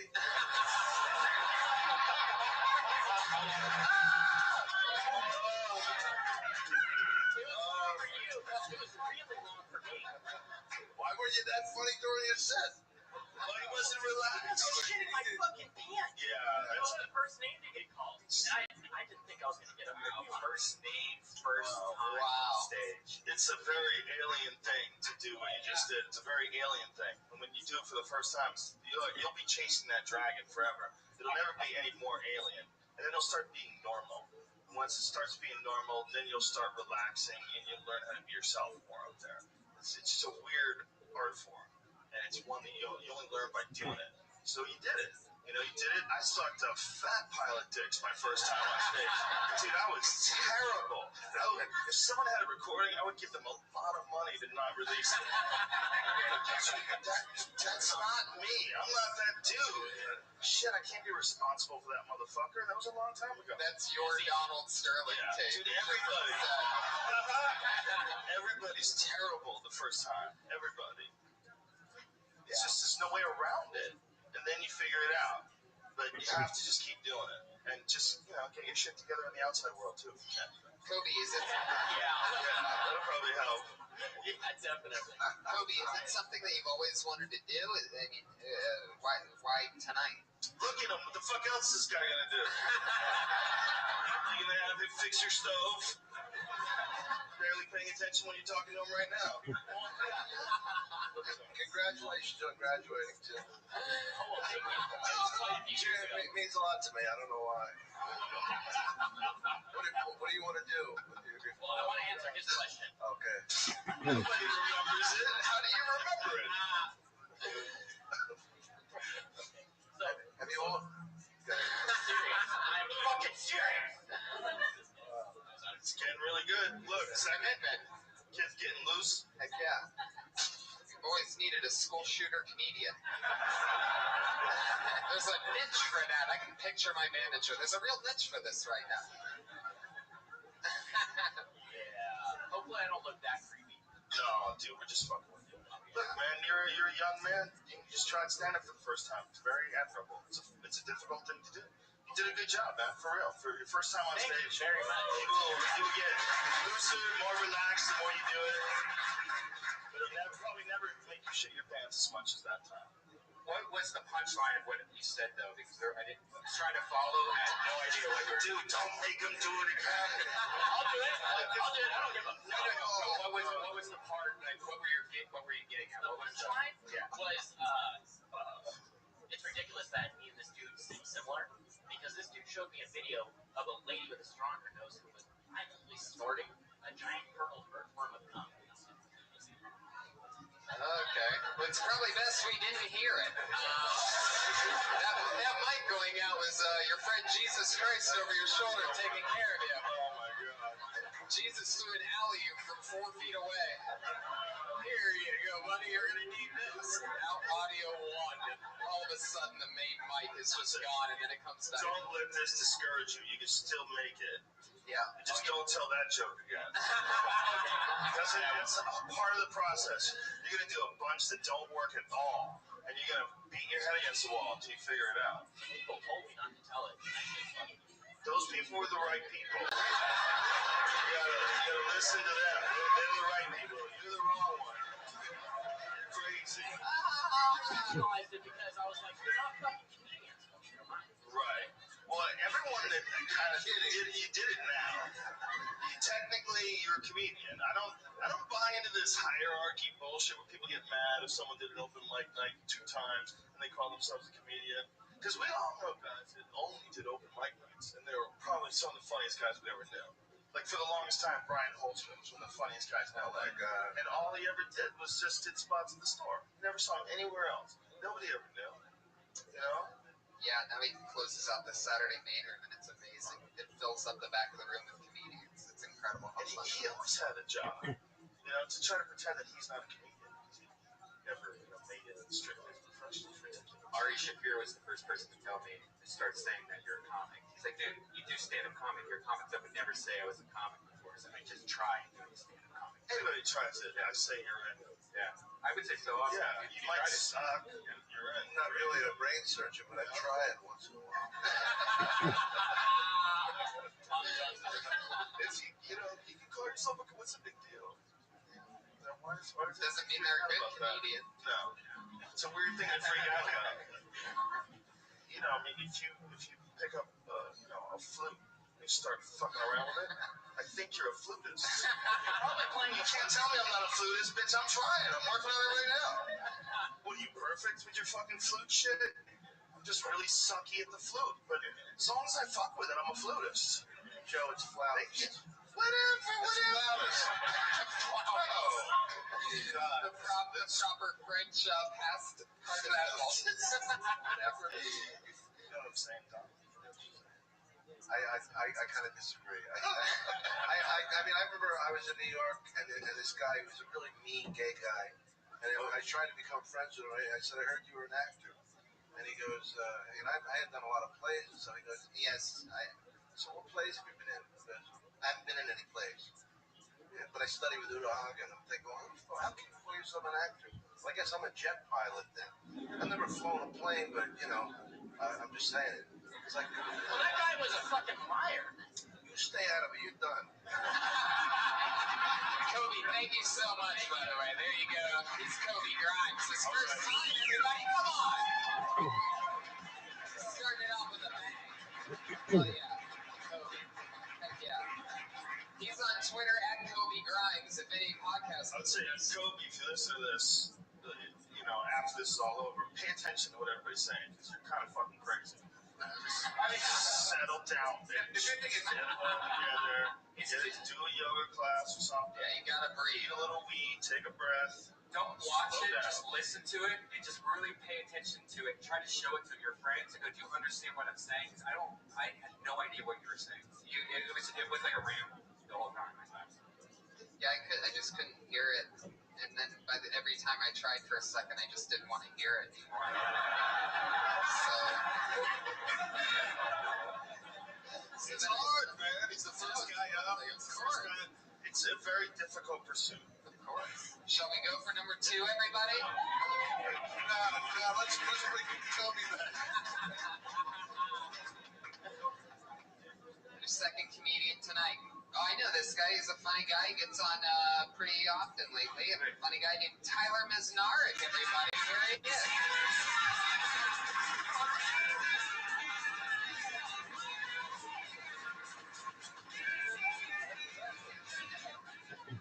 Hey guys, I'll tell you, I don't get the movie Forrest Gump. I do not understand it. I'm just gonna be straight with you guys. Do we know that retarded people fight in Vietnam? I'm just gonna say it. Because I'm pretty sure if your feet were flat enough, you didn't have to go. But somehow the guy who says his name 30 times in 3 minutes, send him over. Who cares? What's really confusing about that movie, though, is that guy, Forrest Gump, he got a degree from the University of Alabama. He graduated, and yet he didn't understand that touchdown meant stop running. How's it going, Rabbi? I'm saying Kicking the ass, dog kicking from names, Fairmont watching a had better podcast. How concept about of you? football than Forrest Gump the man. I recently, The part of that movie, though, is I don't know he how to say this, one time, but gets her pregnant, I've has recently a kid, had a dream. either him or What's that your dream, kid big man? gets AIDS. It's a little similar to Martin Luther King's dream. That's what Jenny died. A little She died of similar, AIDS. but a lot different. I never met a Okay. retarded person with AIDS. Maybe they're immune. Just gonna put it out there. I don't know how to say it yet. I'm gonna put it in my own words. I'm gonna write it down, and then I'll give a speech. Oh, I didn't even hear that. Sounds like a plan, big man. It sounds good. Tyler, you tried to How's it going for you, Rabbi? Living the dream, dog. There, all the way from West Hollywood. Hey, are you Jewish, Rabbi? 100%. Say that again? 100%. 100%. Me too. You know that? I'm Jewish also? Very well. That's so cool. Where do you attend shul? Say that again? Where do you attend shul? So my grandma is Jewish, right? I'm not full Jewish, but my grandma is Jewish, and she passed down her all the information, to my father, and my father passed down all the information to me. Okay. So I've been keeping it silent because I don't know the true word of God. I still need to learn. Yeah, no, I understand. That doesn't make you Jewish, at least from an Orthodox perspective, though. It has to come from your mom. I mean, oh, really? It has to come from the mother? Yes, sir. Not the father? That's correct. So am I still a Gentile? Yes. Thank you for giving me the correct information. Absolutely, but you can always convert to Orthodox Judaism, and there are some sects of Judaism that may accept you just based on your Jewish lineage. So it may be important for you to investigate those. Some of them are known as Reconstructionist Judaism. The Reform movement might accept you. The Humanist Okay, Judaism might accept you. So, if anything, contact your. Really, I mean, I would advise contacting a local Orthodox rabbi and asking them what you. Local Orthodox rabbi. Okay. Yeah, Local absolutely. Orthodox rabbi. And Thank you so much, Rabbi. Absolutely, my man. You're always welcome. Okay. Keep me updated. And I've been going through a spiritual journey, to be honest. Okay, how'd you find out about me?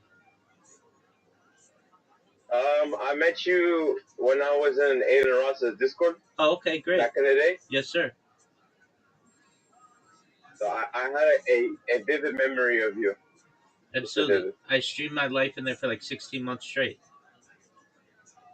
Really? Word, dog. How was it? I spent my life for like a year in Aiden Ross's Discord. Yeah. Like a year, 12 months. So you have a few more months than me, sir. Hey, no worries. Yeah, it used to be really poppin'. It used to be really popular, but then they changed the settings on it, especially to be able to stream, and it lost like 90% of its active user base. Wait, is that why? That's 100% why. Did they take off the ability to stream? Yeah, that's 100% why. So they forced everybody to go into the chats, which are cool, but then when people want to go into the VC like they used to do, they were unable to, and then that caused issues because nobody wants to be. So, is there a way to reform that server by any chance? I mean, you'd have to contact Aiden's team and Aiden's team. Okay. Yeah, okay. I mean, I have their contact if you're like super interested to do it. It's just I would love to do that. I would love to speak up for the people. Yeah, I mean, when you're running a server that big though, and you don't have 24-hour moderation of the VCs, people show their dicks. It gets a little hectic. Absolutely. They'll correct. show buttholes. Right. They'll show all kinds of stuff. So I think for the safety of Aiden and his Discord, they just said, "Look, we're gonna make it so that you can only chat, and like the." Oh, okay. So he just reformed it through his own means. Right. Pretty much. That's correct. But okay. It lost a lot of its active users. Yeah, sadly. Yeah, but whenever there's a UFC or a big boxing match, I think they generally allow just about anyone to go in there and stream, and that's when it gets popping. So a lot of times on Saturday nights, they'll have like a UFC or a big boxing match, and then everybody hops in and watches the events. Hey, Rabbi, can I ask you a question, Rabbi? Ask me whatever you'd like, my man. So I started streaming, right? Okay, great, man. I started on Twitch, but I feel like my voice isn't really heard on Twitch. 100%. Should I change platforms? No, you should multi-stream. So you should simultaneously stream on YouTube, Twitch, Rumble, and Kick all at the same time. There's a free way to do it. Twitch? Well, can you maybe send me a link or something like that, sir? I'm just going to tell it to you. It's known as... You'll tell it to me. Thank you. Absolutely. It's Rumble Studio. So you just type in Rumble Studio, and Rumble Studio has everything that you need. You just connect your YouTube, you connect your Kick, you connect your Twitch, and then you go live on Rumble, and it goes live on all the other places. And it has a unified chat, so that if somebody types to you on Twitch, or types to you on Kick, or types to you on Rumble, or types to you on YouTube. Really? That's so cool. Exactly. That's so cool. Exactly. Thank you so much. 100%. Also, I appreciate the help, Rabbi. I appreciate it. 100%. So this will increase your engagement about 4 times, which is really great. And you can do it even more. There are other platforms as well that can connect to it, including things like BitChute and X and Locals and quite a few others. So what you want to do is, and it's all free. There are paid versions as well where you can do some other stuff too. But unless you want to pay money, like I want to keep it free. So just go to Rumble Studio, create an account, Rumble Studio. Yep. Make an account. Yep, and then you can start once you verify your phone, and you can start streaming right away. Wow, you were a great help. You know, I've asked other people, but like they tend to turn me down all because, well, first I start speaking about my faith, right? I say I'm Jewish, and people when they hear that, they tend to block out their ears. Okay, well, I'm open to people of all backgrounds. So, from a streaming perspective, just uh, create a Rumble account. It's rumble.com. And then in the upper right corner, Rumble.com. Yep, upper right corner, it'll say sign up. You sign up, you create an account, and then also in the upper right corner, under where you can either upload or go live, there's a section that says studio. You can also just go to studio.rumble.com and log in directly there. Now you're speaking my language, sir. You're speaking my language. Thank you so much. You're welcome. They also have an app. Wow. They also have an iOS app and an Android app if you're doing on the. Can I ask you a question, sir? Is this free to the public during like the hours that schools are closed?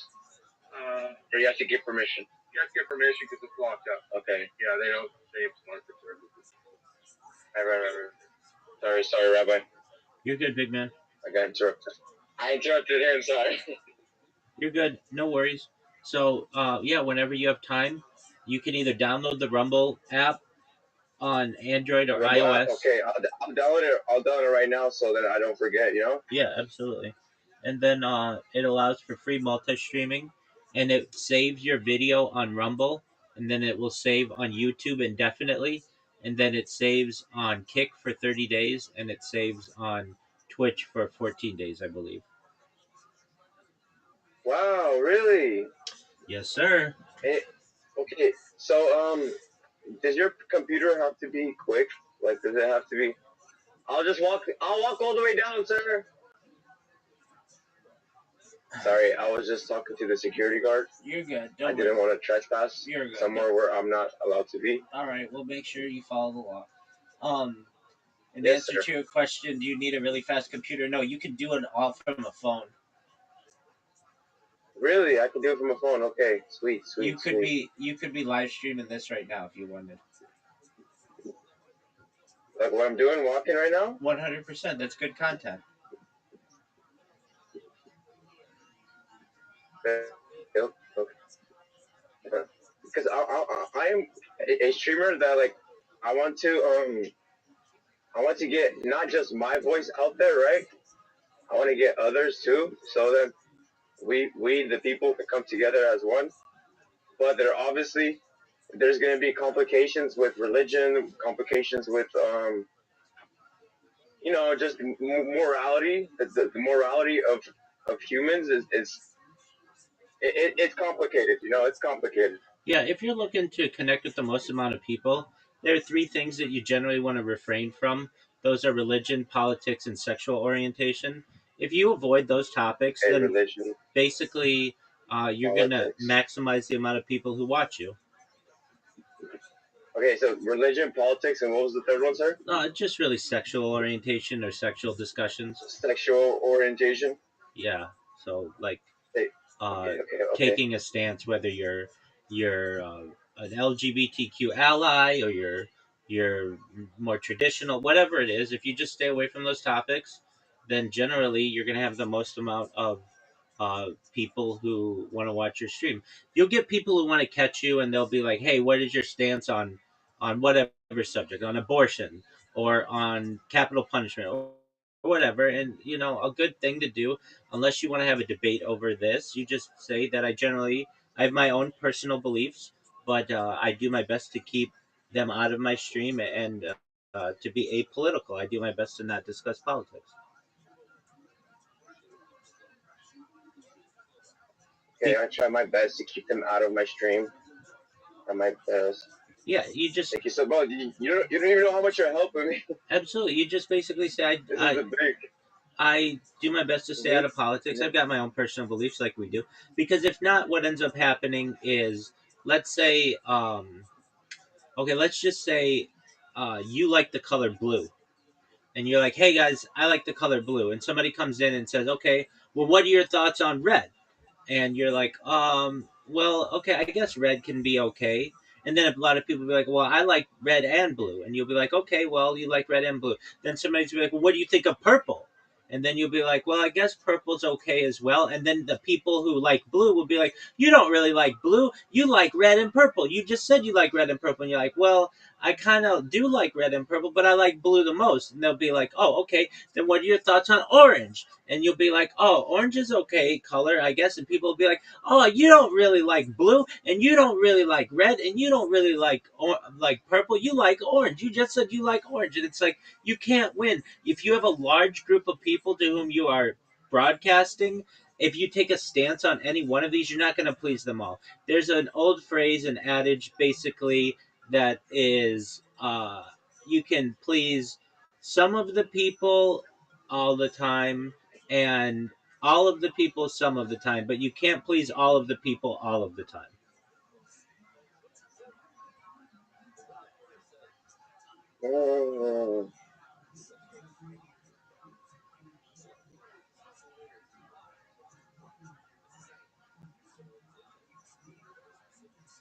I hope that makes sense to you. Yeah. It makes sense because, like, listen, you tell someone their beliefs, right, or your what your beliefs are, and that person, they will right away, they will start contradicting you because what they were taught, what they know, what they speak, how they pronounce their words, their syllables, everything was taught in their own fashionable manner, in a little bit different. It's all supposed to be correlated, right? But everyone did this, started doing that. Yeah, it's very interesting. It Very is. interesting. It is. So a good philosophy to say and use is, you say, I like to talk about things on my stream that unite people, not that which divides. There's so much on the internet that you can use to divide each other. If that's what you're into, divisive discussions, that's great. Go to those. That's not what I do. I do my best to unite people. I want people to respect each other. I want people to treat others with kindness and love. That's what my stream's about. I'm about spreading positivity. I don't want to create a platform where people argue all the time and debate. That doesn't always get us anywhere. Not saying that it can't be important, but there's a time and a place for everything, and right now is not the time and the place for it. Right now is the time and the place for us to talk about love and unity and music and art and creativity and whatever else it is that interests you.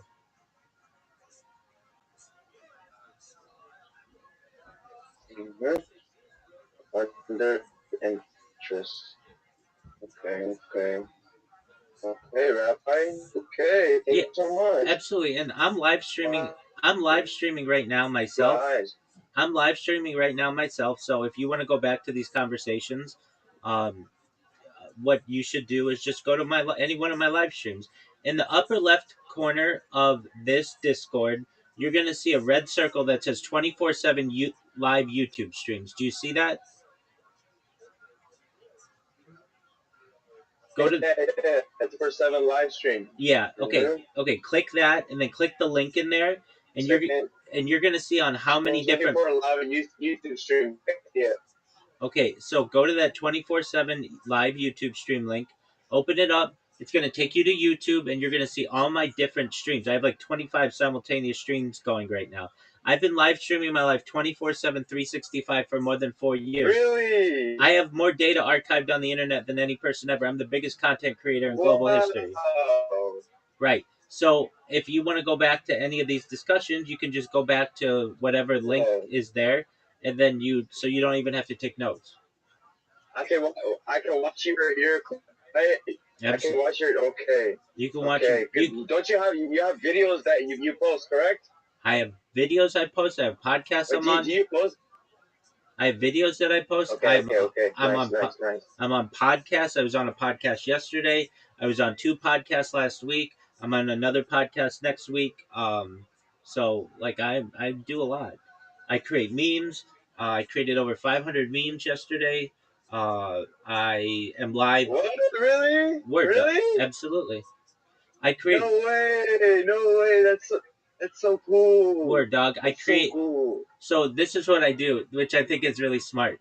I take pictures of like old school, really pretty ladies like Marilyn Monroe and Audrey Hepburn, like old style tens, and I take their pictures and I put, I make it a meme with just please type Rabbi Rothschild in YouTube and filter by live, and then with my link tree below it, and then I put it all over the internet and I let it populate, and then people learn about me from like just they get it. They see a picture of Whoa. they see a picture of a hot Wow. chick, and so they click on it, and then right below it is all my information on how to join my Discord and see my YouTubes. Dude, Rabbi, did anyone tell you you're an amazing guy? Thank you, my friend. I get told that Did anyone often, tell you this? but I never get sick of hearing it. Thank you. You're very positive. You're very straightforward. I love the way you speak, sir. You're an inspiration. Well, thank you, my friend, and I'm here to support you. And I want to be like you in the future, sir. Just like you. Absolutely. Well, we'll help you to do that. So the first thing that you want to do is Thank you so much. Thank you so much. 100%. I'll help you. Mm-hmm. The first thing that you want to do is when you have time, get your well, frankly, I think this is really important. You want to get your logo and your brand together. So what's your brand? Like, what do you do? I preach. Okay, you preach. I'm starting to realize that preaching is not really getting me far, right? Yeah. Because people tend to still shut their ears. Because when you preach about fear, right? When you preach about fear, all it does is just scare the human to and he'll start contradicting himself, right? He'll start arguing with you. He'll start. It's pointless. Like it's kind of pointless, in my perspective. I understand. And that word preach is a charged word. It's a religious word, generally. But Religious word. Yeah, so you want maybe something more neutral. So you say, I spread positivity. That's the same thing that you're. Spread positivity. That's what you're doing when you say you preach. But people are much Really? more. Oh, absolutely. I mean, that's what you're trying to do. Is you're trying to get the word out to people of what you feel and what you believe and like the good things that are going on in your life and how you want to help others, right? Yeah. Yes, sir. Yes, sir. All right. So then, what you want to do is Mhm. just perhaps tailor your message instead of saying I preach, because generally people want that from a religious figure. I speak. Exactly correct. Yeah. I speak, so you can say right? I speak. You can say I spread positivity. I spread positivity. Exactly. I speak positive vibes. Positivity. I spread positive vibes. I want to inspire. I'm uh I'm a person who wants to make people better. I want to make the world better. And all of those are what you're talking about when you say you preach, but they're not going to be such a turnoff to people. The second that you get on social media and you start saying I preach to people, they're going to get shut off because they've heard so many people come to them saying, "Hey, you need to join my religion," or "Hey, you're not practicing your life well enough." You're not doing that, but the second you use the word, then you are automatically injecting this type of thought. So what you do is you just want to perhaps adapt your phrasing. So what you say is, I'm spreading positivity. I'm doing my best to build a positive world. I want to help goodness. I am speaking positive vibes. Those are all positive things that you can do. And then people are on board for that. Then they don't think it's a religious thing. So my issue is I'm focusing in on the religion, right? Yeah, and I'm bringing examples and stuff, this and that, but the whole time, like I'm fighting against someone else's belief, right? Exactly, and you want to get away from that. Like basically, Yeah. Okay. like basically everybody's got their favorite color, and you're coming in saying the best color is yellow, and it's like, well, why do you think the best color is yellow? Instead of saying the best color is yellow, you can say I appreciate all colors. I think in their own way, all colors are special. And if you like yellow, if you like orange, if you like blue, if you like purple, if you like green, no matter what your color is, no matter who you are, you should know that you're special, that I value you, I appreciate you being here, and I want to vibe with you in the future. I'd love to meet all of my fans in the future. I'd love to meet everyone in the audience in the future. And, like that's how you make people want to stay on your stream, as opposed to you have to do what I'm saying. Nobody wants that.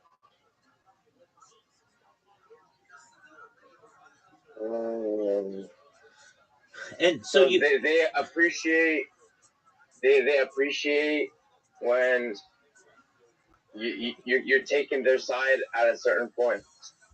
exactly They appreciate it. exactly. And with anything, uh you could be like just imagine, like we'll use cars as an example. So you'll find somebody who's like, hey, hey Paul, I really like cars. And you're like, oh, I really like cars too. Now Mm-hmm. we'll say cars is like religion, okay? And you'll be like, oh, I really like cars too. And they'll be like, oh, do you like Corvettes? You'll be like, yeah, I love Corvettes. Corvettes are great. And they'll be like, oh, cool, I like Corvettes too. Do you like Porsches? And you'll be like, no, I don't really like Porsches as much as I like Corvettes. And they're like, okay, cool, bet. All right, do you like red Corvettes? You're like, yeah, I like red Corvettes. The other person's like, yeah, I like red Corvettes too. So they're thinking that you're vibing on all these different levels. And then they'll say to you, do you like vintage Corvettes? And you'll be like, oh, well, I mean, vintage are cool, but I really like the newer Corvettes. And they're like, oh, no, I like vintage Corvettes. You agreed on that you like cars. You agree. Okay. And you can do that with anything to anybody. You already agreed you liked cars. You already agreed you liked Corvettes. You already agreed you didn't like Porsches. You already agreed that you like red Corvettes. There's just one little thing that you disagree with, and they don't like you anymore. Now you're the enemy because you don't like every single thing that they do. And religion's the same way. One person may say, I like Jews. Okay, great. What kind of Judaism do you practice? Oh, I practice Reform Judaism. Well, I personally don't like Reform Judaism. Oh, okay. Well, then are we allies? I mean, we're all, considered Jews to some extent within our different demographics or our different versions of Judaism. But like, do you have all the same rights in my synagogue? No, you don't. And so somebody's like, well, I don't like that. Okay, even Orthodox people. One person may say, oh, I'm a Hasidic Jew. Oh, that's cool. Another person may say, I'm a modern Orthodox Jew. That's cool. You're both practicing Orthodoxy. However, those are two very separate strands of ways to believe.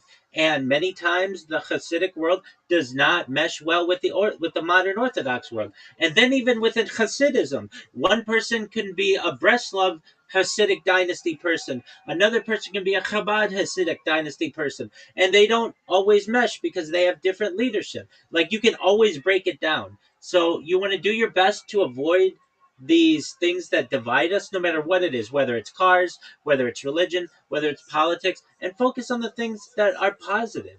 And so whatever it is, in a case like the car thing, you can say, I have an appreciation for older Corvettes. I personally like newer Corvettes, but I think it's really cool that we both like Corvettes. And I think that all people who like cars are cool because it shows they have an interest in something. Anybody else in the audience, maybe you don't like Corvettes, maybe you do like Porsches. Anybody want to talk about that? Tell us about their experiences of being a car lover, and you'll find that wow, the people who love the Porsches for the same reason that I love Corvettes. And we have a lot in common. And maybe we don't necessarily jive because I like newer Corvettes and my friend likes older Corvettes and this other person in my chat likes Porsches. However, I understand now why they like Porsches. I understand it's the same thing that I love about Corvettes.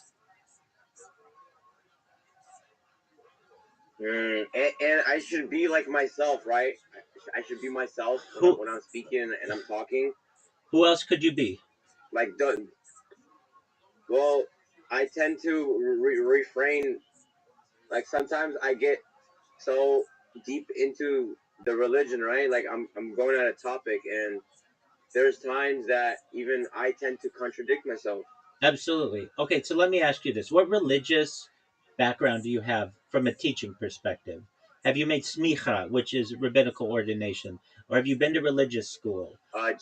Jesus teaching.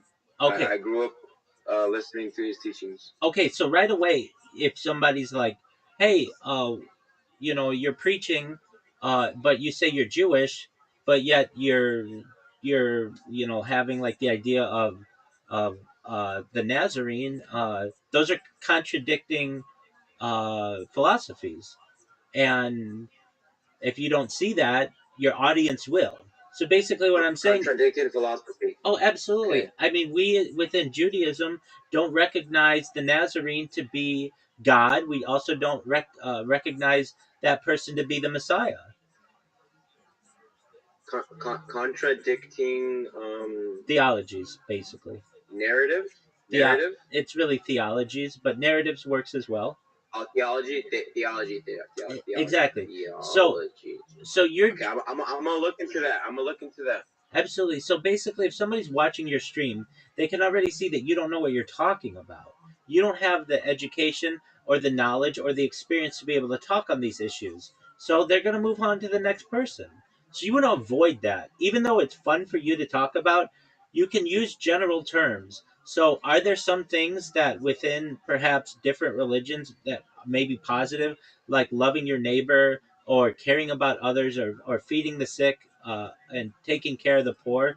Are those all good things? Yeah, absolutely. Just don't frame it from a religious standpoint. Mm-hmm. Now that doesn't mean that that someday you can't become educated and you can't build up your knowledge base and be able to talk on things from a religious perspective. I don't want to pop your bubble there, but you don't currently have the knowledge base to be able to speak on these things, and it's even more dangerous. You're right. It's even more dangerous because you don't know what you don't know. Like, it would be one thing if you had uh, you had more experience perhaps in teaching on religious topics, and you knew that at some point you may have to say, you know what, I'm gonna have to look that up so that you don't contradict yourself.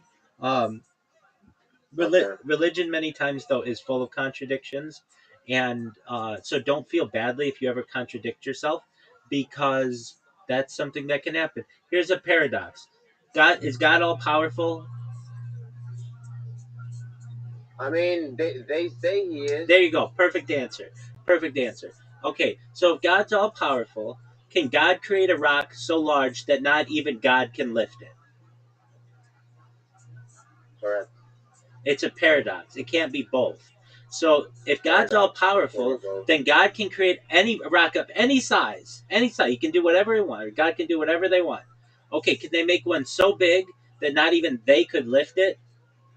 It's paradoxical. Oh, so you're mixing it. Oh, you're mixing in your kind of your religion, your belief with like evidence.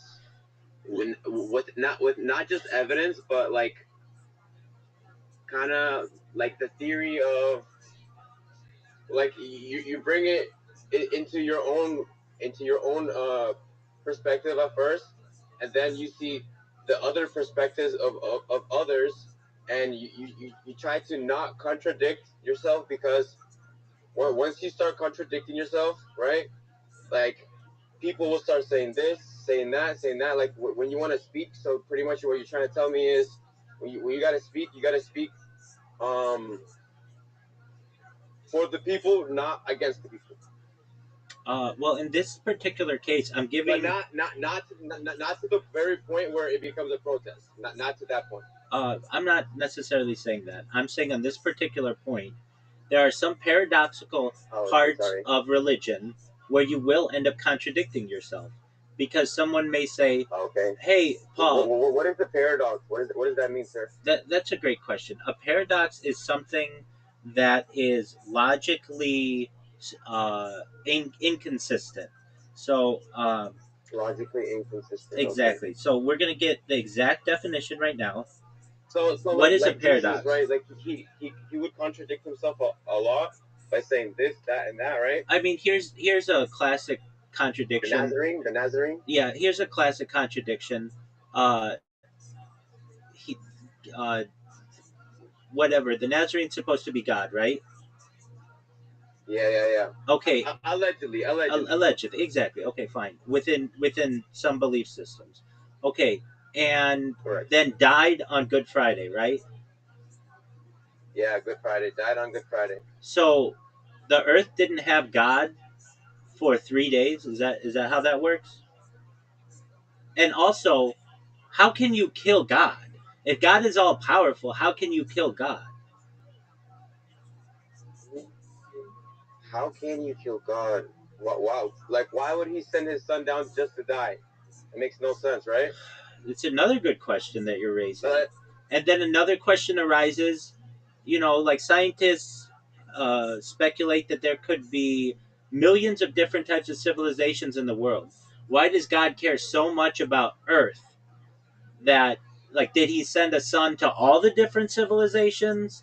Like, what makes Earth any different than any of the other civilizations? And then you recognize that religion was developed as a philosophy for people who had limited thinking and weren't exposed to as much science as we are. And you recognize that perhaps the people of the past may have made some mistakes. Now, as to your question about a paradox is a statement, proposition, or situation that appears logically self contradictory or absurd, but often reveals a deeper truth or coherence among closer examination. So here's one. If I say uh, statements that lead to infinite loops or truth values, such as the liar paradox. If someone's a liar,